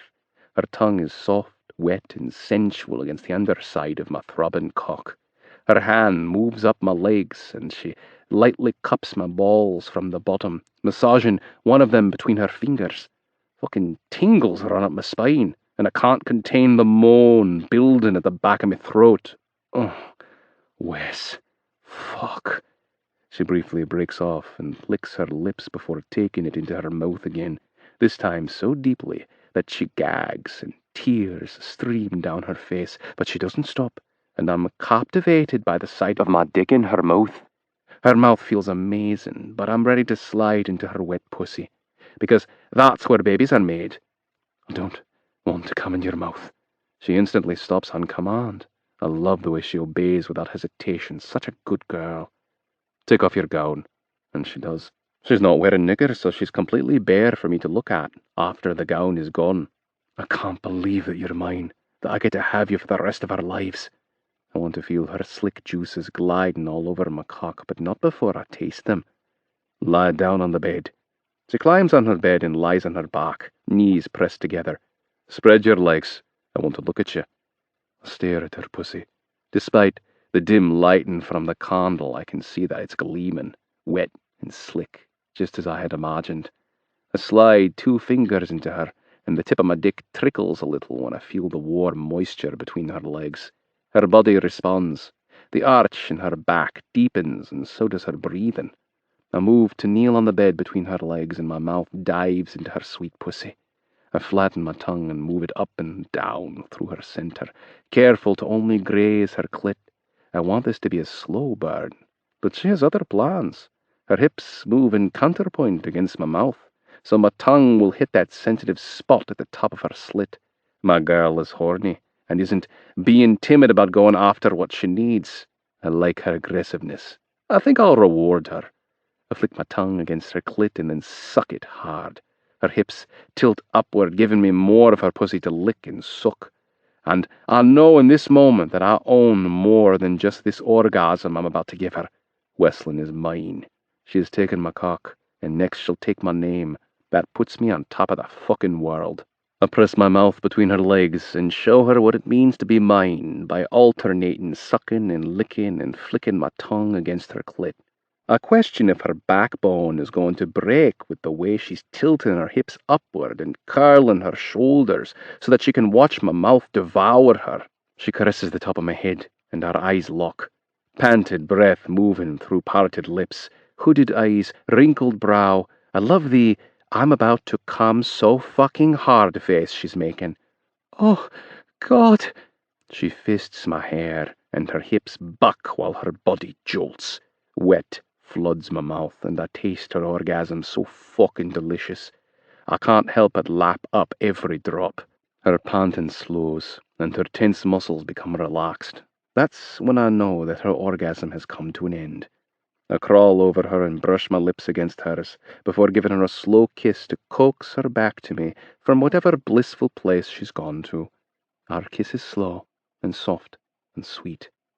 I do so to offset the commands I gave her earlier about going down on her knees and sucking my dick. Her eyes flutter, connecting with mine, and I see so much more than flecks of green and brown and gold. I'm looking at my future, my wife, the mother of my children. I take her hand and bring it to my chest over my heart. Machray. She smiles and transfers my hand to her chest. Machray. I nestle between her legs and position the tip of my dick at her opening. My erection pulsates with longing when I feel the hot moisture. It's like her pussy is calling my dick home where it belongs. I slowly sink into her, her walls stretching to accommodate my every inch. Her pussy is paradise, nirvana, and ecstasy all rolled into one. I swear I could stay balls deep inside it forever. She hooks her ankles behind my back and uses them to coax me in deeper. Not that I really need encouragement. If you can use me to fuck away your pain, then do it. Her words permeate my skin and penetrate my heart. I don't want to do that to you. It's okay, if you need to. I want to make it better for you. I don't want to cause you pain in order to ease my own. I stop moving and cup the side of her face. Just being here with you like this makes it better. I slowly pull back and thrust into her gently. Every thrust is methodical and deliberate, making me very aware of the way my cock is stretching her still virgin tight pussy. Her body molds against mine and we become one. Oh, Kieran. I love the sound of my name on her lips, but especially when it's said with so much passion. I press my forehead to hers. Tell me that you're mine. Tell me that I'm the only one, and there'll never be another. Her hands come up and grasp the sides of my face. I belong to you. Only you. No one else. My semen-filled balls contract, sending my seed out through my cock and into her womb. My release is powerful, like an explosion. I don't think I've ever come so hard. I wrap my arm around her waist and pin her down, filling her with every drop I have. My hands find hers and we move them between our chests. This time we say the words together. Machray. I stay inside her until I soften and slide out. Can I stay with you tonight? I'd like to see you try to leave me. I roll off her and lie on my back. I pull her body against mine, and she nuzzles her face against my beating heart, with her leg thrown over my midsection. I kiss the top of her head. Good night, doll. Good night. Awake, and I'm wrapped around Wesleyan, the complete opposite of the way we were when we fell asleep. Odd, I don't remember waking and shifting into this position at all, probably because I sleep so well when she's by my side. She stretches and yawns, wiggling her bum against my cock. I chuckle. Good morning to you. Good morning. Wesleyan laces her fingers through mine and forms a fist with our two hands. How do you feel? Well rested. No nightmares. No flashbacks of that murderous bloody scene from last night. Me too. It's Monday. We need to go to the registrar's office and give notice of our intent to marry. I don't want to wait a single day longer than necessary. We have to start planning a wedding, one big enough to accommodate guests from 3 brotherhoods. There's a lot of people, but Isabel is the queen of event planning. I know she'll be happy to help. What about your mum? You're a leader. My mum will be over the moon happy about this wedding, but warning, she's pretentious. She likes everything to be over the top. I'm not a fan of pretentious. And you don't? Not really. Wesleyan is down to earth and doesn't seem to care how much money we have. It's one of the things I like so much about her. When will I meet Tori?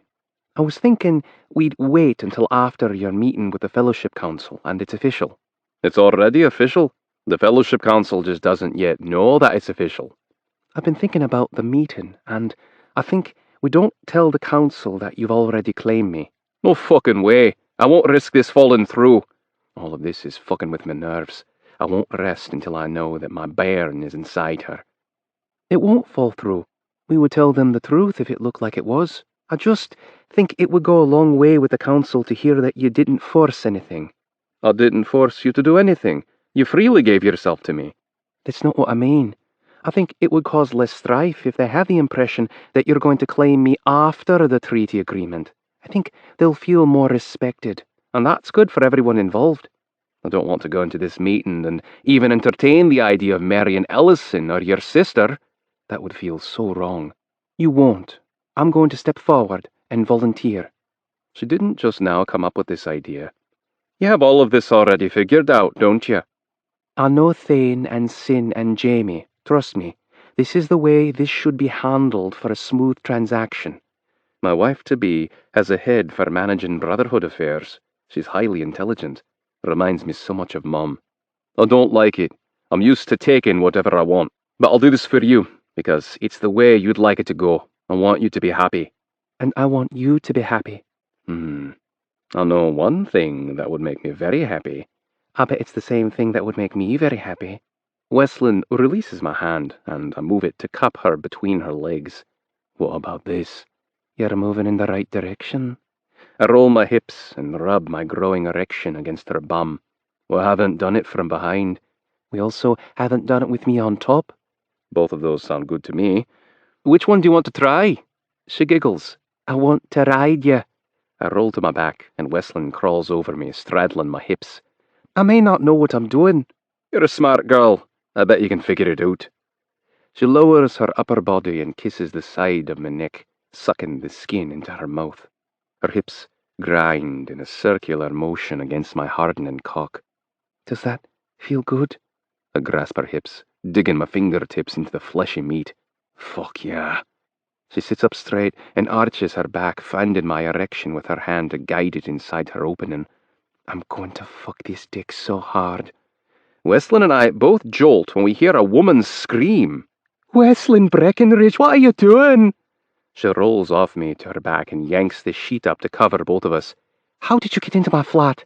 I have a key. What are you doing here? Ivana told me you came home early. I'm here to check on you since you didn't even have the courtesy to let me know you were back. I'm sorry. A lot has happened the last few days.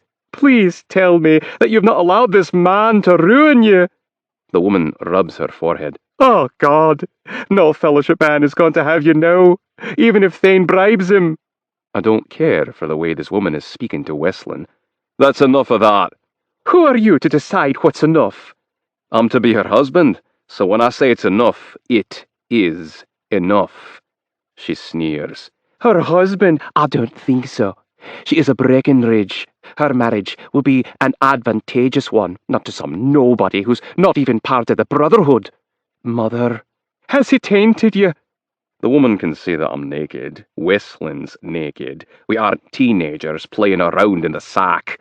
What does she think we're doing? It isn't possible for a husband to taint his wife. My mother-in-law-to-be looks at me through narrowed eyes, obviously not appreciating my mention of us as husband and wife. I can't believe you brought a man here. If anyone knows you've lost your virginity, it's over. Her mother walks the floor, her hand pinching her chin while she mutters words beneath her breath. When you marry, we'll have to schedule your wedding during your cycle. Maybe, just maybe, we can fool your husband into believing it's virginal blood. Stop, Mother.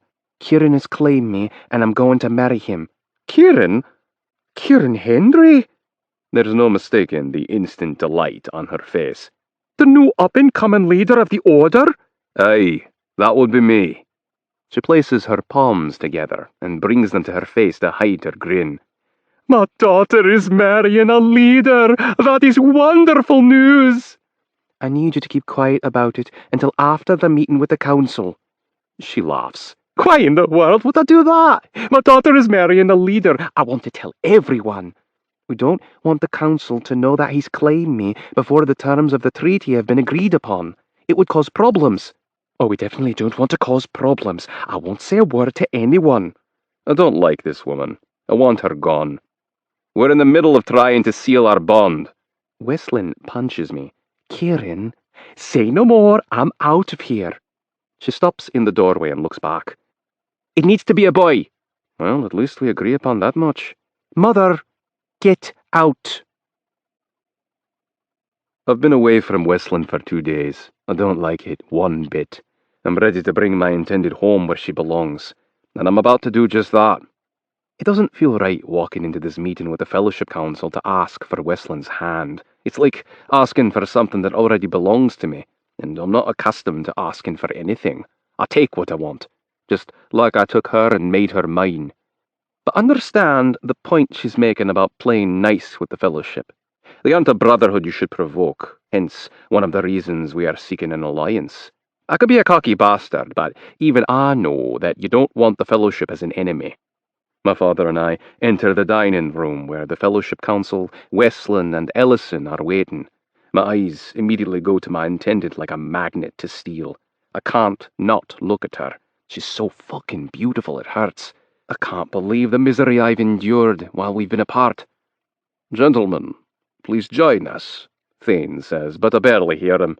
I'm too enthralled by Wesleyan. I'll take the seat beside her, and I fight the urge to reach out and kiss her pouty pink lips, the lips that were wrapped tightly around my dick, sucking me so hard only a couple of nights ago. Have you come to a decision about the treaty? My father asks. I hear the words decision and treaty in the same sentence, and my attention is captured. This is it. We're about to see if Isabel was right. Thane's answer will determine if I walk out of here with a wife or engage in the biggest fight I've ever fought. War. Aye, we are pleased to say that we've decided to accept. Wesleyan has offered herself to be Kieran's wife, if that's agreeable with him. Wesleyan has offered herself to be Kieran's wife. There has never been a sentence to make me any happier. Aye, I'm agreeable to taking Wesleyan as my wife. More than agreeable. I'm fucking elated.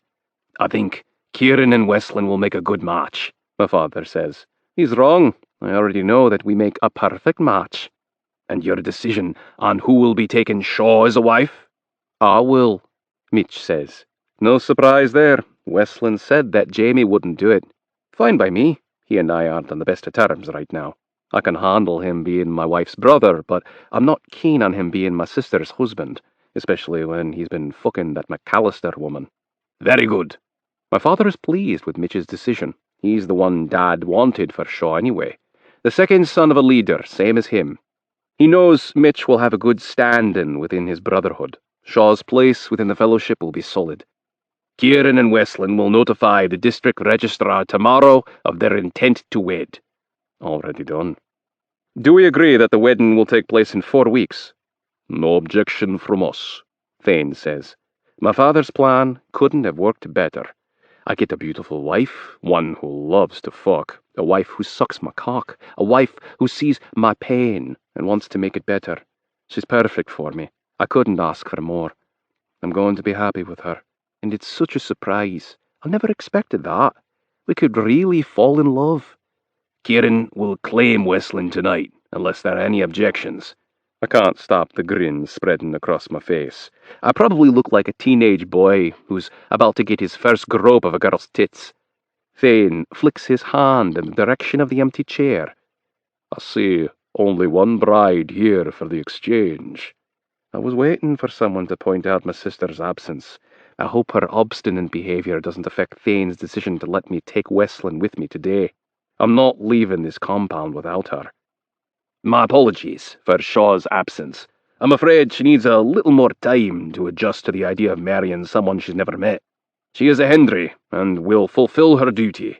I will see to it personally. I hope my father's promise is enough to satisfy the council today. Shaw isn't the only one marrying a stranger she's never met. It would have been a nice gesture for her to at least come meet the man volunteering to take her. Mitch's voice is laced with frustration. I can't say that I blame him. He came here expecting to leave with a bride. My father clears his throat. It is my solemn vow that Shaw will be delivered to Mitch by the end of the week. My father's statement makes me nervous as fuck.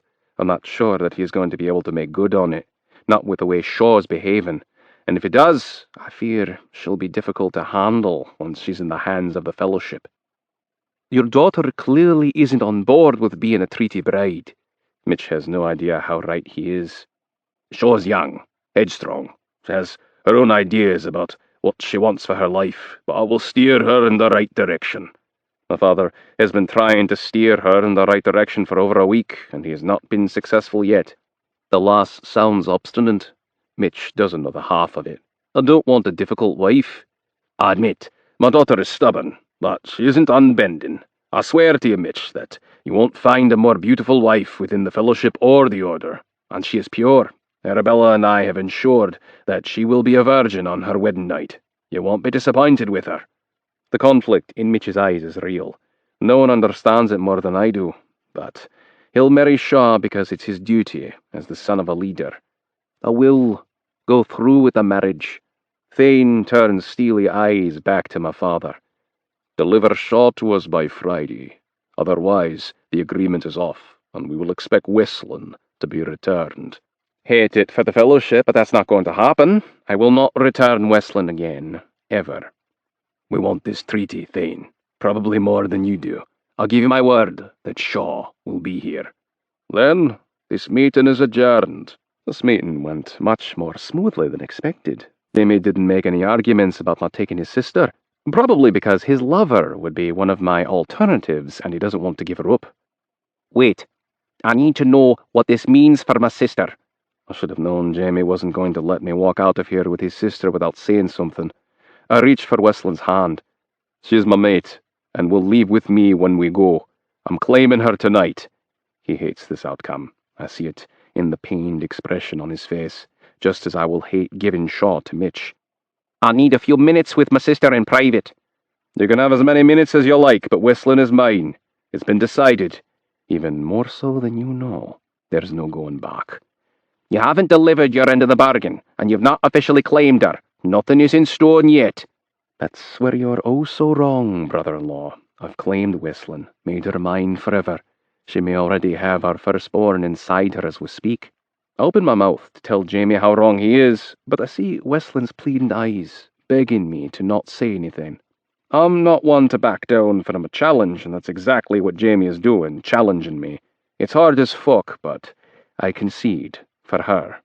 I release Westland's hand, and she follows her brother into the hallway. The fucker is going to try to convince her to not leave with me, I knew it, but his arguments are useless. Westland wants me as much as I want her. It's unpleasant sitting at the conference table with the Fellowship Council in silence. We're going to be allies. We should be able to have a civil conversation. "I know everyone around this table loves Westland, and I'd like you to know that I will treat her well." "You'd better," Sinclair says. I don't care for the ultimatum I hear in his voice. Just as Mitch had better treat Shaw well. This is a two-way street. You don't have to worry. I will be good to your sister. Westland tells me that Mitch is one to keep his temper. He demonstrates that in his statement. That's good, because I have a feeling that Shaw's going to push him to and probably beyond those limits. "Westland speaks highly of you. She has eased many of my concerns about you marrying my sister." "Well, no one has eased our concerns about Westland marrying you." Ellison has found her voice. "We spent 2 days together, and then she volunteered to marry me. I don't think she'd have done that if things hadn't gone well between us." "You raped her." "I did no such thing." I see the disbelief on Ellison's face. "Ask her yourself if you don't believe me." My father gets up from the table. "I think Westland and her brother have had plenty of time to talk." I couldn't agree more. We open the door and step into the hallway. Jamie hugs Westland, and I don't mistake the daggers I see in his eyes when he looks at me. "I love you, Wes." "I love you too." I'm taking Westland again, this time with the consent of her brotherhood. In their eyes, I will be officially claiming her tonight. It's done. She's mine. Chapter 14. Kieran Hendry. We did it, doll. I cup my hands around Westland's face and pull her in for a kiss. She tastes sweet and fruity and pungent. Someone has had wine. "I drank a few glasses to calm my nerves. I was nervous something would go wrong." No need to be nervous. I told you that there was no way I was leaving without you. "I know, but I worried Jamie might do something crazy." She had every right to worry about that one. "You mean do something crazy like pull out his Glock and point it at my face?" Westland twists her body for a better look at me. "How do you know he carries a Glock?" "Because he pulled it out and pointed it between my eyes." "What?" Her voice rises. "When?" "At the first marriage treaty meeting." I shrug. "It was nothing." "It's not nothing. My brother pointed a gun at your face." "I shot him first. I'm probably lucky that he didn't put a bullet in me." "He didn't shoot me, So that makes it nothing. Wasn't the first time that's ever been done, and it won't be the last." I don't like hearing things like that. It reminds me of the danger that you're in. Goes along with this way of life, and being in a leadership role increases the danger. I'm always going to be targeted. I know, but I'd rather not be reminded, and I'd prefer that my brother and husband didn't shoot or threaten to shoot each other any more. I promise I won't shoot your brother again, as long as he doesn't try to take you from me. If that happens, I will be forced to put a bullet in him. He isn't going to take me from you. She sounds confident. Is that what you talked about in the hallway? Yes. What did he say to you? That I didn't have to marry you to save Ellison because they had a plan, and that he would find a good match for me, a man I could love. Jamie is a good brother for wanting Westland to be happy. I don't begrudge him for that. I want the same for Shaw. And you said that I wanted to marry you. I bet he didn't like that much. She giggles. He didn't love it. Everything is going to be fine, doll. He'll see how well I treat you, and then he's going to be okay with our union. Your threat to possibly take Ellison as a wife forced his hand. He claimed her after you brought us home. They've notified the district registrar of their intent to marry. They were notifying Thane and Sin after the meeting. My brother-in-law should be thanking me for kidnapping his lover and giving him the push he needed to go after the woman he wants and loves. He'll have to go through endurance? Yes, and I'm terrified for him. If Fellowship Endurance is anything like the Syndicate's, Jamie Breckenridge is about to take a fucking beating. That sucks. I can't take away her fear, but I can reassure her that all will eventually be okay. It'll be worth it when he has his woman, just like kidnapping you and risking war with the Fellowship was worth it because I have you now. You say really sweet things sometimes. I wouldn't have thought that was possible when we first met. It's a first for me. I've never had to be sweet to a woman before, but you make me want to be sweet to you. And what if I want you to be rough with me? What kind of rough are we talking? The car comes to a stop at the compound. We'll talk about it later. Aye, we certainly will. We enter the house through the front entrance, and Mum calls out for me from the living room. It's me. Come in here. She's been nervous about this meeting, so afraid something would go wrong. Mum and Shaw are all smiles when they see Westland at my side. Oh, thank God. All went well, no troubles. I look at Shaw. Other than them being upset that their treaty bride was a no-show, Shaw crosses her arms and frowns. She looks like such a brat when she does that. Well, they can just keep on being upset. You should have at least made an effort and gone to meet your husband. There was no way they were going to let me leave if I had gone, and he's not my husband. Mitch seems like a reasonable person. I think he would have allowed Shaw to leave. He was disappointed that you weren't there. He's eager to meet you. I bet he is. Westland takes her phone out of her purse. Would you like to see a picture of him? No. Westland thumbs through photos on her phone. Are you sure? He's very good looking, fit and easy on the eyes. I'd be jealous if Mitch weren't her cousin. Shaw's mouth pulls to the side. Her nose scrunches and she shrugs. I guess. She comes to Westland and leans close for her first look at her husband-to-be. What do you think? She suppresses a smile. Little shite likes what she sees. There's promise yet. You're right. He is handsome. We were raised more like siblings than cousins. I know almost everything about Mitch. I can tell you anything you want to know about him. Westland flips through several more photos. Here he is playing with the babies. I think it's my favourite picture of him. I like what Westland is doing with my sister, building Mitch's character in Shaw's eyes. But she needs to do it later. I'm ready to get her under me. I wrap my arms around Westland from behind. You and Shaw can continue this conversation tomorrow. My mum grins. It's been a long, stressful day. I'm sure the two of you would like to retire early. Retiring early, that's what we're calling it these days. At first, I think Shaw is being her typical cheeky self, but her giggle lets me know that she's jesting. I think getting a look at her intended and approving of him has improved her mood. Maybe we can have lunch together tomorrow. I'm eager to get to know you both. I love that Westland wants to get to know my mum and sister. I think that's a lovely idea. Mum comes to Westland and kisses the side of her face. I'm very happy that everything went well today. Glad to have you back. I'm happy to be back too. Not as happy as she's going to be. I think about all the things I'm going to do to Wesleyan when I get her in my bed, and my dick gets so hard that it's difficult to walk. My sweet feels a million miles away. I shut the door behind us and lock it, just in case. Our fun has been interrupted too many times. She stops before reaching the bed and turns to look at me. I grab the knot of my tie and slowly drag it downward while I eye-fuck her. I love the way you look tonight. The tight black dress hugs her curves perfectly, showing off her full breasts, small waist, and round bottom. And the heels, fuck, they stretch her legs for miles. I'm glad you like it. I wore it just for you. Fuck yeah, she wore it for me. I slip my jacket off and toss it toward the chair, coming nowhere near making it. Fuck it. You wore it for me, now take it off for me. She moves her hands behind her back and lowers the zipper to her waist. The fabric over both shoulders falls, revealing the most perfect pair of tits in a black lace push-up bra. Wiggle out of the dress, slowly, and leave the heels on.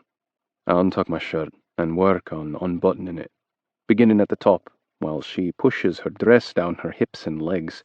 My shirt and her dress hit the floor at the same time. She kicks out of the fabric and is left only in her heels and black lace lingerie, so fucking hot. I unfasten the button on my pants and lower the zipper. Take off your bra. I want to see your tits.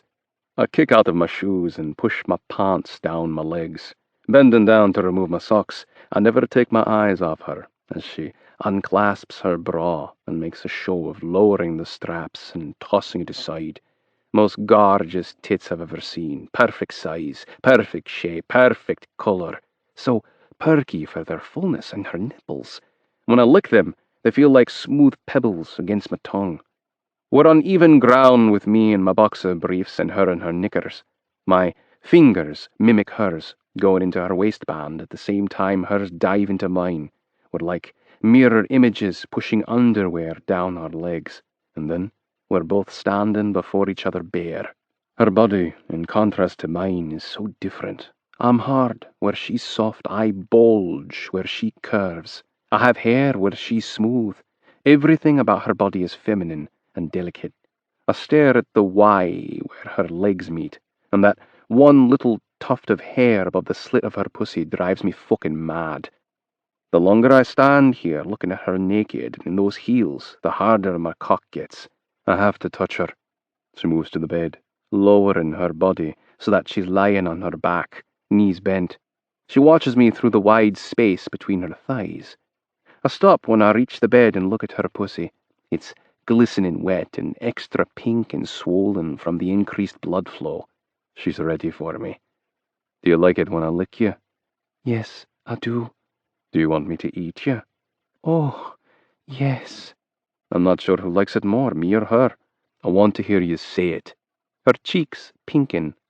I want you to lick my pussy and eat me out. I crawl onto the bed and kneel before her, slowly sliding down so my face is buried between her legs. I push her thighs apart and trail my nose up her slit, inhaling her sweet scent. I love the way she smells. She moans when my tongue moves up and down her center. I lick and suck and munch on her pussy like it's the best meal I've ever had. My mouth slurping her juices makes one of the most obscene noises I've ever heard. Fuck, I love that sound. Makes me even harder. Her hands fist my hair, and her back arches from the bed, shifting her hips so her legs are spread even wider. My mouth explores and tastes everything in between, including her orgasm. Oh, Kieran, I'm coming. I suck her clit hard once more, finishing her off with a bang, before I crawl up her body. I can't resist taking her hand in mine and bringing both to our chests. This time, I don't have to tell her to say it. Machray, we whisper together. I kiss her mouth and smile against her lips. I've been gentle with you the other times, but tonight I want to stretch your pussy. I want to fuck you hard and pound my cock in you so deep that when I come, my seed squirts into the mouth of your womb. Her breath hitches. Do it. Fuck me as hard as you want. I grab her hips and adjust her underneath me, lining up her body so it can take every inch of my cock. I'm so hard that I don't even have to use my hand to guide it to her entrance. I thrust and it slides into her tight, slick hole. I sink deep into her walls, and they squeeze my cock like magic. Her small pussy wrapped around my dick feels amazing. I move in and out of her, building the pace, my balls slapping against her bum. I love seeing her tits jarred with every thrust. She rocks her hips, meeting me thrust for thrust, and we increase the speed until we reach high gear. I grab the backs of her thighs and push her legs up so that she's folded in half. She screams with my next thrust. "Oh, God, I feel you hitting it." She means her womb. I bore into her like a jackhammer, every plunge forcing a moan of pleasure from her throat. My eyes lock on hers as I give her my full length over and over. Every stroke is symbolic of my claiming this woman is mine. Her soft sighs and murmurs of pleasure build, and I'm not sure when, but at some point they become loud moans, gradually developing into screams, some of them including my name. Good thing we're the only ones in this wing of the compound. I feel my orgasm approaching. I thrust hard and deep, pushing her legs back so I can squirt my hot seed into the opening of her womb. "Tell me how much you want my cum inside you." "I want it all. Every last drop. Inside me." "Fuck!" My cock thickens and I tremble as my cum shoots out, filling her with every drop I have in my balls. I ride out the pleasure until I have nothing left to give. I don't pull out when I'm finished. I want to stay buried inside this woman as long as possible and keep my semen where it needs to be. I release her legs and fall on top of her, exhausted, sweaty, empty. Her arms wrap around my back, and her nails lightly scrape against my skin. We lie that way, saying nothing, until my cock goes completely soft and slides out of her. I roll off her and lie on my back by her side. Was I too rough? No, I liked it. It was a nice alternative to making love. Happy to hear that. I enjoy the slow and sweet, but sometimes a man just needs to feel like a man and fuck hard. You can fuck me hard anytime you want. I had no idea what I was getting into when I stole Wesleyan, and then I saw her face. I thought she was beautiful, but I still didn't know what I was getting. Now I've made her mine, and I'm only beginning to find out who she is. An amazing woman, an amazing lover, an amazing wife. I think she makes falling in love with her very easy. Chapter 15. Westland Breckenridge. Shaw and I haven't ventured out in Edinburgh much, so we're not familiar with the restaurants. Would you mind choosing for us, Westland? I would love to take you to Duncan's. It's the fellowship drinking hole, but they have a nice choice of pub food. A wrinkle forms across Arabella's forehead.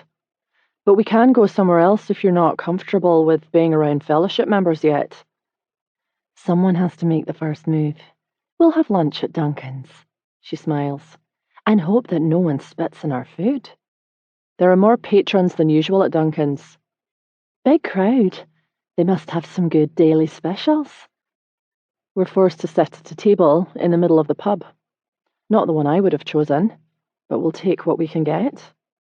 Nessa, one of Leith's new barmaids, is at our table almost instantly. Nice girl. Any good specials today?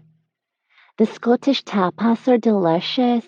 Pan-seared chicken is a close second. Don't get the trout. It's not fresh. Tapas and a pint of Guinness for me. I look over at the triad table. Sin, Leith, and Jamie's special table. And it's empty. A reminder that Jamie is at the infirmary, recovering from endurance. Ellison reassures me that he's all right, and that she's going to take good care of him.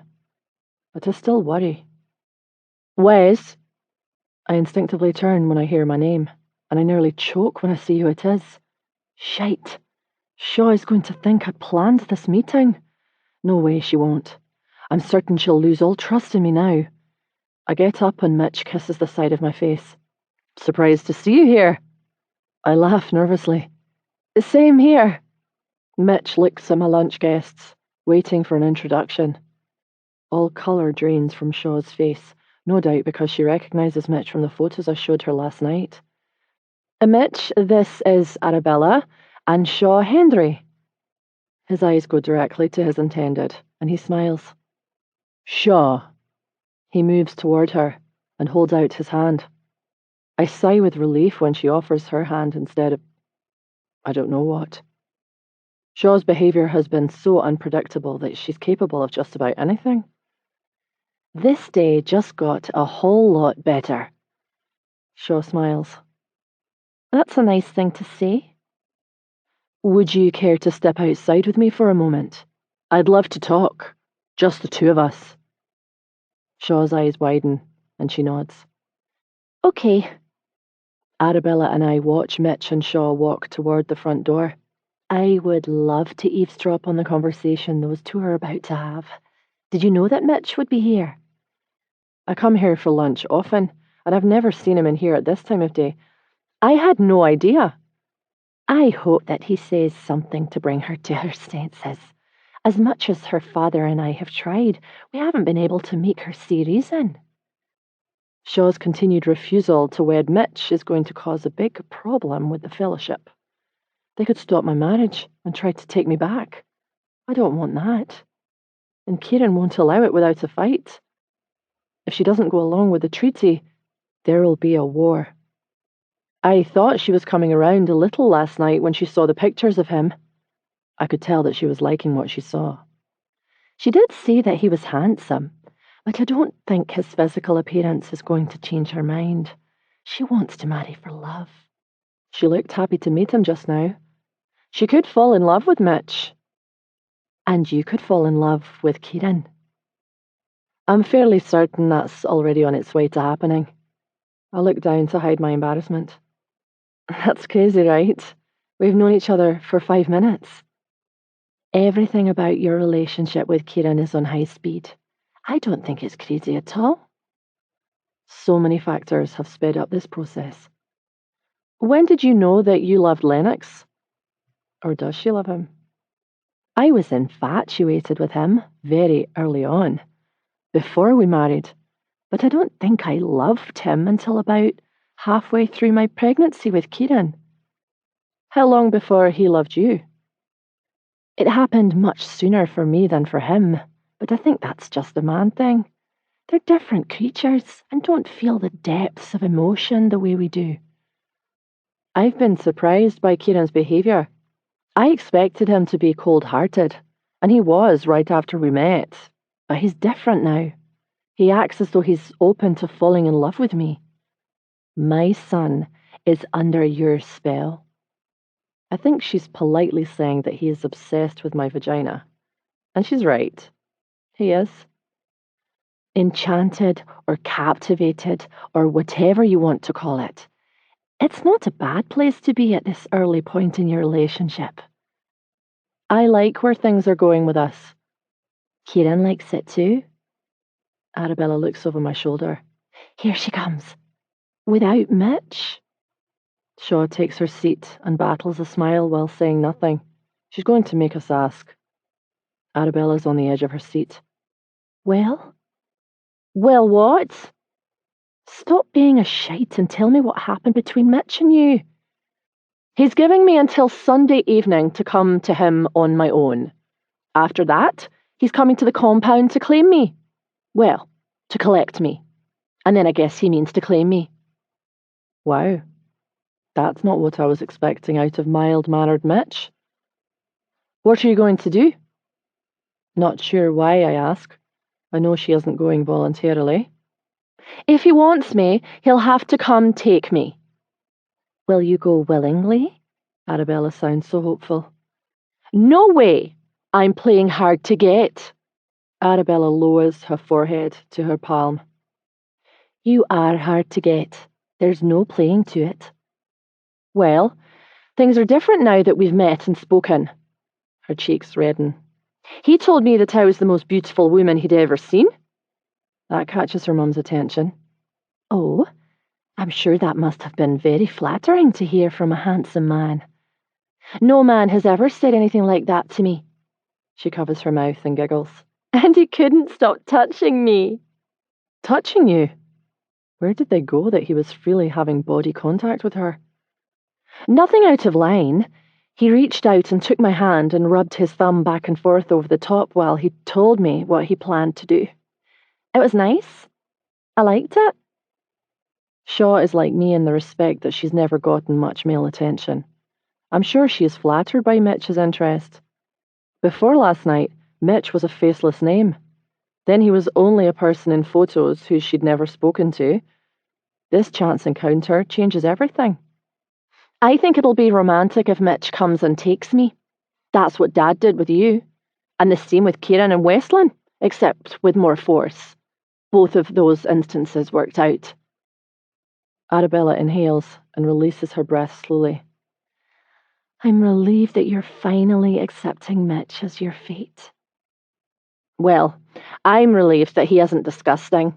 He's even better looking in person, and taller than I expected, and more muscular.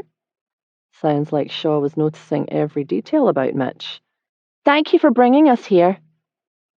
It was just fate for you two to meet today. I think so too. I spent the day showing Arabella and Shaw around Edinburgh, particularly some of the best places to eat and shop. We even went into a bridal shop and looked at dresses. My mum would be furious if she knew I did that with Arabella instead of her. I enjoyed our time together. Arabella is so much more pleasant than my mother, and Shaw showed me a new side of her I'd not seen, one I like very much. I think we could be fast friends. Everything about my new life is good. I didn't know that I could be this happy, and with people who were strangers to me not so long ago. I've heard people say that it's impossible to meet someone new and feel like you've known each other for years. That's how I feel about Kieran. Like we've known each other in another life, and this isn't our first time meeting. I feel myself beginning to care for him. It's not love yet, but I feel like that's something that could come easily, especially if we continue to grow closer through physical intimacy. Every time he touches my body, another part of me becomes his.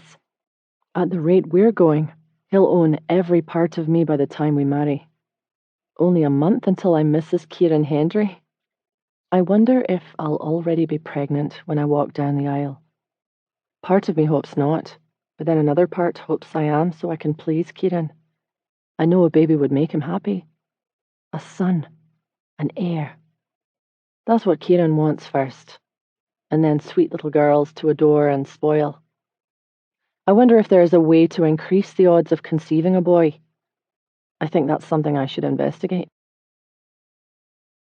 My head is tilted back, the water rinsing the conditioner from my hair. My eyes are closed, but I hear the bathroom door open and then close again. Kieran? It's me. I'm coming in. Amazing how quickly I'm becoming accustomed to living with Kieran and doing everyday domestic things together, like showering at the same time. God, I love the way his hands feel on me when my skin is wet. It's so much more sensitive and responsive. You missed dinner. I'm sorry. I had order business. I should have called.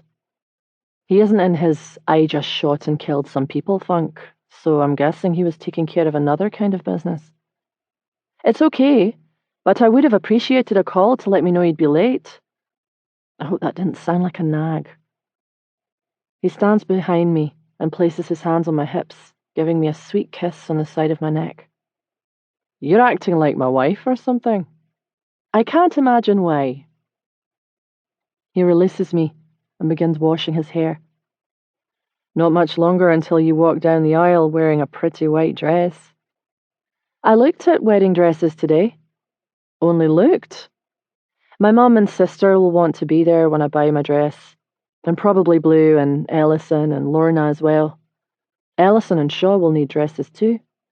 Maybe we can make a girls' day out of it.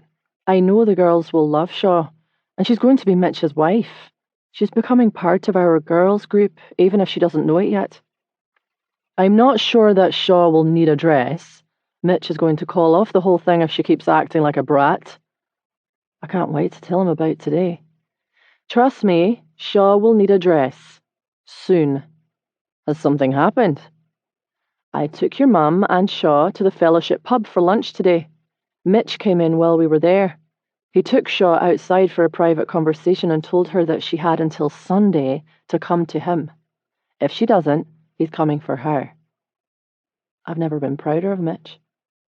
I would say good for him, except that's the worst fucking thing in the world he could have said to her. She hates ultimatums. She didn't hate this one. She thinks it's romantic for him to come and take her, and I think he should do it before Sunday. Maybe we take her to Ellison's inception ceremony with us, and he snatches her from there. Why would he do that when he doesn't have to? Because she thinks it's romantic to be stolen. I think she'd find it extra romantic if he tells her he couldn't wait until Sunday. She also won't be expecting it, which would be a nice touch. I think Shaw is like me. Deep down, she likes a bossy alpha, even if she doesn't know it yet. Shaw is going to be fellowship. She wouldn't question a request for her presence at the ceremony. It's a perfect opportunity. I'm sure she'd be eager to go so that she can see Mitch again. I like your idea a lot. I'll talk to Mum and Dad, and if they approve, I think we should make it happen. I love that Kieran listens to my ideas and allows me to have a voice. I'll talk with Mitch as soon as you have your parents' approval. This ceremony is coming at a good time. I can use this opportunity to meet your people while they're gathered in one place. I should probably schedule a time for you to officially meet my mum and sister before the ceremony. Aye, it'd be nice to be introduced to your mum while I'm wearing clothes and not being ridden like a bull. Oh, God. I still can't believe my mum walked in on Kieran and me like that. We weren't doing it yet, but I was on top of him and about to sink down on his dick. So humiliating. But I don't think she cared at all. She was too high about learning that I was going to marry a leader. So many people to meet, so much to learn about each other. We swap places so Kieran can stand under the water. What would my wife-to-be like to know about me? Everything. But start with what kind of work you do when you're not, I hate to say killing, when you're not solving problems for the Brotherhood. His chuckle relieves me. I'm a numbers guy. I do most of the accounting and bookkeeping, projections, statistics, etc. He's an accountant. You're about to be my husband. Why did I not know that about you? I wasn't formally trained. I didn't go to college. I just happened to be good with numbers. I hear something there in his voice. Regret. Chagrin. Breckenridge men have higher educations, but I don't want Kieran to believe I see him as less because he didn't pursue that. College degrees are mostly unnecessary in our world. Being a lawyer or doctor, those kinds of things are the exception. I have a college degree, but a lot of good it's done me. I would have liked to have attended college, but I was too busy mastering my skill. Kill skill? Well, if he's the one doing the killing, then he's not the one being killed. That's the only positive way to look at what he does. I am surprised that Abram allowed you to attend college, since a woman typically only continues her education to learn a trade for contribution. My education was in childhood practices. It's embarrassing to admit how I talked my father into it. I was supposed to be learning how to properly mother Sin's children, the future of the fellowship. That's why my father conceded and allowed me to attend. Kieran chuckles. Your education wasn't for nothing. You were learning how to mother my children.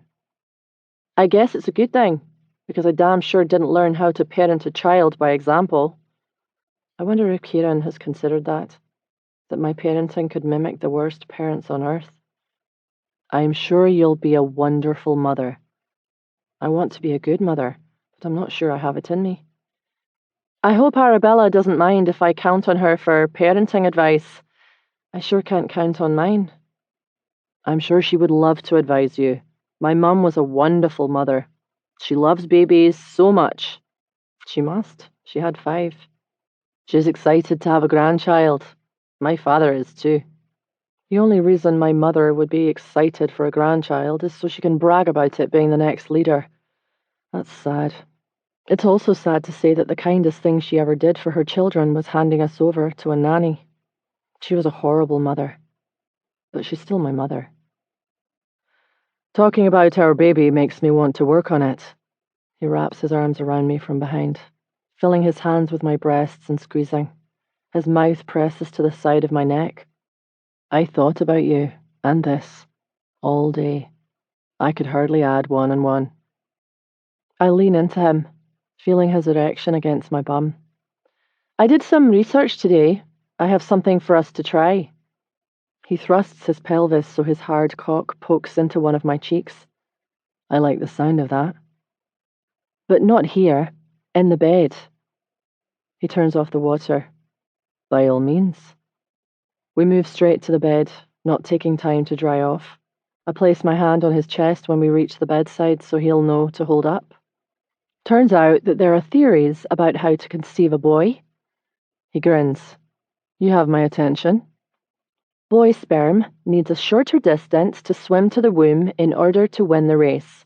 They're weak and die off before crossing the finish line if deposited too far away from the mouth of the womb.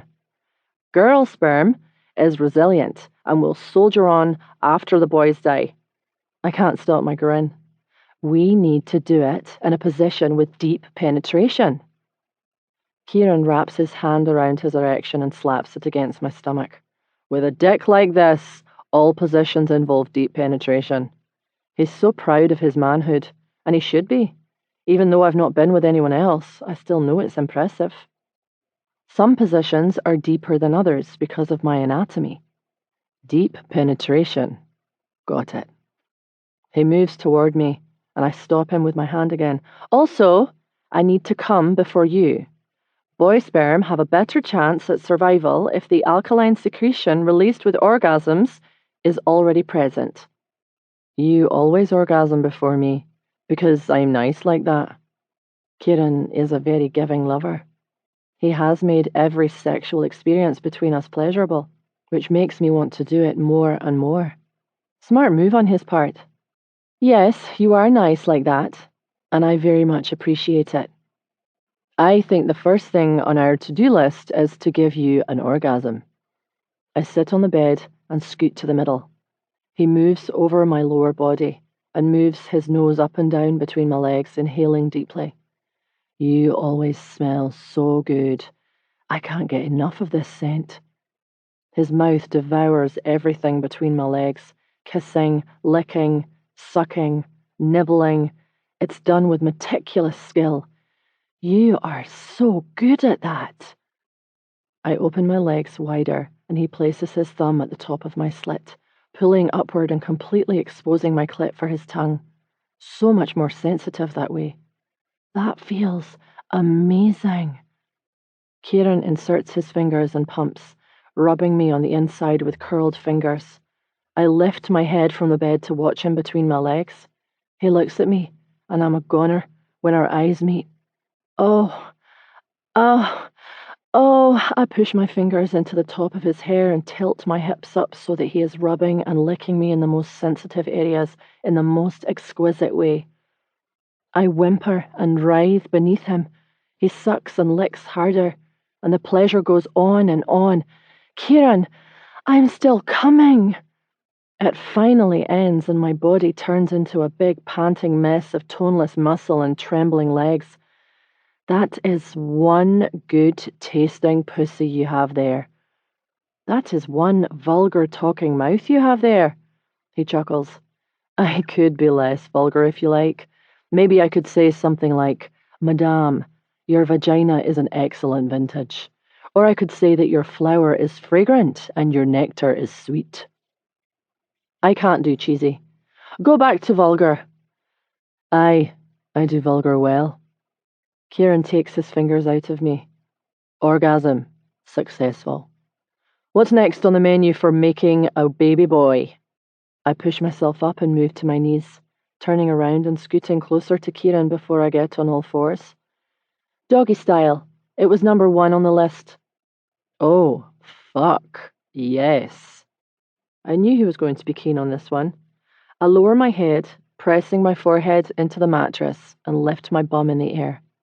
You don't even know how many times I've fantasized about doing this to you. Kieran puts his hands on my bum and does some kind of jerking motion to make my cheeks jiggle. I need to get inside you before I come on the bed. He rubs his tip through my wet center and slides into me slowly. The groan leaving his mouth can't be mistaken for anything except pure, unadulterated ecstasy. It's thrilling to hear. I want him to take great pleasure in my body, to revel being inside me on a level that he never enjoyed with any of the women who came before me. He moves in and out, and I arch my back, tilting my bum upward until we find the perfect angle. I'm shocked by how incredible he feels in this position. Oh, Kieran! I love hearing you say my name.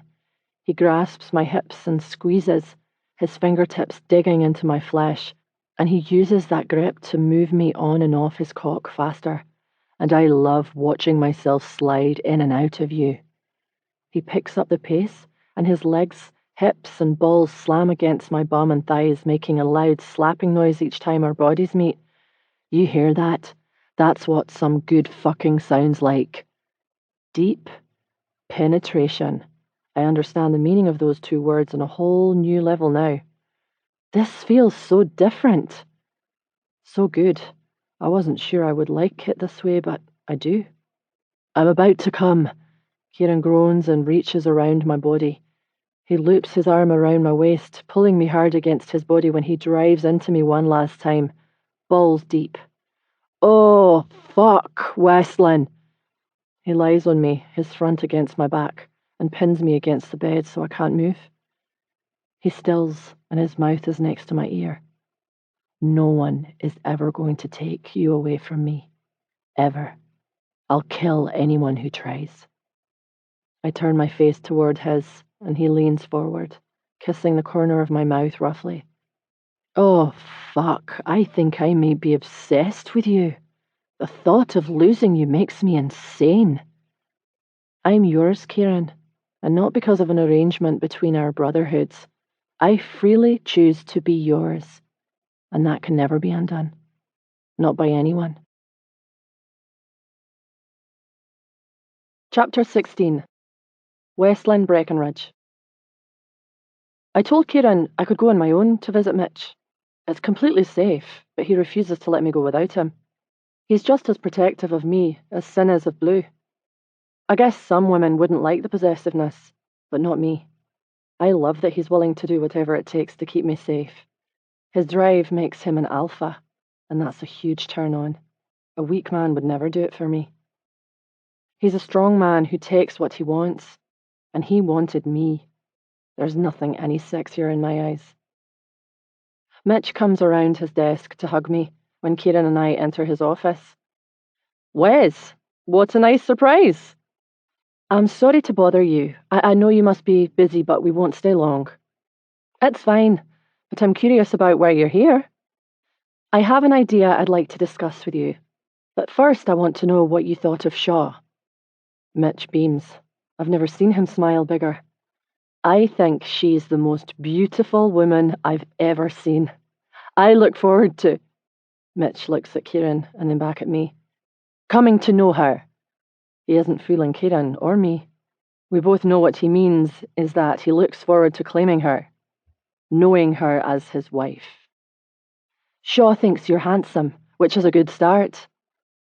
Lennox didn't come out and say it, but based upon her absence at the treaty meeting, I strongly suspect that she doesn't want to marry me. She didn't, but her feelings have changed since meeting you. I see relief on Mitch's face. She isn't going to come to you, though. He chuckles. I never thought she would, but I had to give her the opportunity. She wants to be taken. That's good to know, because I'm coming for her Sunday, and I told her as much. Mitch looks at Kieran. I assume there will be no problem with that since I'm certain that you want to keep Westland. I understand that Mitch's words aren't intended to be a challenge, but I don't think Kieran will feel the same. He's so hypersensitive about my being taken away from him. Regardless of your situation with Shaw, Westland stays with me. Always. I'll never give her up. I place my hand on Kieran's leg and squeeze it to calm him. There isn't going to be a problem. Shaw is planning to go with you, but I have an idea. About what? She thinks it's romantic to be taken, stolen. I was thinking that perhaps you do it before Sunday since she won't be expecting it. and I think she'll love that you couldn't wait any longer to have her. Mitch props his elbow on the armrest of his chair and rubs his hand back and forth over his chin. He always does that when he's contemplating. This would be all right with you and Lennox. I wouldn't want to do anything to cause problems in the treaty agreement. Kieran places his hand on top of mine. Westland thinks it's a good idea, and I'm inclined to agree. My parents do as well, and they're ready to make good on their portion of the treaty agreement. Now for the rest of the plan. Ellison's inception ceremony is in a few days, and there's going to be a party at Duncan's afterward.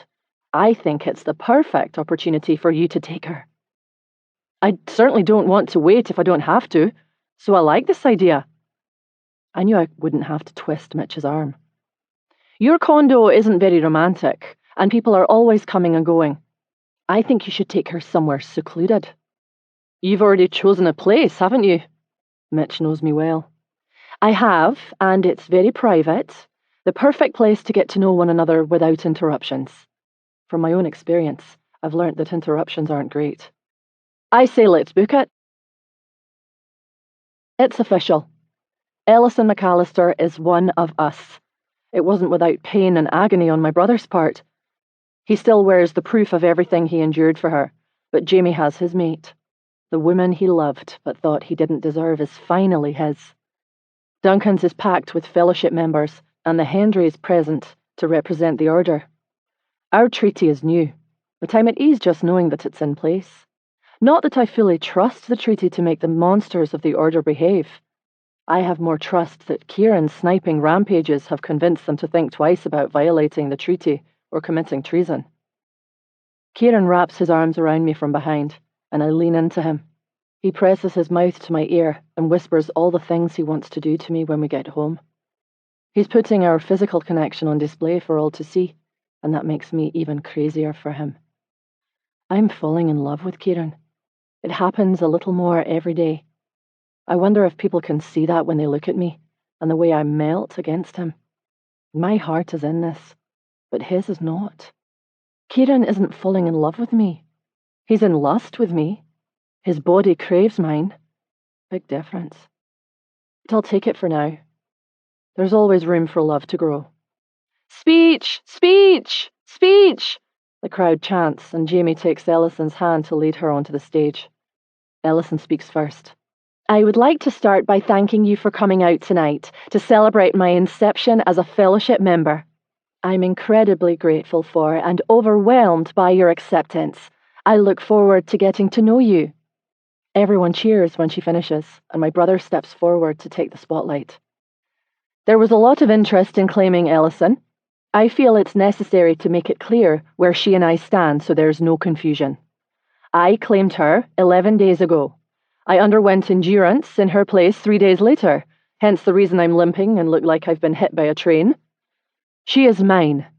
We have notified the district registrar of our intent to marry, and she will become my wife in 18 days. But I left off one very important detail. I never properly asked her to be my wife. Oh my God, he's going to properly propose here, in front of everyone. He drops to one knee, and Ellison covers her mouth with her hands. Jamie! He removes a black velvet box from the inner pocket of his jacket and cracks it open. Ellison Brooke McAllister. We started out as acquaintances and then friends. I felt the change happening, the one where I was falling in love with you. It was a deep, profound, true love, but I tried to fight it, deny it. I thought I wasn't the right man for you. I was wrong. Our love was inevitable, totally and utterly beyond our control. It knew what we needed before I did. I love you, Ellison. I want to be your husband. I want to be the father of your children.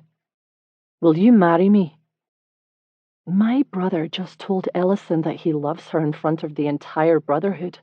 I'm thrilled for them, ecstatic, but I envy the hell out of them. I want that. A man who will profess his love for me in front of his entire brotherhood. Her smile says everything before the words come. Yes, I will marry you. He slides the ring on her finger and brings it to his mouth for a kiss. He lowers his voice and says something I can't hear, but I don't need to. I already know what he's saying to her, and I know what she's saying to him. What did they just say to each other? Into me, you see. Is that significant? Those are the most significant words one can ever speak to another.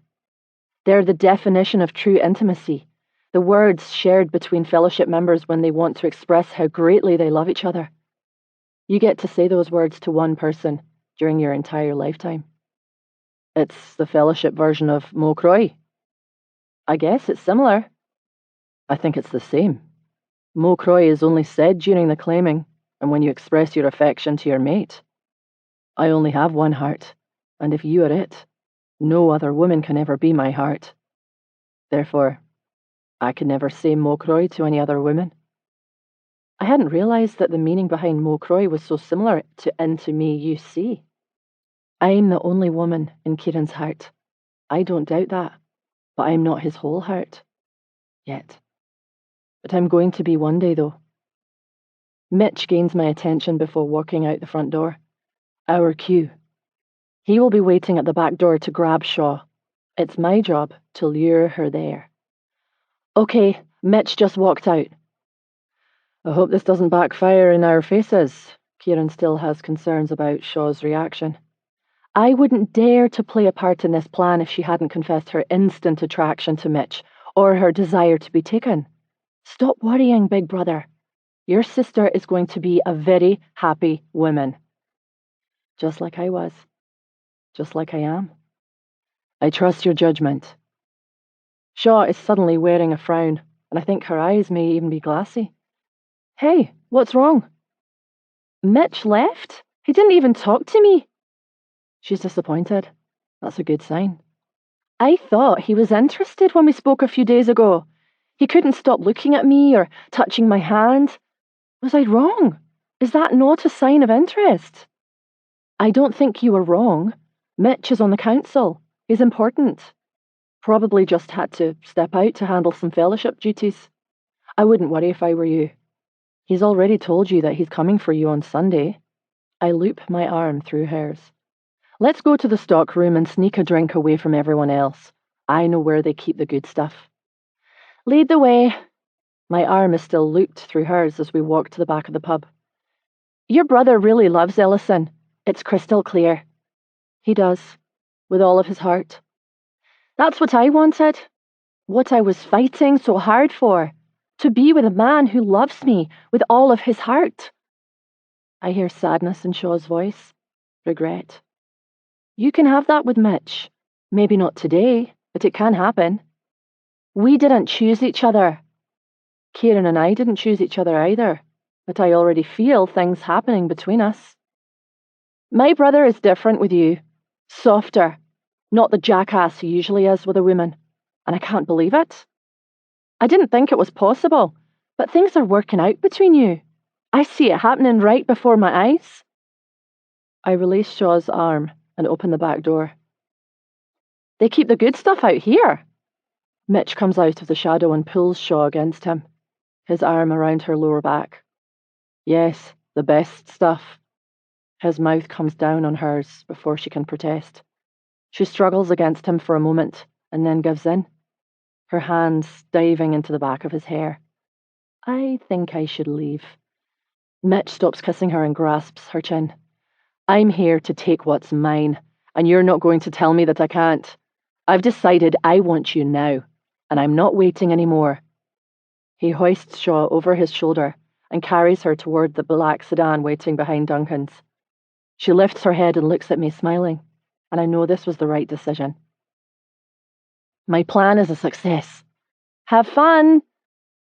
I'm on my way back into the pub when I run into Lorna and Blue in the hallway. It's evident that Lorna's been crying. Hey, what's going on? Blue motions for me to follow them into the stockroom. Did Leith do something to her? I will kill him if he has said something stupid like last time. He hasn't done anything. I'm just upset because I haven't been back to Duncan since that day. That day. We'll know that day refers to when Leith humiliated Lorna and broke her heart. That was over a year ago, and she's still suffering. But Leith is too, which serves him right for everything he's done to my friend. Do you need to go? Ellison has become one of my best friends. I hate to not be here to celebrate her inception, but this place still hurts. Seeing him still hurts. I don't think I can stay. If you can't, you can't. Ellison will understand. We all will. This place holds a lot of good memories and a lot of terrible ones. Blue wipes the falling tears from Lorna's face. I can call Sterling to come by and take you home. Lorna shakes her head. Thanks, but I drove my car. I wrap my arms around my friend and caress her hair. I feel terrible for her, and maybe a little guilty for not checking in on her lately. I'm so sorry you're hurting, Lolo. I got myself into this. I deserve everything that happens to me after what I did. Lorna is a self-loather who can't forgive herself. She believes she's a horrible person, when that isn't the case at all. Don't say that. Lorna looks at Blue. I still don't understand how you can be so kind to me, you or Ellison. How many times must I tell you that it happened before Ellison or I came along? We can't hate you for something you did with Sin and Jamie before we knew you or them. The door opens, and Leith stands in the doorway looking at us. What's going on in here? I'm certain that Lorna won't want him to know that she's in the stockroom crying over him, so I grab a bottle of whiskey from the shelf. Lorna was showing us where you keep the good stuff. She used to be head barmaid here. That sounds like a good excuse for being in the stockroom, right? That's not the good stuff. Shite. Well, you walked in before she could show us. Lorna walks to the door and tries to push past Leith. You can show them. I was just leaving. Leith grasps her wrist and she stills. He leans close. His voice is barely more than a whisper, but I'm able to make out his words. Please don't go. She won't even look at him. I have to. Blue and I are intruding on this moment that should be private between the two of them. But we have no way of getting out of the room without going through the doorway where they're standing. Blue moves toward the door and grabs Leith and Lorna by the wrists, pulling them into the stockroom and clearing a path for us to exit. We're leaving so the two of you can talk. Lorna shakes her head. No need. There's nothing to talk about. Leith grasps her upper arms. How long are you going to punish me? I'm not having this conversation. Blue and I bolt for the door and close it once we're on the other side, leaving Lorna trapped with Leith. I hope he pins her down and forces her to talk about what happened. I'm tempted to grab the knob and hold it since it's her only escape. Maybe he'll pin her down and do more than have a conversation. Some angry sex would do both of them a world of good. Angry sex? I'll need to remember that one for future reference. I feel like we haven't seen each other in forever. How are things with Kieran? Everything is really good. I'm happy, and I think we're on the road to a good marriage. What a wonderful happenstance. No one is more surprised than I am. I wanted to cut off his balls the night we met. Good thing I didn't. We need those balls. Sin says that he expects Kieran to get you pregnant right away. Something about sealing your bonds so his claiming can't be undone. Blue is still new to the fellowship and learning our practices. There have been cases where a claiming has been undone when the unions didn't suit the Brotherhood. It's rare, but it has happened. A pregnancy would end any possibility of undoing his claim on me, so yes, he is already working on putting an end to that possibility. It's such an archaic thing to do. 100%. But it's only one of many archaic practices we have. I can't imagine how that must feel for you, but at least you weren't a virgin. I think that would have made it twice as scary. I giggle. It was twice as scary because I was a virgin. Blue's eyes widen. What? I lied by omission. All of you had these great sex stories. I just nodded and acted as though I had them too, but was keeping them to myself. I had no idea. You said you'd never marry a fellowship man, so I assumed that's why you weren't concerned with remaining a virgin. We're still standing in the hallway when Lorna rushes out of the stockroom. Fuck! Lorna, would you please come back? Lorna says nothing and continues walking, not even stopping to tell us what happened between Leith and her. Uh-oh, that's not good. Leith stands in the hallway, holding the top of his head, watching Lorna leave. Fuck! Fuck! Fuck! Those are the only words he says before grabbing a bottle of whiskey out of the stockroom and storming toward his office. That clearly didn't go well. I'll tell Sin so he can check on him in a while. We'll make sure he gets home safely. I hug Blue. I'm guessing that the Hendrys will be ready to go now that the formalities are over. Probably so. I would want to get out as soon as possible if I were in the middle of an order function. Me too. Maybe I can come by and visit one day next week. I miss the babies.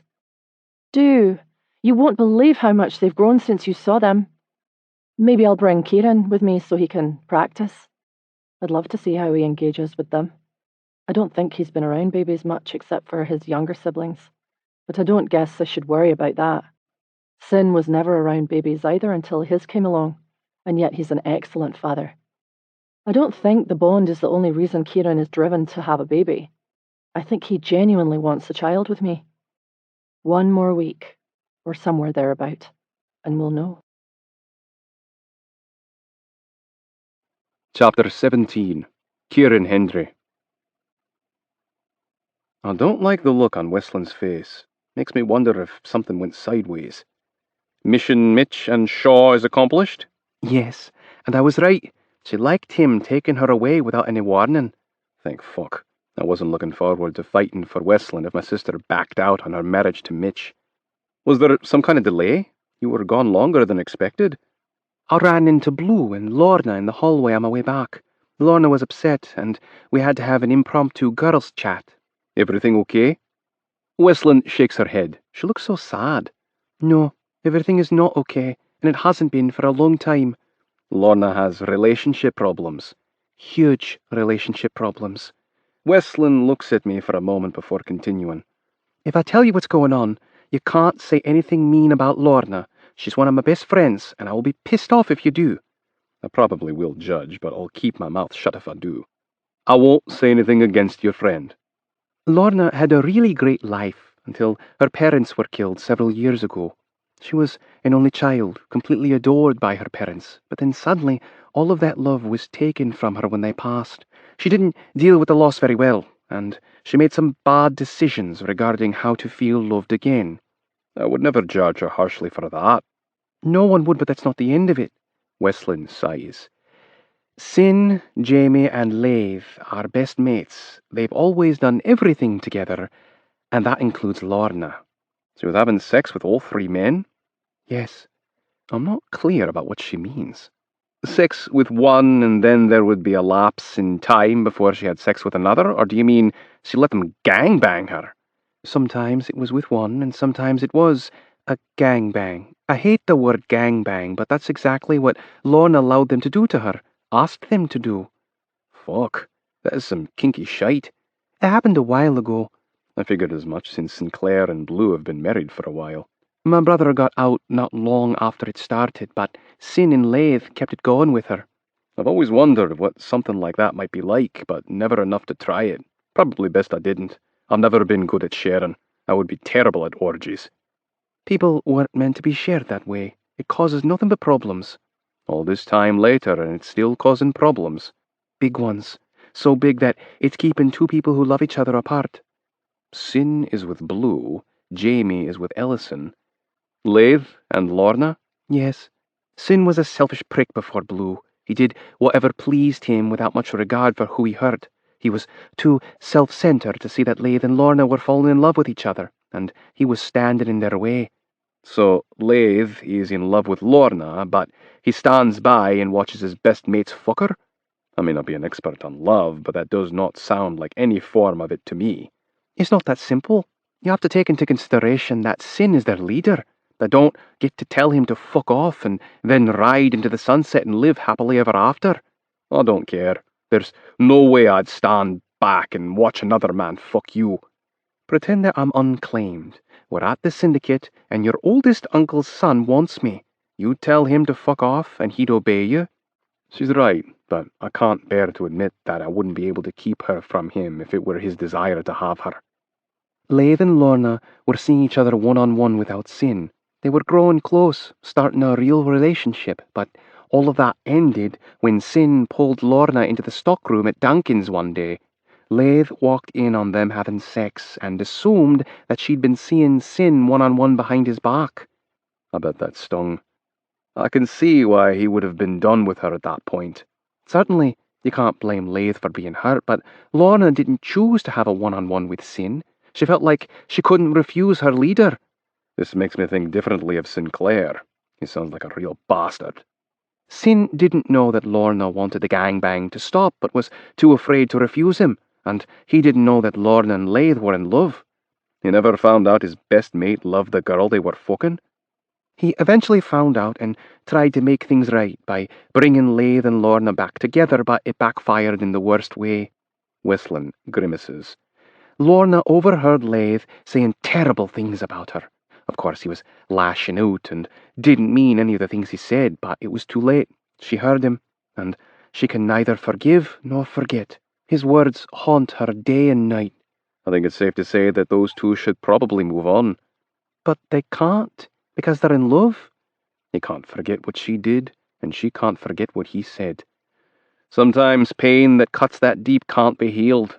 You sound like you know something about that. I hear what I think is jealousy in Westland's voice. Not me. I've never been in love. It was my best mate from the syndicate who went through a painful situation with a woman he loved.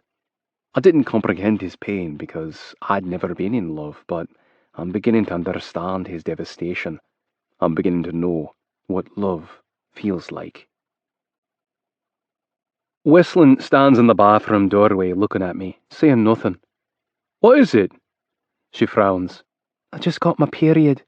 Oh, I hope she doesn't feel like we've failed. It wasn't possible for you to get pregnant then. You would have ovulated before the first time we had sex, since you're getting your period today. Her head tilts. It's so weird that you know that. I'm a woman and I don't even know that kind of stuff about my own body. How did you get so educated on conceiving a baby? I guess that kind of information does sound odd coming from me. It's my duty to get you pregnant. My father taught me Conception 101 before I claimed you. You don't seem disappointed that I'm not pregnant.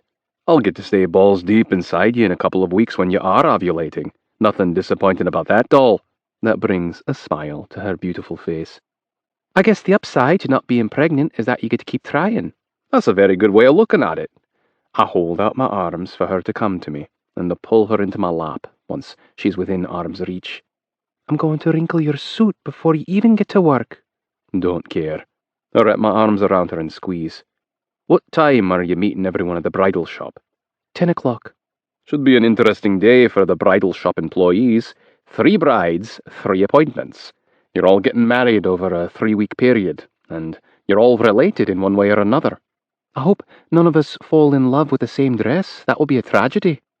I see Shaw going for a dress that makes her look like a princess, one with the big skirt on the bottom. That's a ball gown, not my style, and I don't think it would be Ellison's either. Good. I'm not a fan of those kinds of dresses. Don't choose anything too sexy or revealing. I don't want to have to kill anyone for having impure thoughts about my wife. But I want to look good for you. And you will. You'll be beautiful in whatever dress you choose, but I'd like it to cover your body.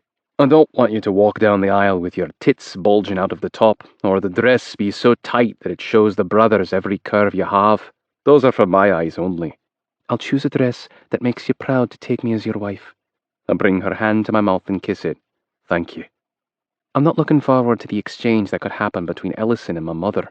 I hope Mum doesn't act like a total bitch.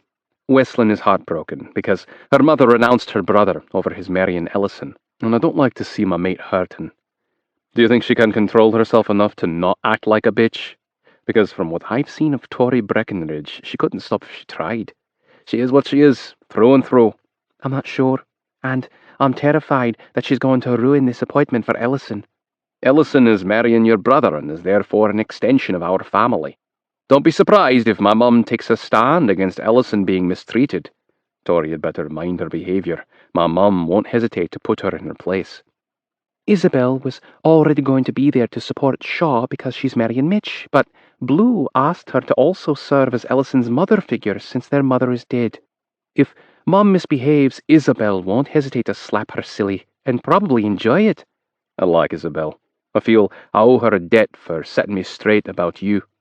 When I left that first treaty meeting, I was planning to force claim Westland when I returned to the compound.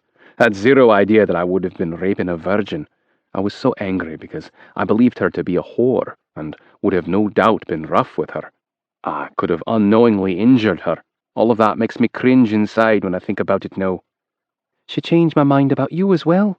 I'm still wondering what might have happened between Isabel and my father. I think Dad may have had some kind of relationship with your aunt. What do you mean? They knew each other before they married. It looked like he'd seen a ghost when he saw Isabel at the meeting with the Fellowship Council. He wouldn't stop looking at her. It made me feel weird seeing him stare at her like it was a transgression against Mum. And then, when she got into the car with us, they both said that it was good to see each other again, and he called her Issy. I can't imagine a casual acquaintance calling her by that name. Isabel always hated Thane. She was in love with someone else when she was forced to marry him. She always blamed Thane for causing her to lose the love of her life. I wonder if that man was Lennox. I think it could be, and that could make for an awkward situation at the bridal shop if my mother knows they had a relationship. I think my mum and dad tell each other everything, so I'm certain she would know. If they did, it was over a long time ago, and we know that your father has been loyal to your mum. I think it'll be fine. I agree. My mum has been married to my dad for 29 years, and they have 5 children together. She isn't going to be upset over a fling that might have happened before they married. Have you had any flings that I should know about? Any relationships that were more than just sex? No. You've never loved a woman? Never. But I think I may be beginning to. Chapter 18. Westland Breckenridge. It's done. Ellison and Jamie are man and wife. I'm thrilled for them, but disheartened for myself. I will marry Kieran Hendry a week from today, but I won't see adoration in his eyes as I walk down the aisle. His face won't alight with pure love and reverence as he makes me his wife. And that's what I want. His love. I've fallen for the man who claimed me as his own, my mate, my husband. What a fortunate circumstance that should be. But it's not. Not when my love is unrequited. I'm staring out the window, watching the streetlights zoom by when Kieran reaches for my hand. What's wrong, doll? Nothing. We don't lie to each other. How do I tell Kieran the truth? That I love him and want his love in return, when I'm not even sure that he is the loving kind? Tell me what's bothering you. Seeing Ellison and Jamie together tonight made me see what I won't have on my wedding day. Tell me what it is, and I'll get it for you. I hesitate, biting my lip, gathering my courage to say the words. A husband who loves me. I've knocked Kieran for a loop. How do I know that? Because he doesn't reply. Not a single word. I turn to stare out the window again, disappointed when I see that he's not even going to try to pacify me with pretty words. It's late, and I'm exhausted by the time we return to the compound. Things between us are awkward, and neither of us say a word as we go inside. Still no words while we fall into our bedtime routine. I'm wearing one of my long gowns, and as usual, Kieran isn't wearing a stitch when he gets in bed beside me. We've had sex every single night since he claimed me, except for the days I had my period. I wonder if he believes that he's entitled to sex tonight. He's not. I turn off the light and lie on my side, my back to him. I don't say a word. I'm afraid I'll burst into tears, and I would hate that. Hate for him to see me being weak, because he doesn't love me. I feel the wetness collecting in my eyes. I squeeze my lids tightly, hoping to stop it, but it only makes the tears fall down my face. Damn it! Kieran has never seen me cry. I don't want him to now either. I'm not that girl, the one who is weak and whiny and weepy. He turns off his bedside lamp, and we lie in the darkness. More silence, except for our breathing and my occasional sniffle. At least 10 minutes have passed when Kieran says, I feel more for you than I've ever felt for any woman. Maybe that's supposed to make me happy, but it doesn't. How many women have you ever been in love with? I already know the answer. None. You've never felt anything for a woman, but with me you feel more than nothing. Wow, that makes me get all kinds of butterflies in my stomach. I wish you hadn't said anything at all. I didn't say that I feel more than nothing for you. Those are your words. Doesn't matter. It does matter. It matters very much because you're unhappy. I don't want you to ever be unhappy, not even for a second. He moves closer and wraps his arm around my waist. Nothing sexual, just an affectionate embrace. I'm falling for you, doll. I feel it happening more and more every day. Are you? I hate the desperate hopefulness I hear in my own voice. I sound pathetic. I am. He snuggles closer. Love is like a rose. It blooms at the perfect time when it's at its most beautiful, but only after being nurtured. That's what our relationship needs, to be nurtured so it can bloom when it's at its most beautiful. You don't expect poetic words like those to come from the mouth of a killer. That's a good way of putting it. Do you love me, Westlin?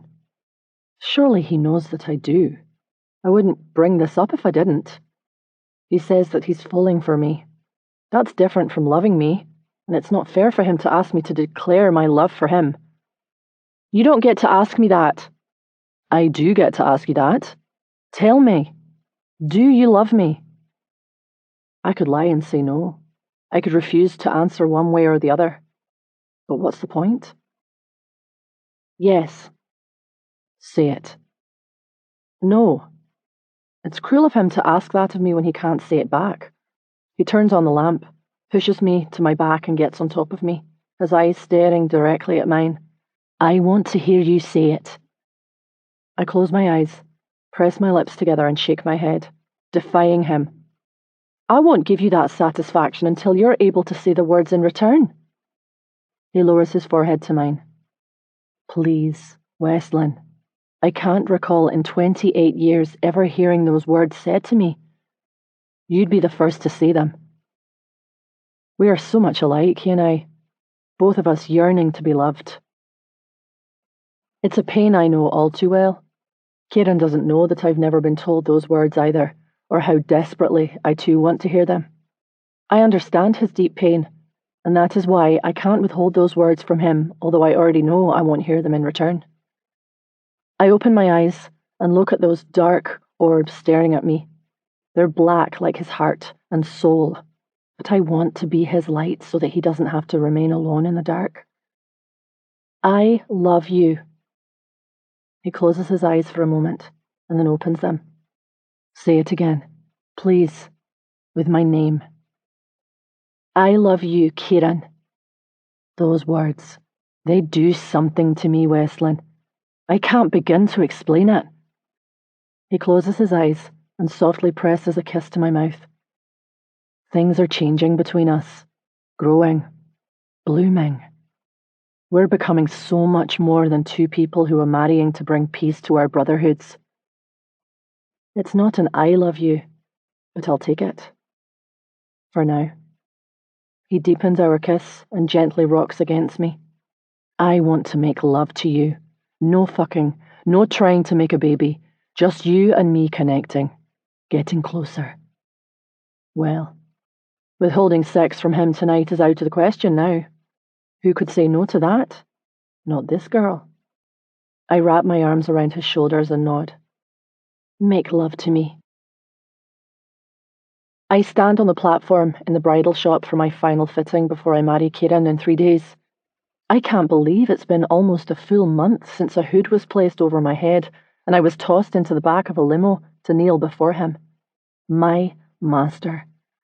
That's what he called himself, and to some degree he is, because he certainly does own me.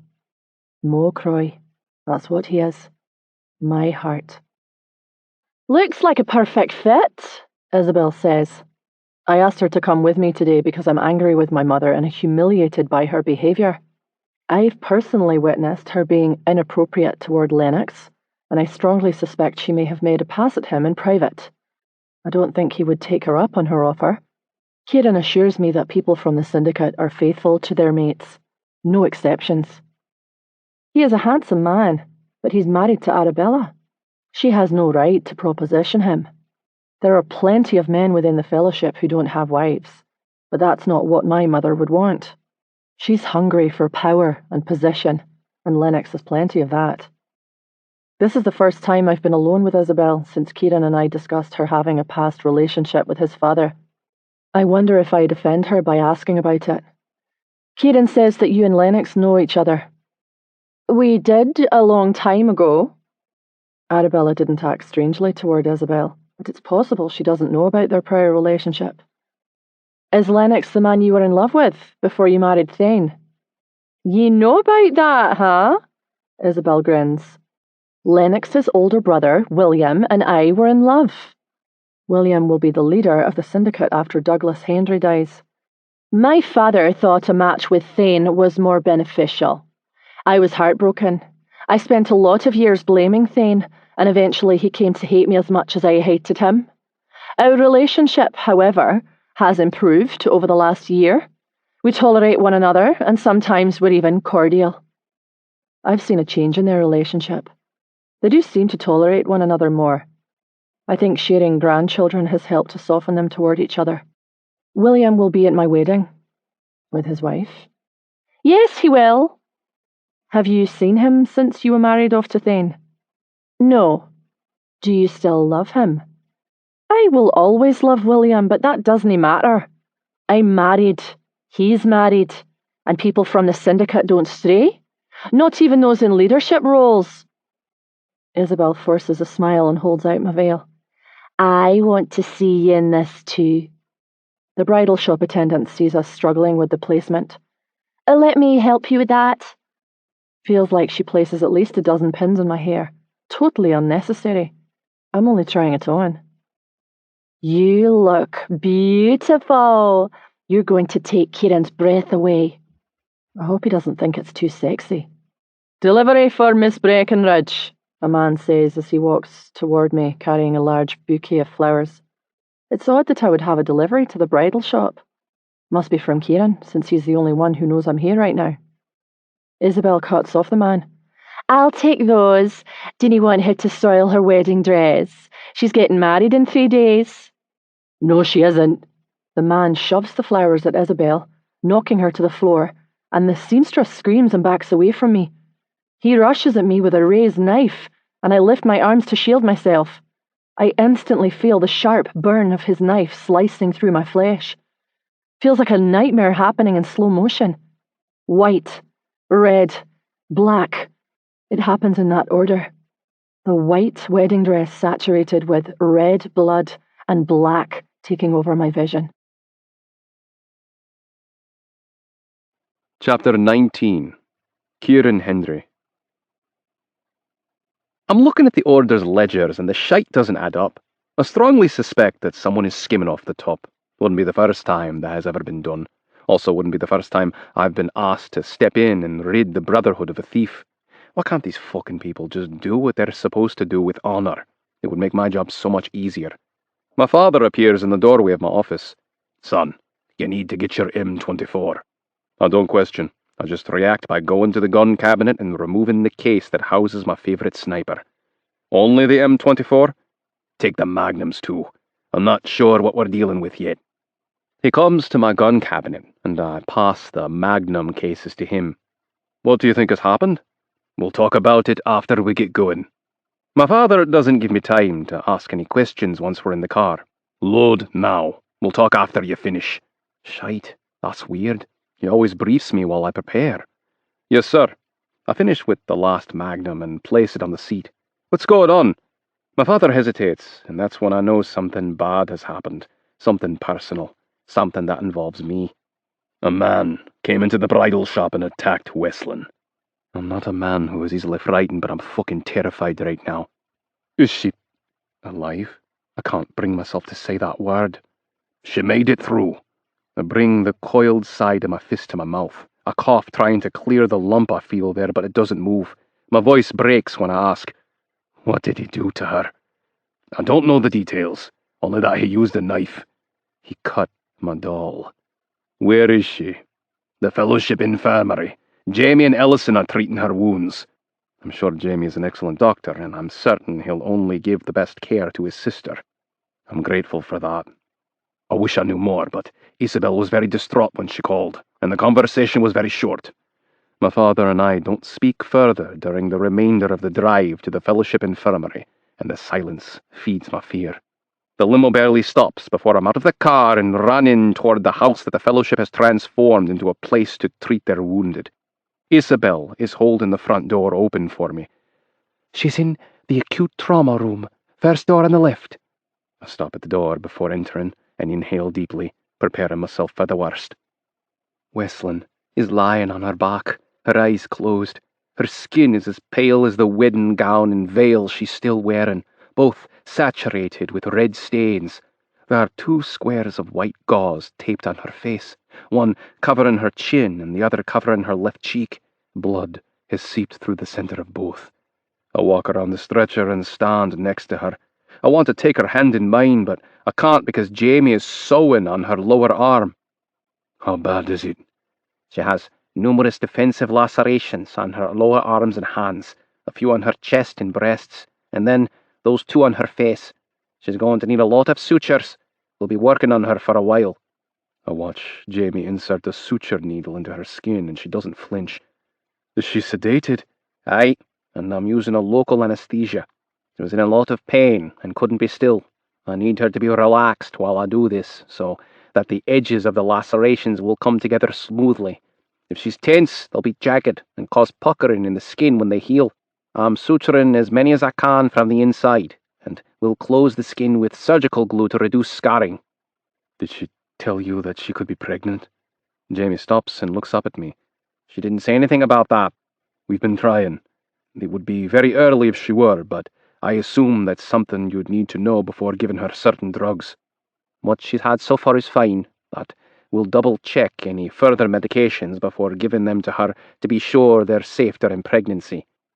Jamie returns to suturing, and I kneel next to Wesleyan. I lean forward and press my forehead to the side of her head, so my mouth is over her ear. I'm so sorry this happened to you. I caress the top of her veiled hair. You're going to be just fine, doll. Jamie and Ellison are taking good care of you. Do you know who did this to my sister? I can tell that Jamie is working hard to choke back his emotion. Not yet, but I'm going to find out. What do you plan to do to him? A snipe is too good for whoever did this. He's going to eat the barrel of my magnum, but not before I make him sorry that he came after me mate. I want him to suffer for this. Isabel is standing in the doorway. I hit him hard with the heavy end of a crystal vase. He has a severe laceration to the back of his head. I know because he was bleeding profusely. I hope he doesn't die of a head injury before I get to him. Jamie looks up at me. Probably has a concussion and will need to be seen by an emergency doctor. I have connections at Royal Infirmary. I can find out who comes in with a head trauma. In the meantime, I will have my brothers do a head check of all order men to clear them. I believe we have them under control, but this is similar to something one of them would do. It sounds like you saved her, Isabel. Thank you for being there with her. Her mother would have probably stood back and done nothing. Isabel looks over at Wesleyan. She fought valiantly and used the defense skills Blue taught her. I didn't think she'd have survived the attack otherwise. That man was determined to kill her. Wesleyan moans. Kieran, she whispers. I'm right here, doll. Her eyes are slits, and her pupils look out of focus. Can't see me in my wedding dress. Bad luck. Don't worry about that for even a second. I stand and lean over her so that I can see her eyes. Can you hear what I'm saying? Yes. Machrei, that's what you are to me. My heart. And I love you. I love you. Don't doubt that for a second. Machrei, love you too. Her eyes close, and her breathing becomes deep and steady again. I highly doubt that she'll remember me saying those words to her, but she won't have to. I'm going to tell her so much that she'll doubt my sanity.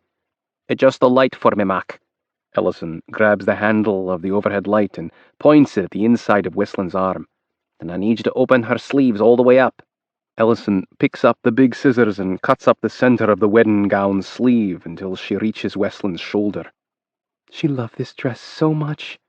It's exactly what I imagined her wearing, and what I would have picked for her, beautiful and chaste. She chose it because of the sleeves and higher neckline. She said that you didn't want her to wear anything revealing. She listened and chose this dress to please me. Can't lie, I've been a jealous man where she's concerned. I didn't want other men looking at my mate with impure thoughts. Your jealousy probably saved her life. The thick lace on these sleeves prevented the knife from slicing deeper. Thane comes into the trauma room. He looks at Westland and grimaces. How bad? There'll be some mild scarring, but she'll make a full recovery, Jamie says. Angry eyes shift to me. You and Lennox told us that you would get the order under control. You said that we would no longer have to worry about them attacking our women, and now my niece is lying here butchered like a piece of meat. Thane is furious, and we are too, but he's fingering the wrong people. We've gone to great extreme to show them what happens to brothers who choose to go against us. We'll have them under control, trust me. They didn't do this. I disagree. You don't know them the way we do. This is just like them to attack one of our women unexpectedly. The attack is very order-like. I'm not saying that it isn't, but Westland is no longer one of your women. She's mine, and that makes her one of our women. Not yet. I can't let you marry her if she's going to be in danger. Oh, fuck no, we made an agreement, and I'll go to war with the whole Brotherhood if need be. He isn't taking her from me. She's my mate. I've claimed her. The claiming can be undone under these kinds of circumstances. Not if she's pregnant. Is she pregnant? It's very possible. We've been trying. Every single day. Thane looks at Jamie. Test her. She hasn't even had time to miss her period yet. Would the pregnancy test turn positive if she's very early pregnant? Depends on how early, but probably not unless we do a blood test. I don't keep any kind of pregnancy test, urine, or blood at the infirmary. Thane clearly doesn't care for that answer. The only way you'll marry my niece is if you've already gotten your seed into her. Or if I prove it wasn't an Order member who did this. He points his finger at me, where I'm kneeling behind Westland, trying to intimidate me, but I'm not. Concrete proof. That's what it'll take for me to go along with your marriage to her. I'll get the proof. I call out to him as he goes out the door. Thane is right about one thing. If the Order did this, then we don't have the control we thought we had. If that's the case, I don't deserve to have Westland as my wife if I can't protect her from my own people. Jamie finishes with her left arm and moves to start on the right. You must love hearing that there's a possibility that I won't marry your sister. You love my sister, and she loves you. I see it with my own eyes and hear it in the words you exchange with one another. She'll be heartbroken if she can't marry you. So no, I don't love hearing that there's a possibility you won't be her husband. Your impression of me has changed. I still think you're a dick for threatening to beat and rape Westland and Ellison, and for taunting me when you knew I was scared out of my fucking mind for both of them. But I'm grateful you didn't harm either. I know how loving you are to my sister, and that means a lot. He holds out his hand to Ellison for a new suture. And just so you know, I'm still pissed off at you for shooting me. Sorry about shooting you. I didn't want to do it, but you were going to thwart my plan for taking Westland. Ah, fuck. It all worked out. Until now. I stroke Westland's hair. I can't lose her. I love her too much. Westland goes through cycles of wake and sleep while Jamie and Ellison tend her wounds. Every time she wakes, I tell her how much I love her, and she tells me the same. The sewing goes on for hours. I know Jamie has taken great care in suturing her to the best of his ability, so she'll be left with as minimal scarring as possible. It's late afternoon by the time all of Westland's wounds are closed. The more agony I see in her, the more my fury multiplies. Will you give her something to make her sleep? I don't want her to remember any of this pain. Ellison strokes the top of her head. We'll make sure she rests well. I don't want her to wake and find me gone, but I have to go figure out who's responsible for this attack. It's okay, Kieran. She shouldn't wake anytime soon, but if she does, we'll tell her where you are and what you're doing. Ellison says, Please don't tell her what Thane said. I don't want her to be upset on top of this. Won't say a word. Can you call your contact at the Royal Infirmary before I leave? I'd like to know if the motherfucker showed up there before I go to the trouble of investigating every Order member. Sure. Jamie and Ellison both step out, and I'm alone with Westland for the first time. I'll take this private moment to look at her wounds. There are so many slashes in her skin that she looks like she ran through a plate glass window. I'm so sorry this happened to you, doll, but I'm going to find the fucker who did this to you, and when I do, I'm going to make him sorry. Jamie returns. I can't fucking believe it. There was a man who came in with a blunt force trauma to the skull a few hours ago. He has a concussion and is being kept for observation. Sounds like that could be our man. Is Isabel still here? I'll get her, Ellison says. Isabel comes into the trauma room. Jamie says the man who did this may be at Royal Infirmary. I need you to go with me and identify him. Of course. That animal needs to be put down. Did you get a name? Tavis Ewart, Jamie says. Ewart, Isabel says. That name is very familiar to me. I'm still not familiar with every brother, but I don't recall one being named Tavis Ewart on the list of order members. I drop a text to my dad, telling him to check the roll for this asshole's name. Feels like I've known a Ewart before, but I can't put my finger on it right now. Maybe it'll come back to you when you get a better look at his face. Maybe. Tavis Ewart's room, please. The woman keys in his name and frowns. Looks like Mr. Ewart was discharged. Fuck. How long ago? I'm sorry, I can't give you that information. Isabel and I walk away from the clerk's desk. What are we going to do now? Only one thing I can do. My brother is going to hack into the system and get his home address. Let's hope he's forgiven me for choking him. Your brother's contribution is hacking? Yes, ma'am. We didn't have a hacker, but times are changing. We need one. Yes, ma'am. Every brotherhood needs a hacker. Don't know what we'd do without Maddock. I phoned Maddock and put him to work on locating Tavis Ewart. He's fast as fuck. Has a home address for me in under 5 minutes. Looks like we're going to a village on the outer edges of Edinburgh. The farther we drive, the more convinced I become that Tavis Ewart is not order. None of our members live on this side of the city. It's a dump. I've been over this way before. What circumstances would bring a leader's wife to find herself in this slum? I came with my daughter-in-law. We were investigating a lead about Abram. The car stops in front of a stone cottage. His lover lives here. Cameron... Isabel's eyes widen. Cameron Ewart. That's no coincidence. I'm confident that we found the man who attacked Westland. I just don't know why. A man who lives in the same household as Abram's lover attacked his daughter more than a year after Abram's death. What does that mean? I have no idea, but we are about to find out. The door is unlocked, so I walk in as though I've been invited. Who the hell are you? Is this him? Isabel answers without hesitation. That's definitely him. Are you the police? Are you arresting me? You're going to wish I were the police. Who are you? I'm the man who's going to make you sorry that you attacked my fiancée with a knife. Is the Breckenridge girl dead? His voice is so cold. No. I see his disappointment. She didn't do anything to you. Why did you try to kill her? I want to see Abram. He doesn't know that Abram's dead? Oh, you're going to see Abram, all right. In hell. What does that mean? Abram is dead. You're lying to protect him. Abram has been dead for a while. So has my little girl.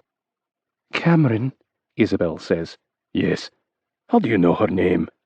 Abram used to come here to... Isabel pauses. Spend time with Cameron. She has information about him that I needed, and I spoke to her. Did you know that she was dead? I did not. I never saw her again after the day we spoke. I'm sorry to hear that. The bastard wails. Abram killed her. How? Isabel says. The doctors told me that she had been choked. She didn't die right away. She was in a coma for almost a year before I lost her. And that bastard did it. He killed my little girl. I'm not going to ask how he knows it was Abram, because I'm sure he's probably right. I'm sorry for your loss, but you're coming with us. You have a mess to clear up for me. What kind of mess? Don't worry about it right now. Either walk out on your own or have both of your kneecaps shot off and be carried out of here. Your choice. It chooses to walk. Isabel and I take Tavis Ewart to one of the Fellowship's warehouses. This isn't the Order's mess. I'm not killing this man on our territory. This is Abram's doings, and the Fellowship will be responsible for the cleanup. My father and brothers are the first to arrive. As far as I know, it's the first time Isabel has seen my father since the night I kidnapped Westlin. Dad isn't pleased to see Isabel here. He shouldn't be here for this. Isabel's a fiery redhead. My father should know better than to talk to me about her as though she isn't standing there. This man attacked Westlin in front of me. I want to be here. I hope you aren't under the impression that I'm too soft for this because you'd be wrong. I know you're tough, but this isn't a place for a lady. They spar back and forth about her being here like old friends, but then the conversation takes a different turn. Aren't you going to ask me about William? Wasn't planning to. No good can come from it, she says. He asked about you. Isabel's full attention has been captured. What did he want to know about me? If you look the same, if you're happy, if you had asked about him. Their conversation is cut short when Thane, Sin, and Mitch arrive. I requested the entire council be present with the exception of Jamie because I need all of them to be clear about where the fault lies regarding Westland's attack. I also need them to witness with their own eyes to what degree I'm willing to go to avenge this attack upon my mate. Meet Tavis Ewart. One of your order members, Thane says. I punch Tavis. Tell him who you are, and how your life came to be intertwined with Westland's. Abram killed my daughter, so I came to kill his. But this guy told me that she didn't die, and that means I can't be charged with murder. Poor bastard doesn't know that I am his judge and jury. He attempted to murder my mate, and the punishment is the same. I'll get a lawyer. I'll never do time. You're correct, Mr. Ewart. You won't serve a single day in prison. I'm itching to take out my magnum, but I hold steady in case Thane has questions for this man. As you can see, Tavis Ewart is not a member of the Order. Westland's attack was an extension of a murder that Abram committed. My people did not do this to her. Are you satisfied with this as proof, or do you want to question him further? You aren't a member of the Order? Is that some kind of cult or something? Thane flicks his hand. He's not Order. Do you withdraw your objection to my marriage to Westlin? I withdraw my objection and request pardon. A pardon? Not something a leader ever has to ask for, but he did, nonetheless. I nod. Pardon granted. What the fuck kind of rubbish are you people talking? I choose to forego torture because the man lost his daughter. He has suffered enough at the hands of Abram Breckenridge. I placed my magnum at the back of his head and pulled the trigger. Only one shot is needed when it's coming from one of the most powerful handguns in production. Fuck. Mitch's eyes are huge. You blew off half of his head. I don't think my new brother-in-law is accustomed to being on this side of business. This is what happens to anyone who dares to harm Westlin. I will never hesitate to kill for her, because she is my heart, and I love her. I might as well confess who and what I am, since we are going to be allies. This is what I do. I'm an assassin, the best you'll ever meet. We are now allies, but more importantly, we are family. If you need my services, you need only just ask. Thane offers his hand. Our alliance is in good standing. Just have to get Westlin and you married. I want that more than anything. Chapter 20. Westlin Breckenridge. The lace sleeves on my new wedding dress are long and come down into a V. They conceal the pink lines all over my lower arms and hands. The neckline is slightly off the shoulder, but it covers the healing slashes on my chest. The ones on my face, those can't be hidden, only camouflaged with cosmetics. Kieran says that he doesn't see my scars. I know he does. He gives himself away because he kisses them often. Jamie says I'm healing well, and with more time he expects minimal scarring from most of the wounds. I hope he's right. I want as few reminders of the attack as possible. I want to put it behind me and move on with my life with Kieran as my husband. We were forced to postpone the wedding longer than either of us wanted. Recovery has been harder than expected because so many of my wounds are located in areas where my skin must stretch to accommodate movement. It's been some agonizing months. Agonizing because of the pain, but also agonizing because I want so desperately to be married to Kieran. Today we finally become husband and wife. The zipper isn't cooperating. You're going to have to suck in. Easier said than done. My belly has had a growth spurt since my final dress fitting. It's like I went to bed with a flat stomach and woke up with a bump. She's already getting fat. It's just like my mother to say something like that. She's not fat. Her body is expanding to accommodate the bairn inside her, Isabel says. I might be self-conscious about the way my body is expanding if Kieran didn't constantly tell me how beautiful I look with his child inside me. I thought he was insatiable before, but he can't keep his hands off me and my growing belly. Lorna pulls harder on the zipper and I feel the dress suddenly become tight around my waist. Got it! That is tight. I hope I make it through the ceremony and reception without busting the seams. The seamstress expanded it as much as she could. There's not a lot of fabric inside the seams holding this dress together. Blue studies my waist. Are you sure you don't have twins? That's exactly what my belly did when I was pregnant with the boys. I place my hand over my bump. Doctor says there's only one in here. And let's all pray that it's a boy. My mother wants the bragging rights of calling herself the grandmother of the next leader. I know Kieran would love to have a son. I would too. But now that I'm pregnant, he also says that he'd love to have a little girl with my hair and eyes. Kieran and I will be happy with whatever we get. We're far more concerned with our child being born healthy. I was barely pregnant when I was attacked. I know that the baby wasn't injured, but I've taken so many drugs the last several months. Jamie says they're all safe for the baby, but I always have that fear in the back of my mind that maybe I harmed my own child by taking medicine for pain when I should have suffered through it. Kieran may say that he'll be happy with whatever you get, but he wants a boy. Trust me, they all do. Your father wanted all boys. He was very angry that you and Ivana were girls.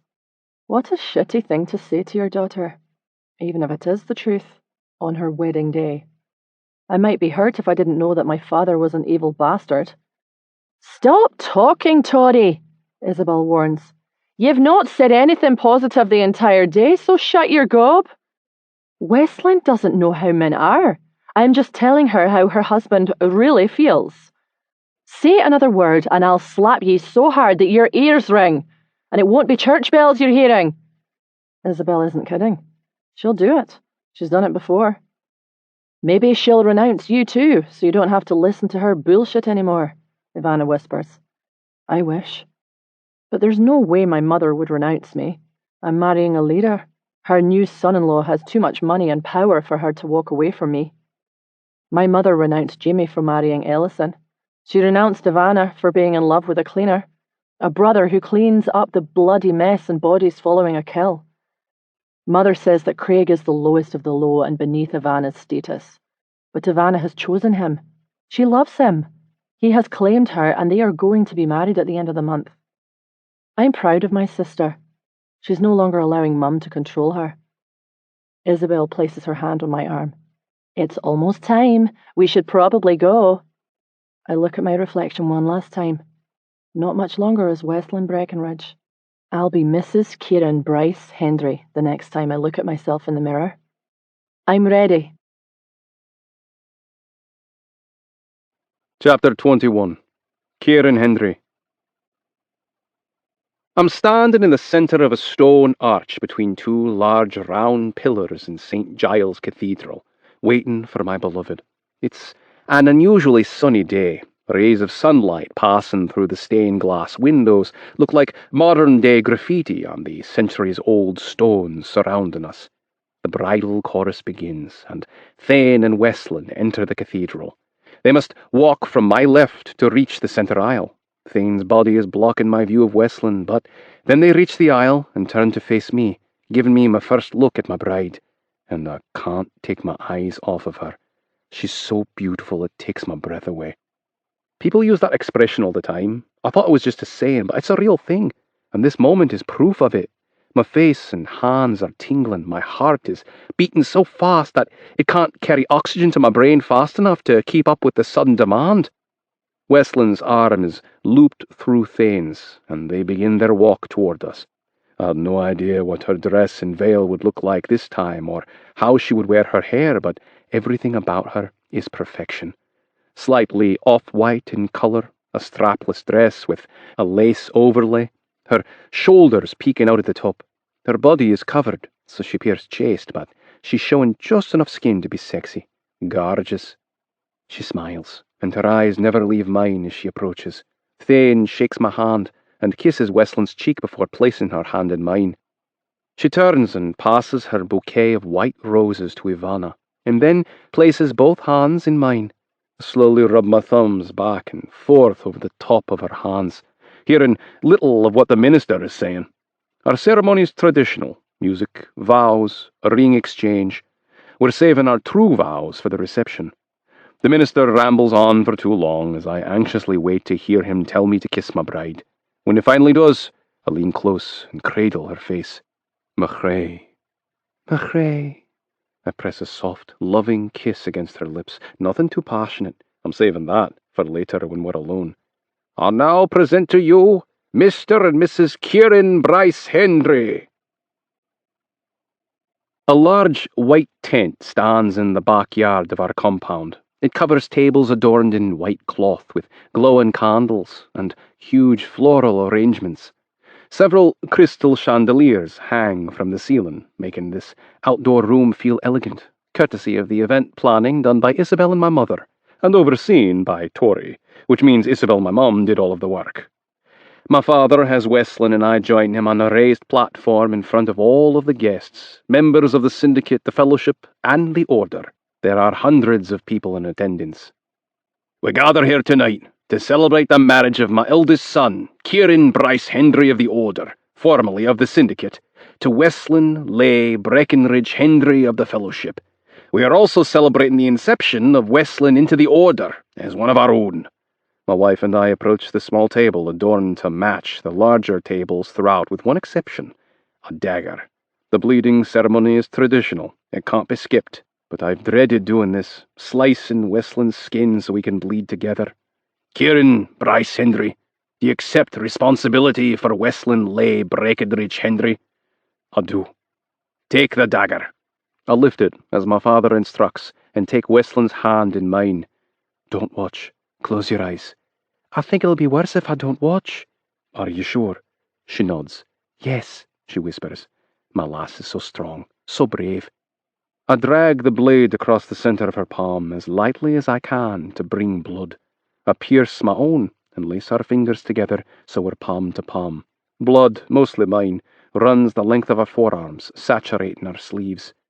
Your wife is also your novice to teach and guide in the ways of our brotherhood. Do you accept responsibility for her? Aye. I squeeze her hand, my eyes locked on hers. I do. Repeat after me, Westland. My father states the order decree, which they adopted from the syndicate. It's something I've heard my entire life. Do you swear to keep these vows? I do. I bring her hand to my mouth. Your blood is my blood, as mine is now yours. From this day forward, we are one. Westland is my wife. We've shared blood, and she's been incepted into the order. She carries a piece of me inside her, our firstborn, one of many to come. It all gives me a fierce satisfaction. It isn't possible for her to belong to me more than she does now, yet I want to possess more of her, hold her, stroke her silky skin, feel her shudder with pleasure while my cock slides in and out of her. I will do every one of those things later tonight, when we're at home. Westland is wearing an ivory satin and lace gown, fitting for a virgin on her wedding night. But my wife is no virgin, and she sure doesn't expect or want to be treated like one. The pregnancy hormones have made her insatiable the last few weeks. One look at her in that satin, and my cock is hard, throbbing with the need to be inside her. The closer she comes to where I'm sitting on the edge of the bed, the more I ache in my balls. I've never seen you look more beautiful than today, and I've never seen you look sexier. My bride parts my legs and stands between them. She pushes my kilt up my thighs, her fingertips skimming through the bristly hairs on my legs. The kilt is a nice change from the suit. Thank you for leaving it on. Anything to make my wife happy. I pull up her gown and slowly slide my hand up the inside of her leg, feeling her thigh muscles quiver with tension. My fingers brush against her pussy, parting the soft lips, and I push the tip of my middle finger into her tight opening, using my thumb to massage her clit at the same time. She bites her bottom lip and moans. You like that, don't you, doll? She lifts one knee and rests it on the bed, giving me full access between her parted legs. Mm-hmm. Everything down there is so super sensitive lately. Feels so much more intense. My finger smoothly glides in and out of her warm, slick hole. She rocks her hips against my finger and a choked cry comes from her throat. More? Yes. I insert another finger and fuck her with the pair, my thumb still rubbing her clit in a circular motion. My thrusts become harder and she grips my thighs for balance. Reminds me of that first night together in the back of the limo when she was on her knees and had to use my legs to balance herself during the car ride. Her head falls back, her eyes close, and her mouth parts. The pattern of her breathing instantly changes from calm and quiet to fast and labored. Oh, Kieran! Fuck, I love hearing my name on her lips, but I especially love it when it comes out as part of a breathless moan. Her entire body tenses, and her fingers dig into the flesh of my thighs, painfully so. She cries out my name as her inner walls squeeze my fingers and release, the gripping motion making my dick throb to be inside her. I revel in watching her come apart in my arms. I love that I'm able to do this to her, and I love that I'm the only man who's ever brought her to this kind of pleasure. I grip the satin fabric and pull upward, tossing her gown to the floor. We're both bare, with the exception of my kilt, but it's staying on per my wife's request. I slide my hands under her bum and pick her up as I rise to my feet, simultaneously flipping and lowering our bodies to the bed so that I'm topping her. But I ignore my aching cock and what he wants. This is our wedding night. I want this to be a night she never forgets. Therefore, I am not finished bringing her pleasure. I move down and begin with small kisses on the insides of her thighs, moving up until I reach my goal, her wet pussy, pink, swollen, and glistening from the orgasm I just gave her. What are you doing? I always make sure she comes first, unless she wants to blow me, but then I move on to pleasing myself. I never give her 2 orgasms ahead of my own. I'm going to make you come again. I don't think I can do it back to back like that. How do you know? I've never tried. I spread her folds apart with my fingers. Relax. Let me do what I do best. She spreads her legs farther apart and rocks her hips when I flick my tongue over her clit. Her hand moves to the top of my head, and she laces her fingers into my hair, lightly scratching my scalp with her freshly manicured nails. You are so good at this. I stop and swallow. Oh no! I push my tongue inside, tongue-fucking her as deeply as I can, and tasting her recent orgasm. I savor every drop, and delight in every gasp and moan that comes from her lips as my tongue massages the bundle of sexual nerves in the roof of her pussy, that ultra-sensitive spot that evokes her strongest orgasms. Oh, Kieran, I'm going to come again! I knew I could fucking do it, but I didn't know I could do it that fast. She trembles, her thighs quivering with ecstasy, and my mouth is flooded with her sweet juice. Oh, fuck, Kieran! She bucks her hips from the bed and grinds her pussy against my tongue. I crawl up her body after she goes limp and releases my hair. I stop briefly to press kisses to her belly, and then continue up her body until we're face to face, heart to heart. Her arms wrap around my shoulders, and I feel her breasts pushing against my chest, her nipples like hard little pebbles. I press a kiss to her mouth. Machray. She smiles. Machray. Her sweet smile, her precious words, both make my cock throb harder, begging for his release. My self-control tank is drained. Fuck, I have to have her now. I use my knees to push her legs apart and press the head of my cock against her drenched center, slowly sliding into her until I'm balls deep. Oh, fuck. Her wet flesh welcomes my cock and accommodates it. No matter how many times I take her, I'm always amazed by how tight she is. The way her body squeezes mine makes my spine tingle and my balls drop against my body. I slide my left hand into her hair to cradle the back of her skull, and I thrust into her over and over until I'm covered in a thin shroud of sweat. Her legs come up to hug my hips, and the different angle brings me into her even deeper. My wife's pussy is pure heaven. I thrust one last time and drive my cock as deep as her body will allow. I lower my body to hers, and kiss her mouth hard. I fucking love you so much, Westlin Hendry. I love you too. I sink on top of her, supporting my weight with my arms on each side of her head. I stay that way, pressing sweet kisses against her lips until my cock softens and slides out. Westlin and I coming together never fails to make me feel like we're fusing as one, melding into one another, losing ourselves in each other. Our bodies fit together perfectly, as though each of us is one half of the other, and we can only be whole when together. She is my other half, my better half, and that is why I will never let her go. I was her kidnapper. I may have taken her as my captive, but she's the one who captured my heart. Epilogue. Kieran Hendry. I'm on one side of the bed, and Westlin is on the opposite. Together, we pull up the covers, and our two wee ones tuck the linens beneath their arms. Da, will you read to me? Lachlan, oldest, asks. Our son loves books and stories, so thirsty for knowledge. Such a bright lad, thanks to Westlin's teachings and mothering. At 5, he's able to read on the level of an 8-year-old. No, I want to hear our story again. The one with princes and princesses and how we came to be. Our daughter Bristol never tires of hearing our family's story. What do you say, Locke? I gave him a wink, our secret sign that we'll pick up with the last night's story after his sister is asleep. He tries to wink back, but it comes off more like a squint. Okay, I guess we can hear our story again. Once upon a time, there was a prince from a faraway kingdom who inherited the crown of a new kingdom.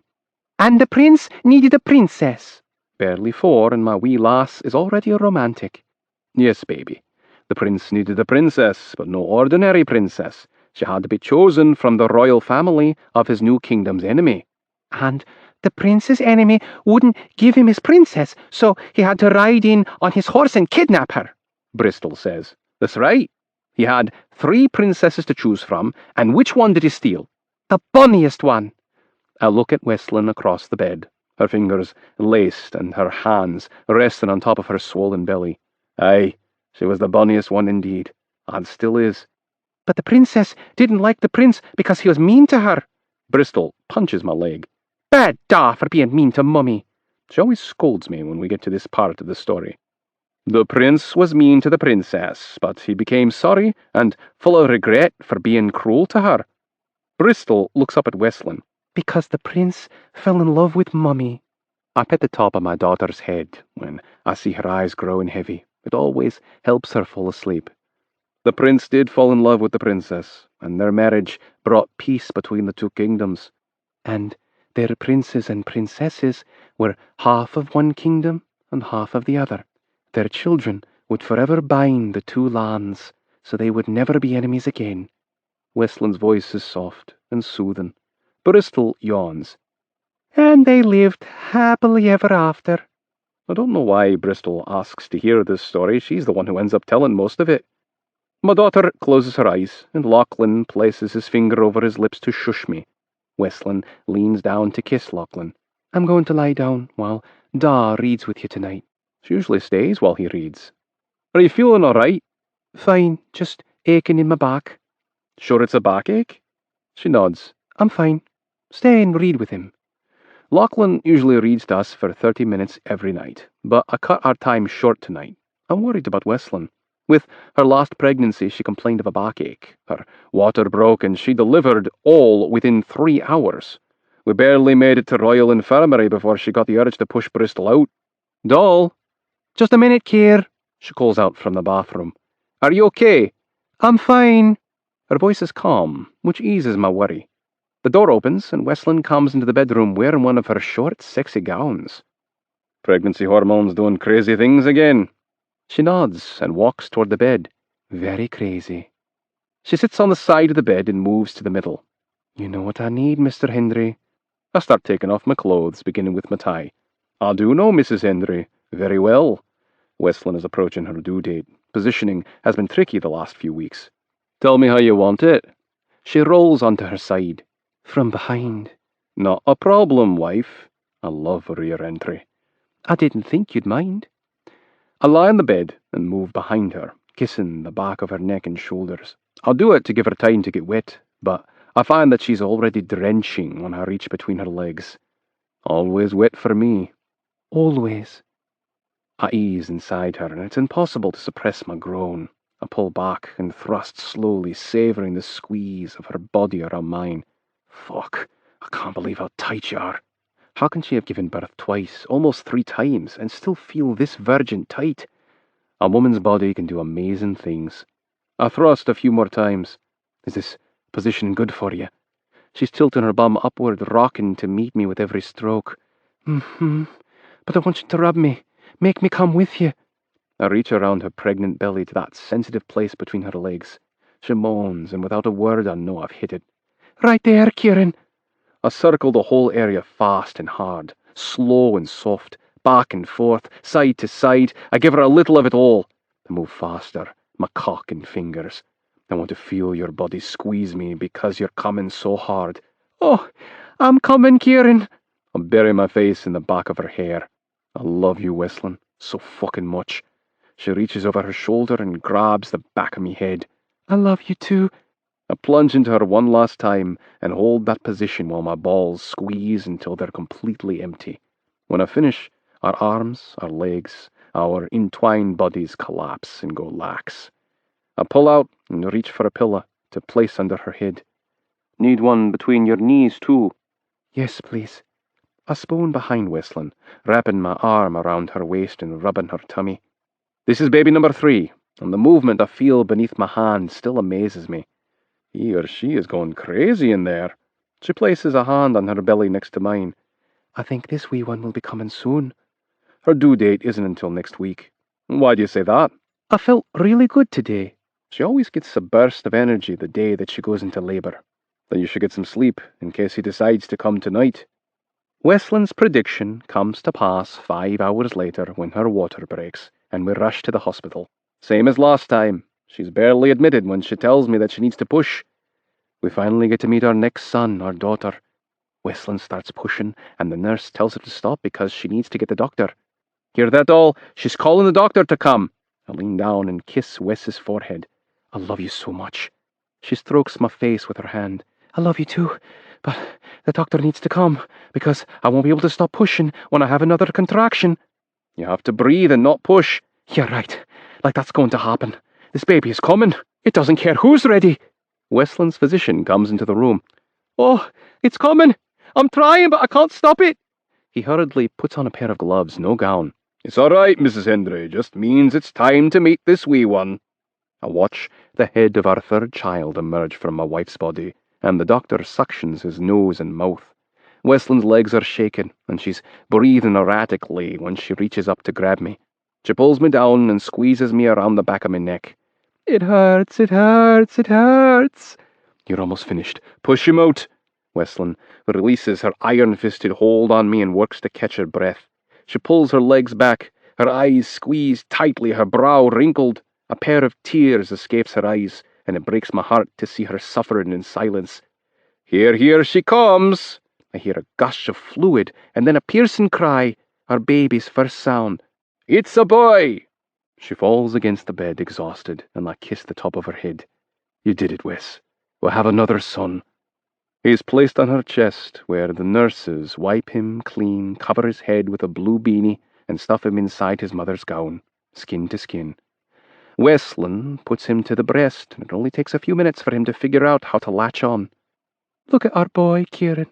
He's so much like Lachlan and you. Ethan Graham Hendry. I lower my face so I can get a better look at my son.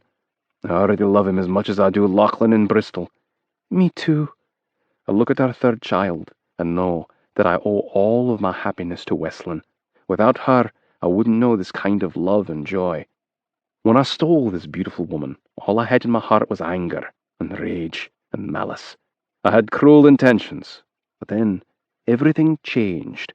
My affection for her was unexpected, my love unintended. This has been an Audible